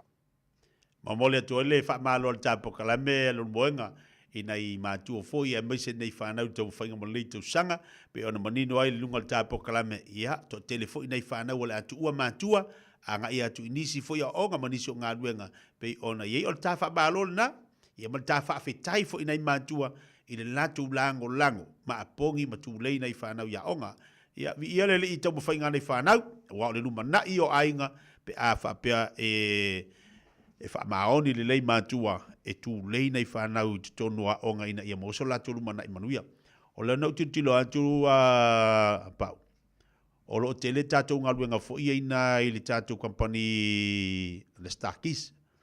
O lea lau e whoringa mai. O lo tele le avanoa o lea lo anga i atu pena tatou tangat. O lea whau titulo atu o lo anga i atu inisi o lo tu malo. Ia ma whaataua na ini avanoa. Whena sau no mai avanoa i o mwhai ona tu ina atu lo tu malo. Amerika Samoa tia vane whaafonga le tonu e tu lai lava avanoa whai ngā luenga i le tele o teimi. Ia, ai meise lava ia le fale ia le Starkist. Ia, e lava ia la ngona o tātou tangata fo ia pe ia le fia lala o atu lou al whaafonga le tonu.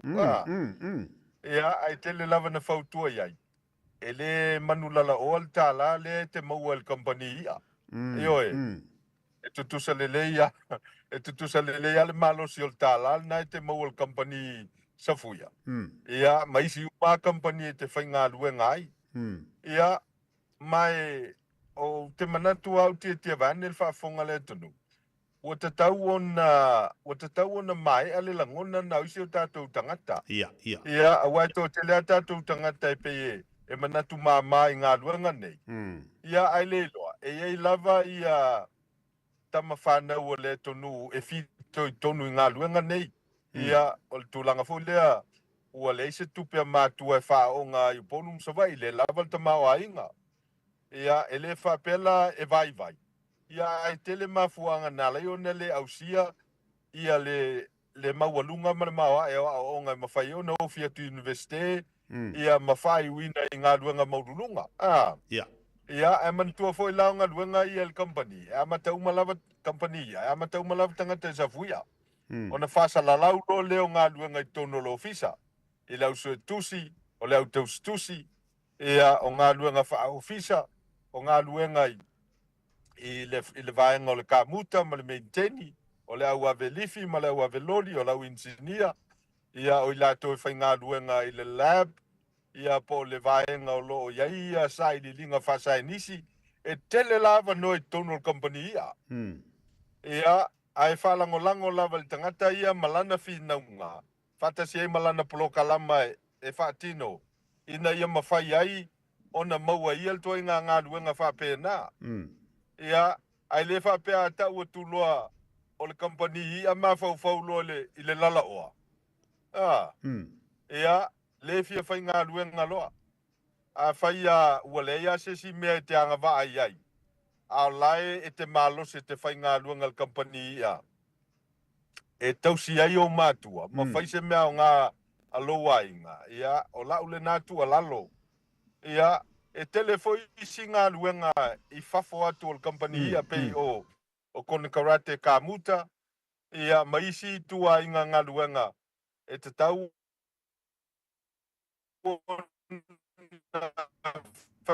ngai o tātou tamaran Rick Samoa. Ia, e anga I lava lātou. E anga I lava lātou I le militeli. Whatsi ai mao o ngai anga I ai.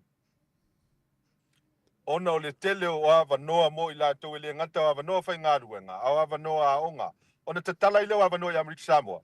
Mo tātou tangata anga I ai. Tia o le tā ua, mele ta te whasoa ai. E umal se fulu tau sanga e te whai ngā ruenga ai tutuila. Ia matipi le tupe foi le tau e peo se nupi whao le social security. Ia. Ia, e mawhai au nei e toi foi mai Samoa, e toi malanga atu le teimi e ato ai lo onos fulu lima tau sanga e tali e le tupe le nā. Ona tali ale o le tupe le nā se yo ina umalo ulo soi fua. E iai la le to tele o tangata e le titi le tupe na tipi. Ia, ai e umina soi fua pe o lo tua ai valsu whatau sanga. O tele atu tupe o te tongi el malo o Amerika e ala el plokalama leo le pensione po le litaia. Nai lo le tupe na tipi, e le pe o le nupi whātātou I Samoa. O le tupe ana tu e oi te tonu. O lau tupe le nai to e watu ia te oi. Ia, o whamonianga la nai, te tau na malamala mai tātou tangata, mai o nei mea tia. Se o leo no sai lava. Ioe, umal se fulu tau sanga, to e tuli e tuli se fulu tau sanga. Ia, e o tulu teimil na, we ele pitanga I Amerika Samoa, e mwhai whai ngā luenga le malo, Amerika Samoa. Ia, e te whai ngā luenga le malo, Amerika Samoa, whai tau loa tau sanga o lau awaunanga. E mwhai ona maua lau retire. Ia na pei leo lau tama, e mau le retire mai le malo Amerika Samoa, maua malsaunga le mu. Ia, atoi fia fo ila I Samoa e nofo ai. Ai whapea e tolu afe Amerika le tu whatasinga o retire I elua. Ia se whauka lei wau le valu afe Samoa le masina le tupe e ola masoi fuai. E leo ni tupe nisi, o au lava tupe na ngalue ai, mai whai ngā luenga ai, whapopo I ma le tului e malo Amerika Samoa, ma le malo Amerika. Ia, ona maua leo tupe e te soifua I lau tangata matua. E o whese me te maua, I se tua I ngā polokalama wapena. Moni, ia. O le vaenga lau te taupupu le mana ia te lo lau saunuanga po o le mewa e moia lunu moenga. Mo le tangata fo ile e latu ai wa ai le ngaluenga pi e latu e le fia manga e laku pi e laku lofi ofisa. Ai mana tua tatu, o le telo tatu. E amata mata maali atu ilalo. E amata mata maali atu ilalo e latu te amata atu ilalo. Tilo fo ilo company male farfenga luenga o le ale tu ai ngata ngata te iai o lona winga e fai ngo fia ona e au sia le mana onga na ia te oe I lo fia o ilungo tanga I ava noa mo lunga pe a e fa mauni a lesi vaenga taua a fa li liula tu pe Amerika pa il tatu tu pe samo wa vai le mani o nafso so ni tele mo tatu ai ngi polu masavai pe a fa pe la te alu mo lo tamana onga ia fe soani la tanga luenga ni o tatu ainga I ponu sava. E moni le tia. Tele ia tangata tia ua mali liu i le tau mawhainga o le nei meo le e linga o le auro. Ia. A lai te le auro i Amerika Samoa. Ia, ai le fioni se e li aulo. E tei pela foi o tala tatou tua o lai tanu le aulo li tele o tatou ele. I Samoa. Ai le o e tō mawhao ngā. Ia, o le alai sa ili tupe uma tangata ono le tupe o le me tau e whaatino i mana onga. Ia, ai le o tangata sa ili. Au le lata mai Amerika Samoa na alfitsfulono mai lal mamau. Au ana whailwhala vlave i Samoa na o le sau alwalele pe saule. Ile Lady Naomi whailwhala vlave toi tala au atu whainga ruenga. O le whainga fie ia. Ia, ai, o le tāua whasoa. Ia, e au ngā i tangata lātu te talia ina le mo le mea o le ono sai. Ia, ma wha pale i ngā luenga malu i tau o ngā luenga. Ma tuli matai i le lumanai ma le taunu unga o se sa i linga malo e fina wai mo le manuia o lona inga. Ia, ai a whai al tangata ia e se foi lona mawhau i meo leo langa le nei. Ia, o whai ngā filfilinga e manuia ai, o whai ngā filfilinga ai. E ngoto ai foi le sao le sangata mwhale tonu ai vane whafonga le tunu. Ia mara tua foi tātou le vai taimi. Ele aima se meo toi mo ngofi. A ele tinga ina, ia ele maua sau kāla, a whapeanga ke fia laku ngā olo fia fia lorua i Amerika Samoa. I ole alana ngā ana e alu i Amerika Samoa. Ma le te le vaenga ia pena whamanatu nunga le tāpo kalame. Ia, o niso i lātou e tuli fia mai Australia, tuli fia mai New Zealand inga lunga whawai taimi. Na e sa o ia lau sonoanga. Na e la tala tātou Amerika Samoa na ele leile tupe maua, tau ngō fie fo, i whai ngō fie so ta inga mga ruenga ma mea feo iai, ia a tupu whaulawe i uporu po savai, ka le punga i runga le wā, ia ke aku, mai, ia au nei, ia o te tau sua se pases, o loro winga le stangata a tupu mai le whaulawe ina i Samoa. E koe kau sua le kokongi le kupe ke le wā, e koe kikiru wafe le pases e anua tuai, ia ngala kuare, ia a tupu whaulawe a tātou i uporu. A o lei Amerika Samoa, ngā to tongi le pases e alua i le wā, ngā le lua kua whaulawe koe punga le wā, koe sau koe la koe whainga ruenga. Mana ia ne vaenga ia mo le whaafonga tātou watunu. A o le sao fo i lea e tawa ina whaongana ia wanoia mo nei o tātou tangati upon ma sa wa ia lor muang. Ia, e moni le lei lava tia. Ia, e to tele lava nei tangata o le atunu o lo walau mai pe awa vai au tusinga mo lo utu malo o sa matau mo whale la tai. Ia sa uwha iloa ia. Sa ili se tangata Amerika sa mo tau a inga e whaia le tālu sanga o pepa whai ngā luenga manofo mauai. Ai o lau vaenga fsoswani ai. E sa ili awa noi tono le company al Starkis. Ia mo tangata o tātou tunu le fia whai ngā luenga. Ona e le mawhai ona usai nia se pepa te whai ngā luenga ai. A wae sua tututuila. E te nofo i le a inga. O le tau a inga lea sa wha maonia ina o pepa. Ma e anga e te whai ngā luenga. Ona o tūla whono Amerika Samoa. I tangata e anga i atu e whai ngā luenga i Amerika Samoa. Ia e te tauna mafuta whaatasi ma le sponsor. Pol tangata o loo ia whaia pepa. Ia whai ngā luenga. Ma pepa nofo maupole IT al immigration. E ma whai ai on papa au malala i Amerika Samoa. Ia o le sosonil na o loo sosonil te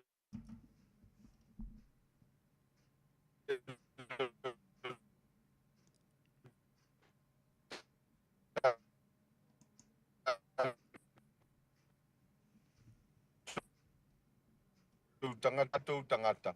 Ia e wheso tai manei o lātou a inga o lo i Amerika Samoa. Na whananau maso i fo i Amerika Samoa. O i lātou i lalo tū la whono Amerika Samoa. E ma whaiona o lātou sei nia pepa wha malu. Ia mo tātou a inga e anga i atu i nei Amerika Samoa. Ia e tā ua ploka lama lea tia. Ia mai o lai lava i tele avanoa. E pea o no whailo atu. O le tele o tātou tangata i o atu i nei mawhai ngā luenga Starkis. Ia o le tō tele o i lātou. E leo te mawhai ono wha au ngā luenga le company o le mafuanga. Ia o isi lau o atu loa mau paulo loa i ali matama i ta i Amerika Samoa. Ia maua le pitanga i whai ngā luenga i le malo. O ese loa ma le company. O no lai fwoi tele avanoa le malo. Ia maava no ai ngā luenga nei a le Starkis. Ia lea whasala lau mo le tātou tunu o isi. Wa toi fwoi mai pe o le telefo tangata lo i tu malo. Wa toi fwoi mai. Ma ngā i ngā luenga whawa i teimi i New Zealand ma Australia. ia ona o ia ngalua ngai fetau I mo latou e sa ili lava le tangata le mea tala whengai mo oe. A wā iei tangata I le tala whengai le safuia. Ai malosi e tau le apu pe malosi e le ingalunga fasimanu ia e sa ili lava le tangata ia. Ia le mea e whetau I mo oe. O le sa ilinga te tia vane le whaafonga le tonu. E lua toi ngā sa ilinga. O le sa ilinga le tangata le ngā luanga e whetau I mo ia. Ma le sa ilinga le tangata I ngā luanga le whetau I mo ia. Ai sa ili. Ono le tupe maua mai. E whesosoani le ainga I Samoa. Mana ia. Seki. E se le maria le maratu le mo tātou le leita iau. Ono le tātaimi. Te orunga le tāpakala me leita. Leu tāpena le whainga whiwhiringa le tātou aturu I Samoa. Ea, te ilo fo ila ua tele na PCA tu malo ai mai se ia suia whaipule po ila atu o lea ua tāpena atu. Mo le whainga whiwhiringa le atunu. Aua, tele fo ina angai mai lunga ia anavatau. Po manu lauti anisio o whainga pāti, ia awale manu I o le tātou atu. Ia, ai mai se ala tu langa leo le tāpinanga le whainga palota. Ia, au te lo foi o lena e tāna e malanga, lea fuina e tamo e leisi whainga whiwhiringa pe na umatu. Au le aso o whina ngalo le whainga whiwhiringa le tātou atunu, leo tāpena ti. Ia tia e tā ua I o sailinga o teitai, o le tonu I winga maanga whaatemu kalasi. Ia, wa filfili la Samoa ia iona tūlanga whaatemu kalasi. Ia, le filfilinga o teitai. Mai tā ua la ia le whainga palota ia ukuso o asarufu ruiva. O le mea ia tia e whaamanatu pēi lea tonu au whaafonga mai lea tonu I lou leo. O whainga whaapolkiki. E le te tauna a fia I fuala ngona o le tonu. Mol tau silfia. A tau mata ina le lei ia mata upo lo tala no ina le parlemene o Samoa I le mautafono I tia whau. E po le hale vevesi o te itai o le tonu. E umanga I mai fafo whaile lato me tau sami matala noa. A lai tau vāvā o I tangata ia sa mata ma whaafonga I le. I tau ulumanga o le parlemene ma le fono whaitu la fono. O lona wima. Le atunu ue. Tua ia filfilinga ia whaapolkiki. Mama taupu whaapolkiki. I tangata whaapolkiki. Wa umana o au ina ma masani le leila tau. I le ngangana e whaonga ina whaapolkiki.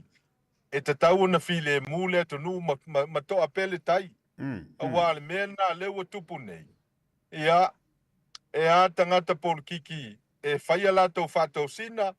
Ia ma whaia lato sa ilinga palota. Ai tau wāwāwa I fua istangata. Ia ma tele I fua le vevi.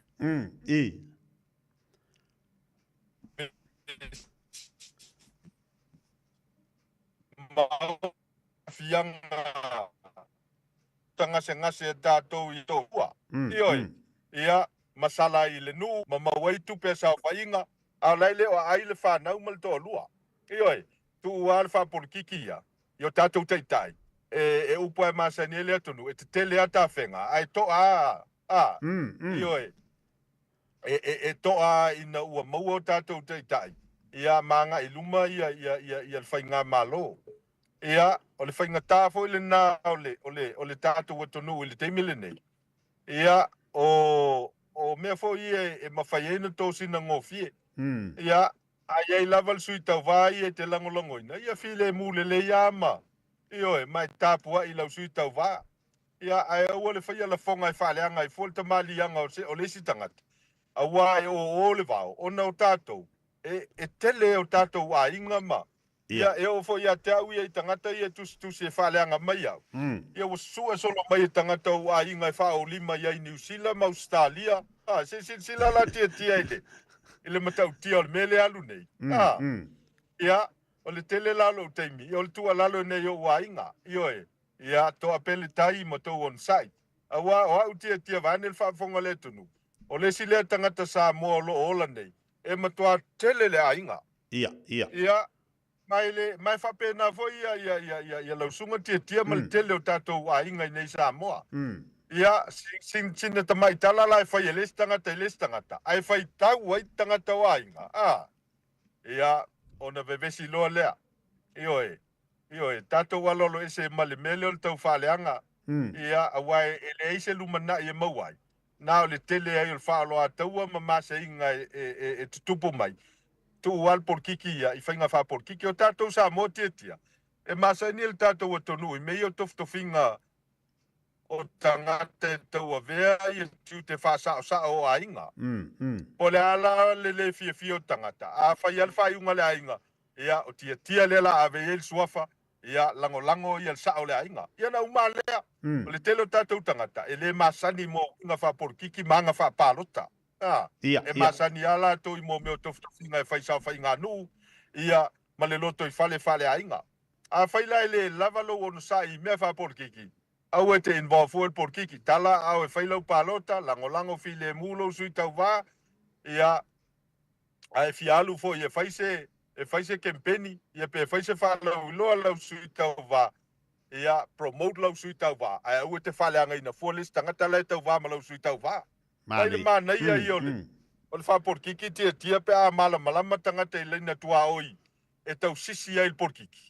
Ia e o kwela ia te au ia. Ia o la eta mo elo uso matua le tō whai a te le ai whanai a Christian au sangi. O te le whaleanga ina le tō whai a la vea tolunga tā dupe matasila. Tile. Ioe. O tangata o ainga. La mele whai. Whatoa file mu le tu malo ma le ainga.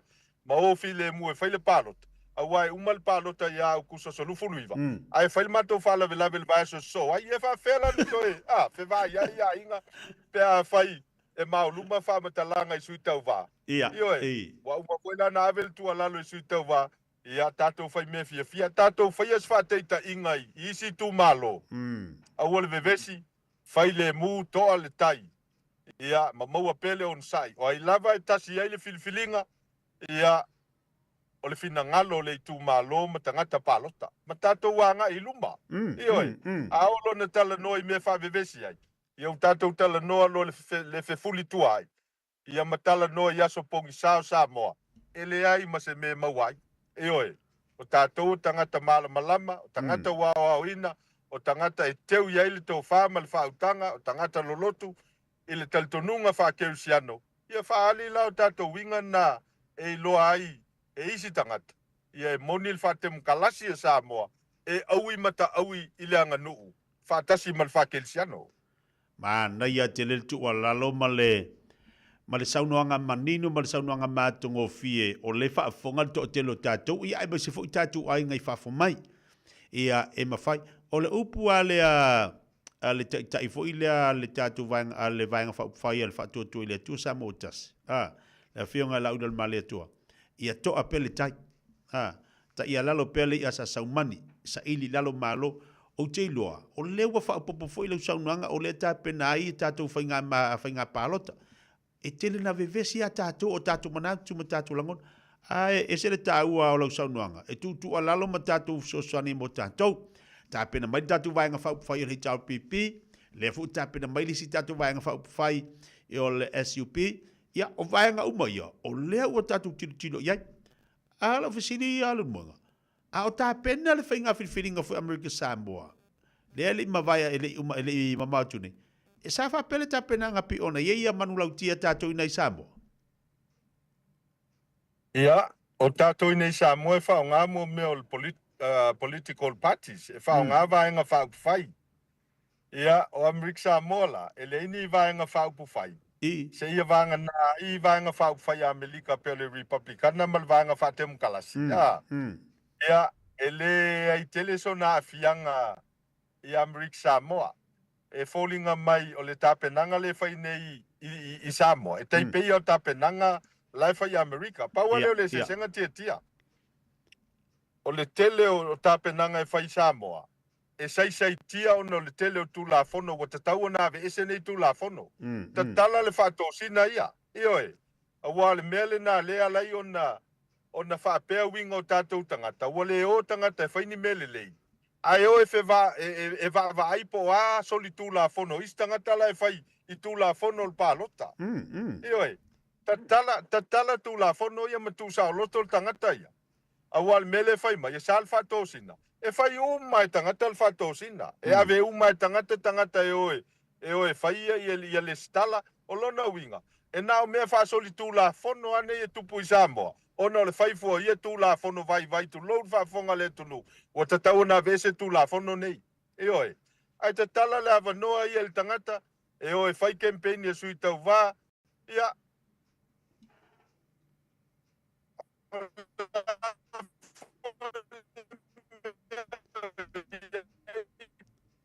ia tupe e ua faatosina o le ala le mea le on tatou ua fai faiga faatemo kalasi ae fai tulafono e saisaitia ai le faalau teleina o le faatemo kalasi ma aua nei solia ia ia tau o tagata ia tau ana u faapena atu tiatia o le mea foi lana e lei ona to'a lelei le palota i Amerika Samoa ia ua masani tagata i Amerika Samoa i le porkiki i oe o Amerika Samoa e te alu atu lai o le sui tauvā le falaiga e te alu atu lua tausasami ma lua faafesaga'i ma lua talatalanoa auā foi o le porkiki e lē faapē uma lo le palota uma valoa afai e te malo e te toe sa ili fo'i i le palota e lesi 5 tausaga o lona uiga e teu lelei lou vā ma le uso a tagata le te lua tauvā ua e o atu lesi palota a o lai lelei le lua vā le toe alu le tagata lea ona o mai uma loa lea o lona aiga ma tagata lagolago e lagolago oe le si vaenga e ala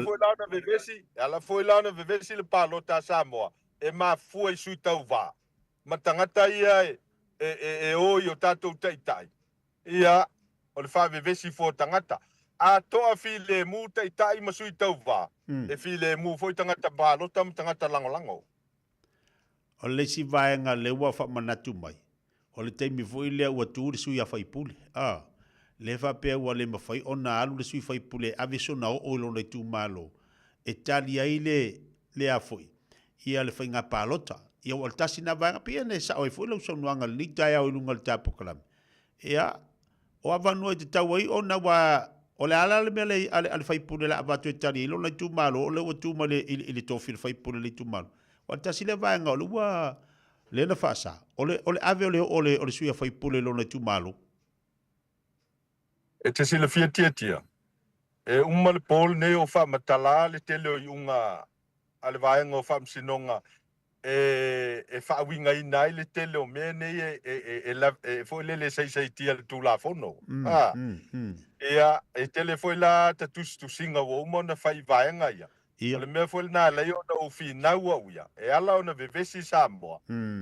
Ma tele whamasinonga pe a uma le palota. O le tele fo tūla fono e sei tia ai le palota. A vese tūla fono. E oe. E leo ni tūla fono na whai sei tū le lei tia. O tūla fono na whai ia whāto i lalo i ta mali anga o tangata. Ma discourage ai pe whaavai nai o tātou tangata e tau wā. Tūla wano i tātou tama whānau. E o ai le palota ma sa o loto ai i mea tau palota. Ai a vese tūla fono ia. O le ala foi na tia ala iona o sa o mana o ofi tono le parlemene ina ia toilo tu la fono nei e a vese pelo al fate tenga tia tu la fono le tona no foi Samoa ile tolu se lauma le limaso ile tau sanga a fai o ul matai tau si ainga o lona winga o le ale ma fai no walu ia tonu i fa foi fai fa la ve o lo wainga o wale fa mel tu la fono e na le onos fulu aso le tau sanga e mawhaiene alu ese Amerika Samoa o la le winga le melena o le wa apa mel tu la fono e fale ao ngalo wa ia te tau te whea lua iai ia sila ia fianga i o te tala no atu ai ia ai se teimi o na wha atu leo le tele o tusinga i mata upu ia se tia i o tātou tangata peila le mele te sau no ai o le fai mai le whaaloalo le nu. A o le mawhai o na tali. O le mawhai o na tali le whaaloalo le nu. O na fai mai le tūla fono. E whato sina se tali e fai. Ia silsila lai ai. Ia. Ai le a whaina. O nisi na mata upu e tate whaso le whangaso longo le tātou plo kalama. Ia na pau lava le mea. Tau mwhai a whatino le tātou plo kalama i vaso uma. O tau anga i mele fia uistangata vo fia whafonga i lo si fonga. O misia lo si fonga i tapolo kalama. Ia, mano, wow, oka se mana ia. Le toe so ino le tapo kalama le tai alo mo nga matanga o fia. Fa fonga tatu watu no to telo la tu ia lo mafuta mo le tai au ino toe fa au tapo kalama. Le ngata ilo fa soa mai le tamau ainga te tau ona mo tatu tangata i upolu masavai. I au nanga mga luenga i Amerika Samoa. Te tau ona fa ngai de taimi. A lefu wa toi tala tu langa o tape nanga pi ona iai. ia le whainga pālota le tātou atunu, por whainga whiwhiringa, ia au kuso, ia o lo manei, tā ua i olu sao. Le anga ua lewa foi ona e tonu le malo, o lo lewa foi ona e ngalua i tonu le malo Amerika Samoa, o lea foi lai te tau e foi. Ia, ona tilo tūlanga, o lo iai se pito la au Amerika Samoa, tā penanga mo tātou, i upolu ma tātou whainga whiwhiringa. Te manatu, le wha au ni tāpo kalame le vai asa fou, ma tā wha soa wā le lava o lo o lava le taimi. Ia e tala ai tūlanga o tātou whainga whiwhiringa. Ia e alala whatu lo moenga, o ani si vaenga wha mai tāpo kalame le vaenga le taia malanga whalalo, o amali au nanga mal tautua le tātou whaltani malo.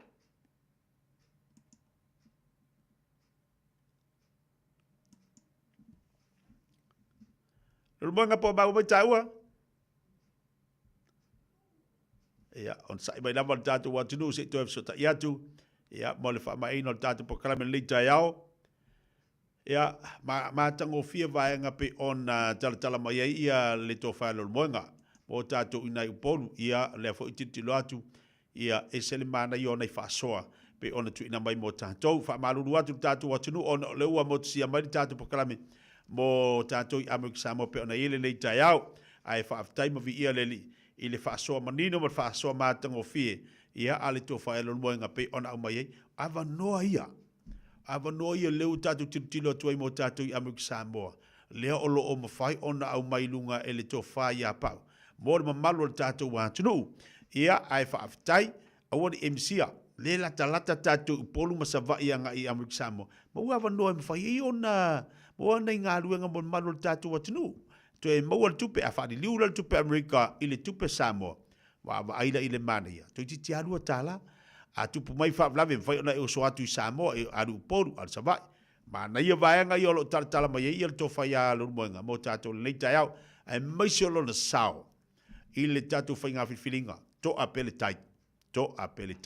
Ta otoa i a whai ngā whiwhiringa la tau, i a te i la tau, i a ole o whiwhiria e o e whaiso la tu sao, i a mo le tofi whai pule i tu malo, a tātou i a on site. On site tātou, aua nei whaavesi e tātou di tele o vaenga au tā pena le tātou whai ngā whiwhiringa. Ia, taimela watire walua milito te nei ia leitu la e se furumatasi, te liu mai niso tātou telefone ngana Bretania. Tā alofa Samoa, waule nei o kāsputi alu, awale sui alingila ua ule kio. A eva mai ina se furu lima iwa kolu, a mo, Radio Samoa, vevela a.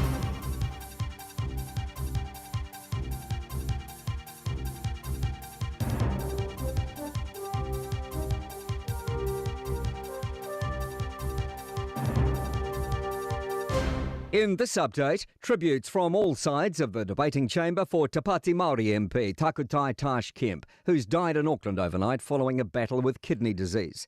Te Pāti Māori says Kemp was a dearly loved sister who devoted every breath to the Māori liberation movement. Political editor Jason Walls has been canvassing initial reaction. Kemp was in Parliament yesterday, sitting in a seat usually reserved for one of Te Pāti Māori's co-leaders, and the news has come as a shock to MPs. Winston Peters says it's very sad news. David Seymour says Kemp has gone far too soon, and Chris Hipkins says Labour's thoughts are with her whānau and family at this time. Activist and friend of Kemp, Dave Latelli, says she seemed well when they caught up 2 weeks ago. She talked about how hard it was being down in Parliament, and she said to me, do not even think about coming down here. You know, stay. Our people need you here in the community. She was a great lady. A by-election will now be triggered in Kemp's Māori electorate seat of Tamaki Makaurau. Kemp won the seat off Labour's Penny Henare in 2023 by just 42 votes. New Zealand's infrastructure system is being condemned as short-term focused and reactive. The Infrastructure Commission's released a 30-year draft plan revealing its first look at how New Zealand should invest in our future. Infrastructure Minister Chris Bishop says his intention is to build consensus across parties, which could end up in power. This is not the coalition government's plan, it's New Zealand's plan, and it's a really important document. Once it's finalised, we're going to adopt the recommendations and go forward from there. Police have cracked a crime operation smuggling Class A drugs through Auckland Airport, making 18 arrests, including 9 baggage handlers. Operation Matata saw police and customs carry out nearly 24 search warrants across Auckland, as a result seizing more than 60 kilograms of methamphetamine and 3.4 kilograms of cocaine. Customs Investigations Manager Dominic Adams says some of those arrested abused their trusted positions as airport workers. Those charged are aged between 19 and 42 and are appearing in the Manukau District Court. That's news. In sport, a fresh account from the college rugby match, which has led to the postponement of an entire weekend's fixtures in Hora Whenua Kapiti. The Provincial Union made the call after the abuse of a referee at last Saturday's game between Kapiti College and Mana College, which saw him escorted to his car out of safety fears.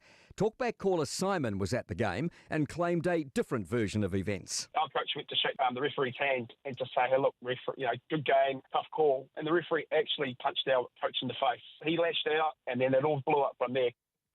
What might be the chances of a batter walloping 6 sixes in an over during a cricket test in the future? Well, The Guardian estimates the odds at 1 in 13.7 trillion. That's sport. I'm Malcolm Jordan. Tasilima i Watolu Amo. Radio Samoa. DJ Bravo. DJ Bravo. DJ Bravo. DJ Bravo. Champion, champion, champion, champion, champion, champion. Everybody knows it, Bravo, a champion. Champion, champion, champion, champion, champion, champion. Solo, bayo, solo pa, manamo aulele. Awe gatayala, awe si umbo, fapema si papa. Solo, bayo, solo pa, manamo aulele. Awe gatayala, awe si umbo, fapema si papa. AFA loa ngai yo piko ngu asi mai si o mako ngu afio ai le kau fia mali e koa kaula papa afio ai le lako kama le alo ali ku pole sava uso ali ka ua mai nga u yao alona kai sale u kongi o le lima makua fale u po pe va po finga ko style wa pe pesa masiva Solo, bayo, solo pa, manamo aulele. Awe gatayala, awe si umbo, fapema si papa. Solo, bayo, solo pa, manamo aulele. Awe gatayala, awe si umbo, fapema si papa. pai kele kua ma akua fale loa le uka fe ua fale lula loa si uki vangu male pa ia lasi o tama tina male awa luma a io e o nganga ai malo si la fia so le fiku fale sa welcome to mangu wai le loa eva e sidi ai le ku ia he this is still sila Samoa I do wai le sao o Aotearoa sao Sauna e anu, e ua umata, maua taitasi malelo fuanga. Solo, bayo, solo pa, manamo aulele. Awe gatayala, awe si umbo, fapema si papa.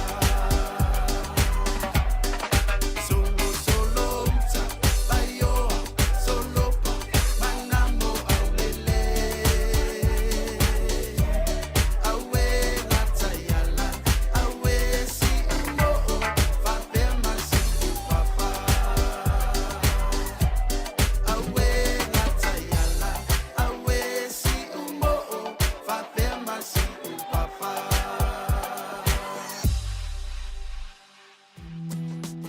Being up to date with our COVID vaccinations is a way to take care of ourselves, our elders and loved ones. COVID is spread between people, which can affect us all in different ways, some more than others. To protect yourself from serious illness, the COVID jab is recommended for all people aged 50 years and over. It's free and can be given 6 months after receiving your last COVID vaccine or testing positive. To book or find out more, contact your doctor or chemist or visit bookmyvaccine.nz. O mana umie o e po se sialo a inga se fisoso ani tau fe malanga inga moni usila. I mata au po e peo le vaita mai no whanau po ngā luenga. A whai o lau tali o le ioe, wala au loa Ken Fernieho o le Fern Immigration Services e iaila na laisene. Ma ua silia ma le se fulu 5 tau sanga o lana tau tua. E toa tele tangata o fisoso ani iai Ken, I mata upu tau fe malanga inga. E au fia ai mata upu na o atu le tribunal. Ma apili le minister. Tanga iane le mato Facebook, ma le upenga te whailangi I moli mau. Mo nisi whamtalanga, wala au mai le Fern Immigration Services, ma tala noa ialu isa, I le oiwa, lua ono lua, tolu lua lima tolu. Lua ono lua, tolu lua lima tolu. Po le o lua tasi, tasi lima tasi, o lima. Talofa Samoa o eni ma le whare tāwale la wiloa le Oracle Autos Limited. Fia whala wiloa ato mātou tāwale o lo whalumia le mātou la lai Penrose e mwhaina e whiwhili mai ai. A le aiso lai sene mwhaina mātou whangaina le passport o a iainga I le leilau ngā luenga le leilau tongi e tālafu. Talia umai mātou so se ngā luenga cash o part-time o wātu ma le whamasina. Ai whamania ina le finance o le ama wātu ni so whamanianga. Full voucher 5 selau tāla ma le refill 5 selau. Whafsota e mai eni le olua tasi o whaono, pawha tasi lua, pe te suma ni matu ofisa autu, fitulua tasi fitulua 5, Grace Elf Road, Penrose. Oceania Career Academy, Sauni! Hei! Kako oi, kaule kaua! He pai ana pai! Oa te lumaga I maguia! A whaia sa ili se la asanga fau moe, a waloa te no whai. O le OCA e au tauina ai o e imtata e sese. Maua visenga fau fale, vali fale, palasa, ma le soifua maloloina. O le nei avanoa e anga wa aitanga tano fo mau masiti seni New Zealand o loo halala I au kilani. Le sitala nei loa I le OCA, I le go.oca.nz/apply, po le vili mai I le ovar selau ono lua lua valo fitu tasi. O Varselau, ono lua lua, valo fitu tasi. Ua na o le Radio Samoa, se furulima iwa toru a mo, e tautuaina o e ilangu ngana, fitu aso le vai aso.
wale mawa o manga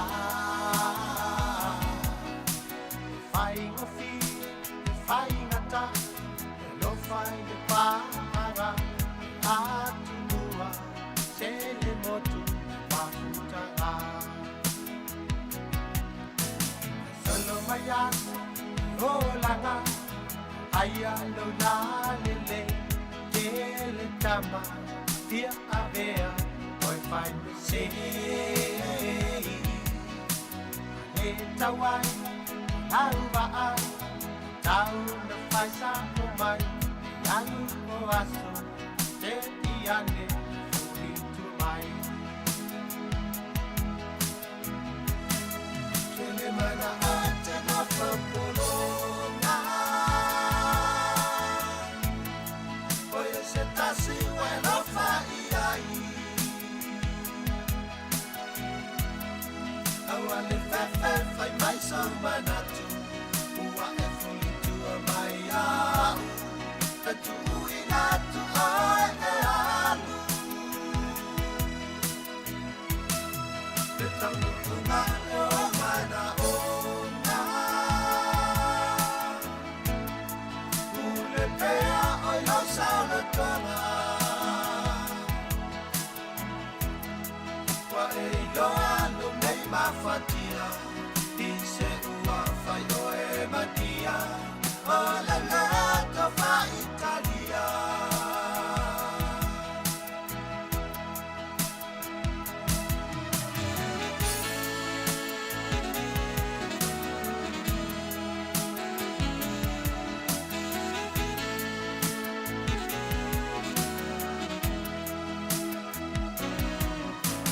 Termino la tamai le foi la mai a ole aso e mo atu toyo mai tuna mai pe mai mani lo fa na fai fa asin oli atu o foga daya biti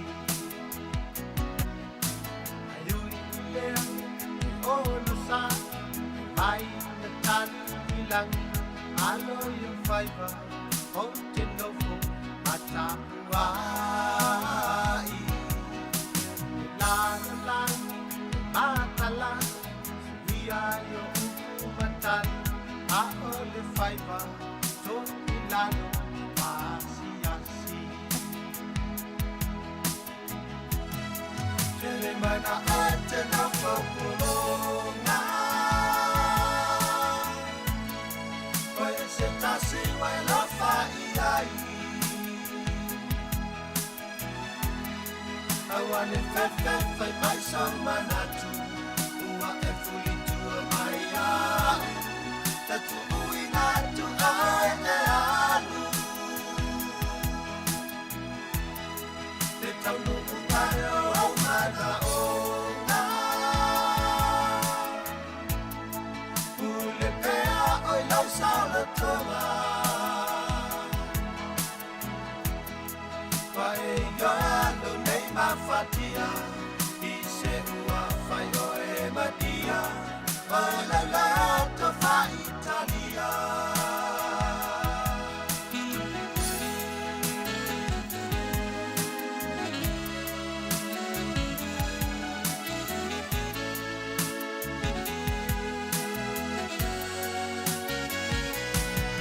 E ati fo malil sunga ani setu fale moi ma fa pianga mo tatou le nei fo tai ao. Ina o sol valia tu vela wati le nei tai ao. Luas fu minuto le o te nei ia late to lie se fo mortansi. Papalo tu tatou wa tinu uma lo lava pale balo fo no sa inga lu wenga file ni ya stofi. Ma lo lava talo fo ia te ila to lo tap po i moto malawa. La to le na lo uswa inga lu wenga fai mali o to nga lu wenga.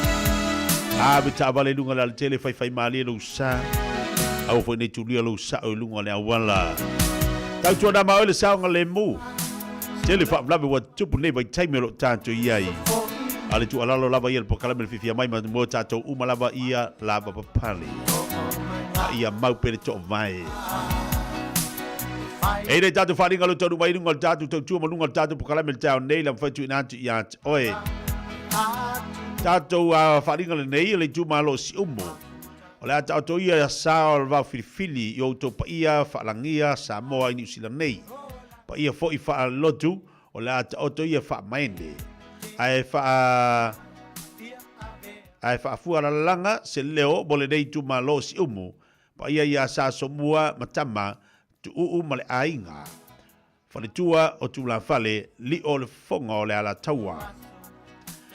O taile uo ma le whaletolu, toi ona iaso ona whatonu ina leo le tatu posiva. O le whamoe moe mo le Kalesia Katoliko i si umu i Samoa, pe ona uatasi iai le tu malo mai sa anga sa ia pa ia mani noa. E amata le tatu whamoe moe le tatu tula se furu le tai au le tatu lotu whaaftai, afa le tula se furu tu sia la loma au e ala i vala aulia, ta le tula se fumatasi o tamo aftanga o le tai au. A mai au na whaasolo atu lea o ipu o le maaftanga, manisio o fia fiso sani mai. A umar tatu tamo aftanga le uli, ma o na fonga ina leo le ma au, ma leanga le lei. O upu whaaftai, talo whaiu, tatu lulu lima ma whaato wha. O le awhai al tatu whamoe le tua tuse le Kalesia me tisi Samoa lua se furman valu a le court down close i Mangele. Malama o le ola hall whaaftai tele lava sa inian li whaasesilanga pa li whaalinga e tu whaiono tu puola lavi tu whaiono Samuelu Tanuvasa lua toloa sua Samuelu a suao sio whaalongo ia puatolo perenato tu whaiono pa pe foi tu talaipa tula pau wala mai tatu telefone o lo fitu o le lua ono iwa fitu fa lua ono awore ngalo sautusi por tatu lo minga le tusi le songa fatsema tatu lo minga le va filfili tele tatu fonpenga tatu tatu tatu mo fa Samoa mo tolo tatu tusi e lua o le songa ma le va filfili mo tatu ofisa il tatu tolu pa tolu ono Hopewell Avenue ne Imanu Kau.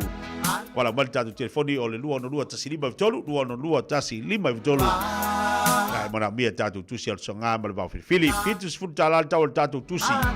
Fitus full talal tau tatu tusi pe ona iai.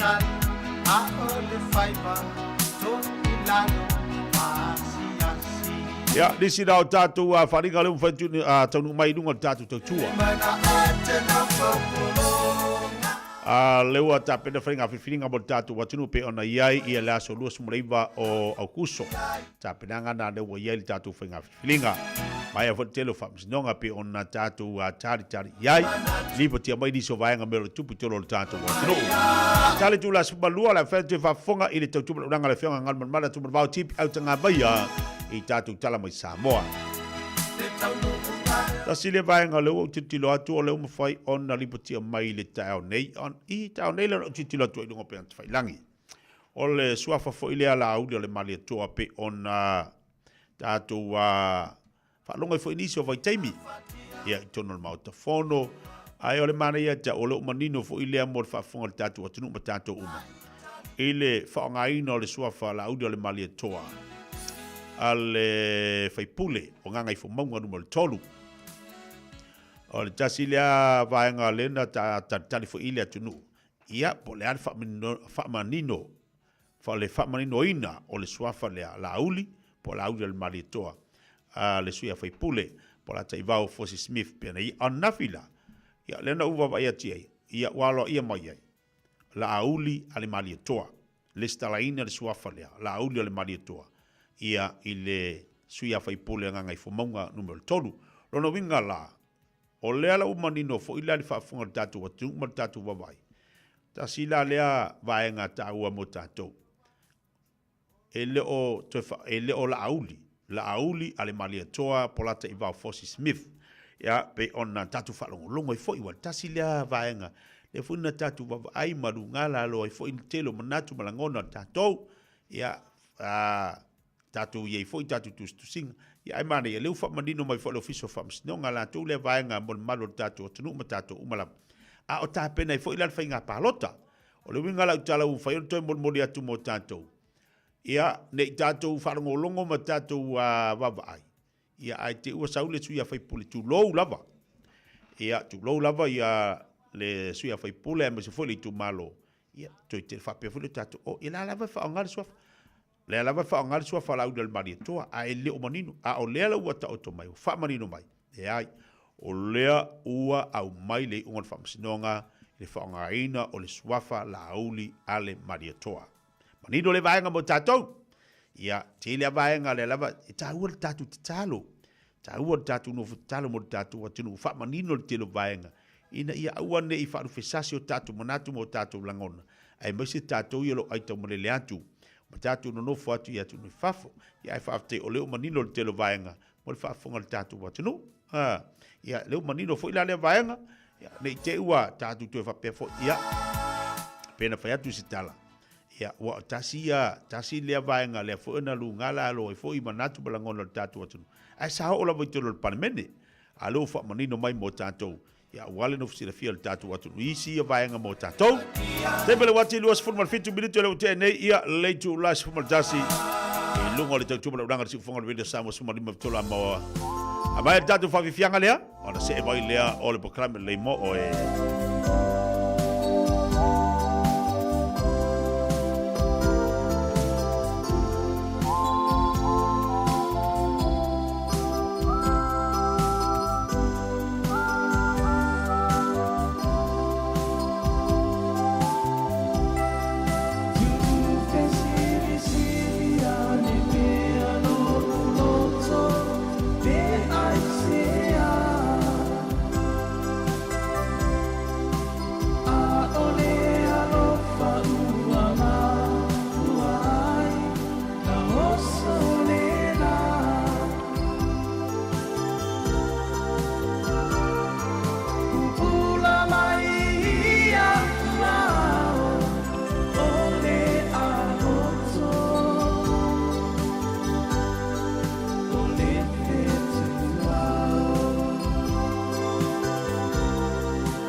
So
mawhai o le awera tu le polo kalame le leimo o ia so taitasi ona o le langolango malosi le fale maliu a se alo le atunuu o ese tatupu Funeral Directors i Manukau City. O kalame leimo o e talo falana. Amata ni tau sanga e lua o lua tō.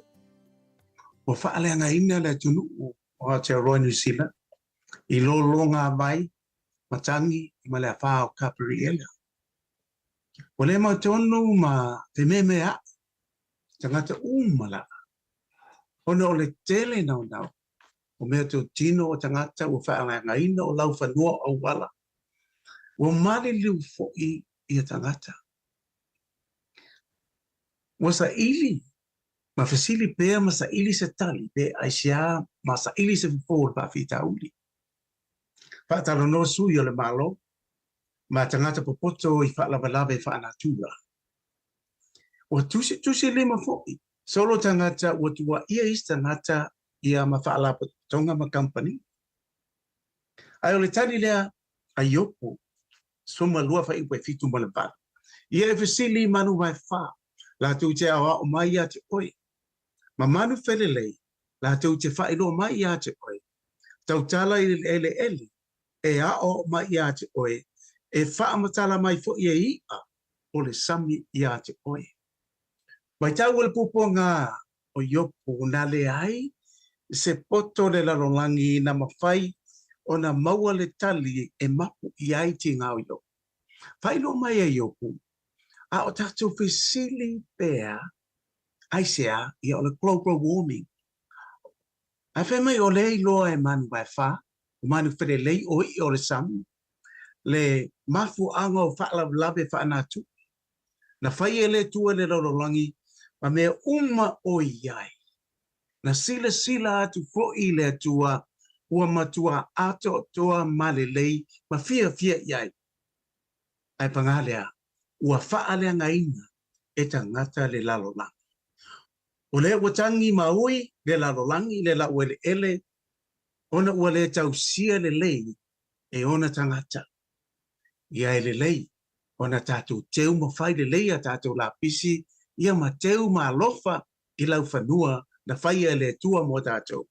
Wa manatua, ele lei mo. O le ese tatupu Funeral Directors o se fale maliu Samoa o le tali foilea o taimi whaingata ona o le malanga al maliu maleoti e mawhaifoi ona latu awinatu ma awina mai tino maliu o e pele mai so se atu nuo lalolangi wala auno le ese tatupu Funeral Directors i le lua no lua tolu fitu o pea fiuane ele se fulu male balu Norman Spencer Drive in Manukau City.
le tili le ali I whaitonga piti I le suafa o Yesu lo tele ma ia mautu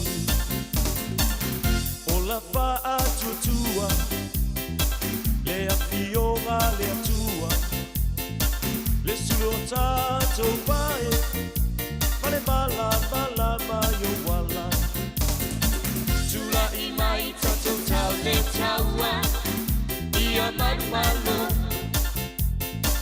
Yesu Keriso tātou tai tai E pe soa soani Tula I mai tātou tau le taua Ia marumalo Yesu Keriso tātou tai tai E pe soa soani Tula I mai Pamago si mai Tula I mai Yesu e malo ai Tula I mai Pamago si mai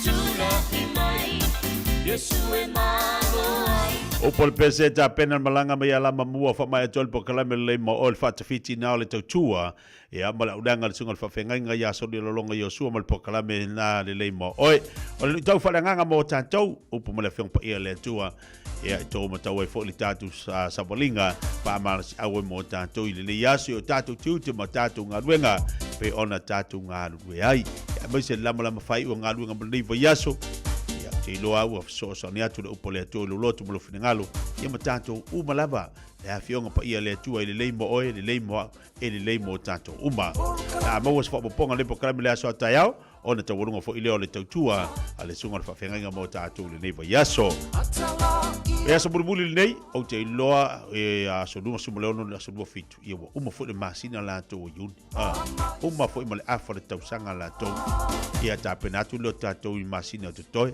faisi pisi ia ale pisi fo ilea ese le tau mo tatou tau alo pisi ai tau foi ona fa vanga so taimi le leimo oi malu ainga leisi vaenga tau ona tatu baba I pisi lo tatu yai ia lava le leili malolonga o isi me o tele tatu mama ia o le lava o tatu malolonga pisi solo tatu I ma o pisi me aonga pisi ngā ruenga tele me fai tatu ainga o tātou e kālesia. Ma le mou se avanua, ai meso ngā luenga.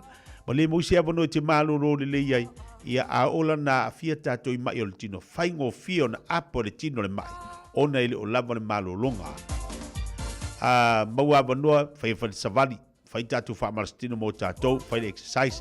Awani ngalo le aso a taiao. Mo fai tātou whaamalastino taiao. Ma tsunga whawhengainga iau pau. I tāli tu las furu mo las whaleile. Ia ona whawau fo ilo tātou whaamalastino tāua. Tahua le fai o le wha malastino ina ia moe o le malosi atoa a o mai o le tino ioe ili kai ma fai o ngā a fia vave oe o na lafo I laite I loa laite la ngona o laua I ele swing o le malosi ua I aile ngā ruenga le tino e whaatino ai a whapea nā le ai e tātou na e tausami ma tātou ai ma tātou no nofo e leise ngā ruenga whale tino e whai ngofia na apo le tino le maa e fai ngofia io ai mana ia fai lo fa malastino awala de ngali ato e le aso ataiao fai fo tatu fa malastino pe ona masani e tatu ia sfalaile aso nga fua mas falaile o aso na lua fai tatu fa malastino ai le manga ia te le lava tau ngolongo atu tatu pokalame awalo so I fua malo loina le lei to anga inu le vai o le si tangata e pe e mai ai u ato anga e ai afoi ai fifi ingur kofi tatonunga na ois tangata e te mai kofi ai fo tatonunga ois e mana ia ai awana I ova mana ia foi la vai vela ona tau malulu a fa pete fulu e tau ona fai sina ua hipolo fai masinga ua foi masinga u fiu o le fiu e ngale tino fa su kore hani o ise saka fa kasi ko malang yang isainga po le ale te lo vai a e loe o na tau silo so fu maloloina o le ao nga fo le na o le ao nga fo le na mo tatou tau si le leilo so fu maloloina o le o tele tatu aiwa tele me ainga oa sau ma le malulu nga oa fa solo ako ai I o le ngu o nga o le o tatou tele nga o tatou tino fa singa luenga Pai se ngaluenga whaafu lo tino. Mamalao tini so tatu paanga ia whaamalanga I tunu mai mele pone Australia whatalofatu. Tony tango ai malolo se fo manuia nei tai ao. Nisen walofa whatalofatu. Malolo se fo lau lei. Whatalofatu se usa ia eke wati tamati mafuta mai nei whaanga tai ao uso. Malolo whaftere mafuta mai lunga tatu pokrame. Manatu olo solonga lei ma manuia mea umale lofo le tua tale tu la sumalua. Ona toe awina tu leo tatu tala I mai Samoa. I tau tua le whionga ngamarmada. Iso whawiwhianga mai le whaiwhaisi. A wolo whatea te la tau lewa ta amteria ngā luenga o le nei fo ia ori se pa istei mele poanane.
Kilani, Whamole whaonga te tau le suawai. Ua whaiti tia timunga nei lole masaniai I masina o tea. Ua malosi tele le alu le vai le tātua ai. Whamole fe sosoni mai e alai le whaiti tia o lo whaonga ina le vai I fafo ma le whale ta ele. Whamole fe sosoni mai e alai le whaiti tia o lo whaonga ina le vai I fafo ma le whale ta ele. O ne ngai o inga e lua o le a maua ai se ngatele. Whawhitai mo lo lango mai. Morisi whaamtalanga tanga iane I le watercare.co.nz. Le Little Feet Childcare. Tatala I le asonga fua a nga I le aso whareile mai le fitu I le tae au, a nga I le ono I le afiafi. Maua le avanoa o le pepe whato a whanau, a nga I le 5 tausanga e a onga ai. E lua se fulu I tūla, e a onga I le tamaititi 3 tausanga a nga I lunga, e a unoa ma se totongi. E mawhai o na piki lo walo I le tae au, matoi mo moli I le fale I le afiafi. Maua fua le lunch I aso uma. Talia wins quotes. Whafsota I loa la walo I le Little Feet Childcare, Luas Fuluono, Yates Road, Mangere East. Telefoni o iwa, 255 55 luaono. O iwa, 255 55 luaono. Hey, don't be that guy, or that auntie, ignoring a sore throat. This isn't just some drinks and lemon tea in your sweet situation. Untreated sore throats can lead to rheumatic fever. Nobody wants that for their family, eh? Go get your Pepe's sore throats checked at your GP, school nurse, or pharmacy. It's quick, easy, and most importantly, free. So come on, whānau. This summer, take care of your tamariki. Get it checked and get it treated. For more info, hit us up on socials at Stop Sore Throats or visit stopsorethroats.nz. Talofa Samoa o eni ma le whare tāwale la wiloa le Oracle Autos Limited. Fia whalawilo ato mato tāwale o lo whalumia le mato la lai Penrose e mwhaina e whilwhili mai ai. A le aiso lai sene mwhaina mato whangaina le passport o a iainga I le leila o ngaluenga le leila o tongi e tālafu. Talia umai mato so se ngaluenga cash o part-time o watu ma le whamasina. Ai whamania ina le finance o le ama watu nisi o whamanianga. Full voucher 5 selau tāla ma le refill 5 selau. Whafsota e mai eni le olu tasi o whaono. Pawha tasi lua pete suma ni mato officer autu, fitulua tasi fitulua 5 Gracehouse Road, Penrose. Talofa Samoa, o Ateshna Ryan, o le Licensed Immigration Advisor mo le Auckland South Immigration Consultants. E visosoani mo so se tu ai ngā visa e malanga mai e New Zealand po Australia. Telefoni mai nei loa I le o valu o tasi o no valu wha fitulua. Po le olua tasi o no valu fitulua tolu o.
Fianga ba lea onga le fifi pale fa fonga ma iai maunga loa ino se ma tembe wati leo watu e family tone ta leo leitu la e se fun mo le lua. Mana tu tau lunga tu si tau tu sa unanga titi nei vai ngale aso.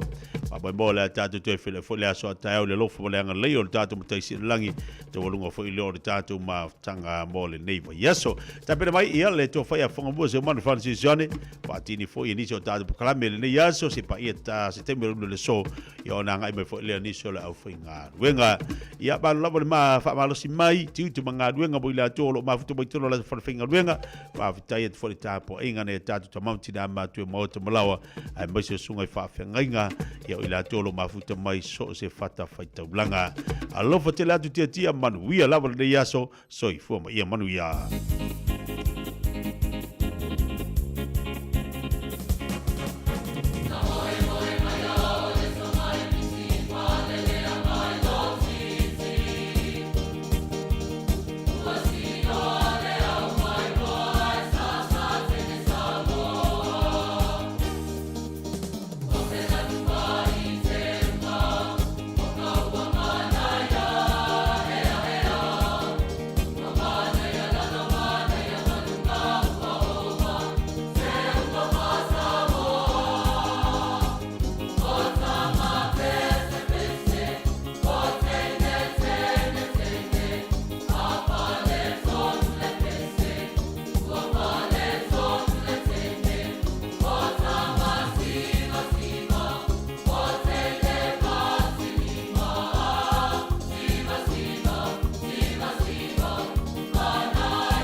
And you're listening to Radio Samoa on 1593 AM. Usi mai alau whaafafonga. Telefon mai Samoa ya sa taitasi. Wa au mai mo oe ona o le langolango mai a le talofa voucher. O te whātalofa no tātu o tunu usi mai alau whaafonga. O le tāpenanga le vaenga whaupufai e pui pui a ia te tau o tangata. I ana fuafuanga le atina e manui o le tunu a wana whaalawi loa, e ala I wholofolanga whaato sina o le palo ta tele. O le ua whaailoa le te tai o le pāti whaupufai. Sa whaapenao na te pena ina e sui o le vanga whaupufai. I lātou wa iai le anga waa ma le poto whaapitoa. Ai mai se o nisi sai to tonu o le te pena ina o fuafuanga tau tupe le malo. A o tu la I le vanga whaupufai le pūlenga o le tunu o I tau sanga ua mawai. Na whaidoa lea tūlanga le sunga atu I le epa lupe soli aisa I lele maria lea ngaoi. I le whaalawi loa lana pāti whaupu whai na whai ei sālero longa I savai, I le asaluru o le vai aso nei. Lea fo ina whaalawi loa ai masui tau wā. O le asfareile ua mawaena urua I whai ai le whaalawi loa le anawa tau a toa lea vanga whaupu whai, I lo tātou motu I uponu, lea sā tō mutumu ai pe tesa, le maota o lo avea mano fuanga tūta tonu, o le vaenga whaupu whai o lo I songi. O le nei la matau, na te pēna fōi e le komiti whapitoa, ale I RPP o lo iai la tau, sa ngafa mal te pēna I na fōi o tala, o tupea ale malo o Samoa. Male ano ati nae, e whatupe mai ai. O isi, sa taula mua e suina o tupe, whatupe ai, ngā luenga te watiae, al tatu malo ia whape foi, maisi mauanga waa sota. Ai so tau au nei malo sianga, e rua e tau wamo, le tau tinonga le HRPP, o mōri mawina, I tau sanga e tele lana te inga o Samoa. A tau tino e le HRPP se mea se ati na e whai, e tau mwhai lava le vanga le whatongu.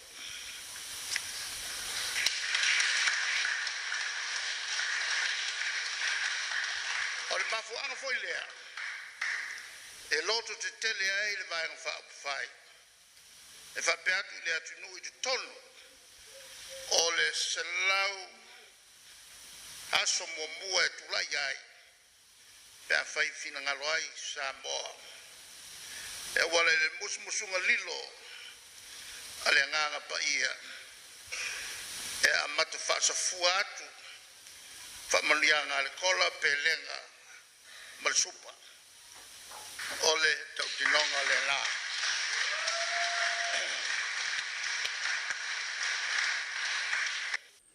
O se tasi o tāpenanga le vaenga e pui ai a te tau tangata, e whesoa soni ai le tau o le soifuanga, o tupeta I awheta lao le a maua mō pepe fau e whāna nau. O se fuafuanga e whesoa soni ai I urunga li, I le tau singa o whanau le lātou tuputupu ai.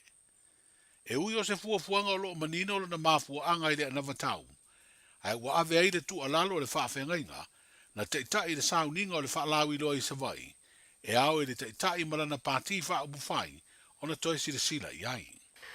So se mea ai te tau te talo. A ole mea maa losi la le tele na misi. O le wa ai le anavatau. Ina ia leina tutusa ma le fina ngalo le tua. Tuina atu I le tua. A whau sau nei ma le pepa lea le ieila o anavatau. Lea le mei ngo o le tuina atu I le tua. Se sila lava le tua le tatu anavatau le po wa. So e le na ona te talo. Ai tuina atu e pasi e le tua pe eini me sui. Pe eini me teu teu. Eini me whalelei. Eini me tuu. E lua lana iau whau poponga pe awha pe. Ole me mua. Ina ia tusa ma le fina ngalo le tua. Ole I sau noa ma whetala ia tula uafo mo le namata. O a mai tatu whare te talo. O a mai whare te talo. Toi whaola ola. Lua o pepe fou. Ta fe le lafu pepe o le ai ai. Ta fe le tele o le au. O pepe sori tu la fono le ai ai. Sei toi sila I le melea. Sei toi suena ne al melea. Toi teu le melea. Toi tu yes pa le lenga o whapunga lea. Leanga lela whai ma me ta alo I toi tele. Aora ula unga leo te manumaloa I matu whanisa. Le toa tele au whanga ukas. Le inga maa. Whaua I lavala. Lefa mai l'apostolo Paulo fai tete nei avea tonga Saulo tonga ma tonga fiti al ti Apolo. Fai tete, ia leina tutusa ana matau ma le fina ngalo le atua. Sa o tau, ele fai longa lanu le atua. A o le atua o le ami o tonu. E fai mea sa o le atua. Ele fai e le atua se awala e pi o istangata. E sila rama. E sila. Ma nei foi pe whanau le pepe. Se va e lua pepe fai poipo. Ma nei se fei stupe. Ale se pepe fai poipo. Ya, awala me ise mea. Awa. Awala me ise mea. O le fesiri. Fai longa lanu. Leai. Alofa fa pito. Leai. Fai le me fina ngalo ile tua. Te ilora utala sawa tu le pa. Fai le me langa. O le ua tatou tu le ia fatasi o tatou tangata fai da mia tonu. O le fesoasoani le faʻitiiti o le mativa faapea le fesoasoani le tau o le soifuaga o se tasi leo autū o tapenaga a lea pati faaupuafai e pe ona finau ai ana faalawi loa mo le faatosina o tagata palota i le faamoemoe e toe atu le faatuatuaga a latou te toe see ane ai e faafoe le pulega o le malo.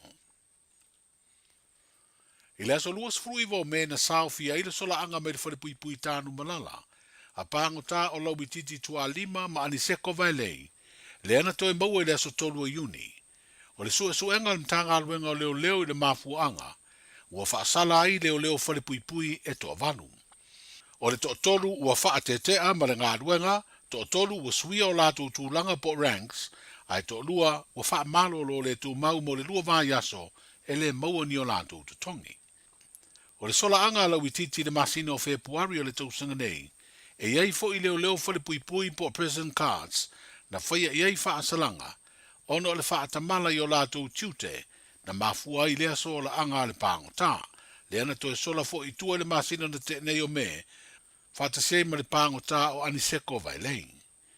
O le vai osu nei sa tutu la iei i la ua i lumo le whaamsinonga ma o la i o ina, morianga o le so sola ma le whalepuipui, whaapea le morianga o le telepe ina leo le loka o le sela numela ono, ma talepe atu ai fo i le whaalo o lea sela po le potu, sa wha mautu wai. Wa whaalia le komisino leo whalepuipui ma le toe fuata ina, le tō wha au apa au longo i tino Filipo le newspaper Samoa Observer, o leo whalepuipui e tolu o wha malo lo mai le ngā ruenga, sa tiute le po tonu nā ruai le sola anga, a lawi titi ma aniseko. O le asfareida le vai aso o mua nei le aso wha leo i ulai, o le afa au uai le vasenga fō o li i matama i tai, i lato ua ofoina so i fua au au na matautu ai, i le matanga aluenga o leo, whalepuipui, ma le toe fua ta ina. O le au whaingo i lato e ono sifuru ma le fitu, le eto o fast food fitu o leo po o malu o le malo, wa au fiaita ma i tai e lua sifuru fitu ma li e lua sifuru. O le isi lua sifuru, o li i fo i ua ofo e ngā lulue ni leo, mo le whalepuipui. O le vai aso uma vai na whaatau nu oise tasi o vai ngata ua. O le whaia leo tautonga, le ana whaatino le whaamsinonga mo i lato uma o lea vasenga, au sau ni e whaau uma a mato na ngā lulue i te tonu o le mtanga aluenga. O whaeloa le minsta o le malo tausi mo le mtanga aluenga o leo, whalepuipui ma le toe fuata ina, le fionga whaawalo Jeffrey Harry Schuster, i lunga le upenga ta whaailangi e le pati whaabufai, o le Samoa ua poto. Wa le tau nuu se tasi o fuafuanga le malo Santa Otto, i le tala whaatau o le tupe ua te ena le pālemene, o le si tanga leo te tongi mōli i matama i tai leo uma. Ai mōli si le fio se tasi o tāpe nanga le malo, le ena fuafua e whaatino, a o le mai a le paya inga sfurufitu o le pālemene, o le toe tu ese leo pūlenga o ngā ruenga tau whalepuipui, mai le matanga ruenga o leo. Pei tai wa le tau nuu lea fuafuanga. O aperilo le tausanga e lua o, na pāsi ai e le pālemene le tū la fono, na toi tu whaata si ai le matanga aluenga o leo ma whalepuipui, i le tuanai o le 5 tausanga, o ese le pūlenga o whalepuipui, ese fo i le pūlenga o le matanga aluenga o leo. O le tau tinonga se tau le ana ia whailo ai leo o ia na mali wai se isi tangata o se matai. Sāna nofo malona tina po lona stepfather. Wa le mawhai neo na whao ngā o se vaenga o maua leo, e lango ai le morianga o le fasio di tangata wha moina, leo lo tua i ai e ne li a turu to o le pai. O le tasi leo mata upu na ilo le whaamasinonga o talo sanga apili, a le whaamasinonga mawalunga, a o taua o fia i le lua vai aso o mawai. O le mafuanga o le mawhai enu wha o ngalea tau tinonga o se maua leo leo, ona o le mai ai o ilo ilonga, na ilo aisa i aile lape, o le whaatinonga o tiutio leo leo na suesueina le o lo molia. Na fina wina le lo ia mo leo lo tua ia, le whaatamala o leo leo i se fina unga wha le tūla fono, sa mua i tango fia le whaamasinonga mawalunga. Pei ta ina toi lu ina le whaai unga o le fina unga, i le whaamasinonga apiri e peo na iai le unga wa au mai. O lo ta oto le neima ta upu tau whaamasinonga e le isuesueina mori mau, ona sa whaatali le taunu unga o le apiri a le o lo molia. O iuni o le tausanga le te neina whai ai le whaai unga le tamai te whaamasino, o le whaamasinonga mawalunga, le fionga le utele ni a wā mata tuatanga loa, na ia te e na aile tālo sanga tala le leipaunga e alaida na loia, ina ia whaase ese mai le tau aveina o suenga o morianga o tala le lei, ona o le mau e pito tasi lo na whaafoina o le mata upu. O lea whaai unga le whaamasino, wa sanga whaamausali nei se fina ngalo, o le whaamasinonga o tālo sanga na toi apiri iai e tala le leida whaai unga, a le tamai tai whaamasino.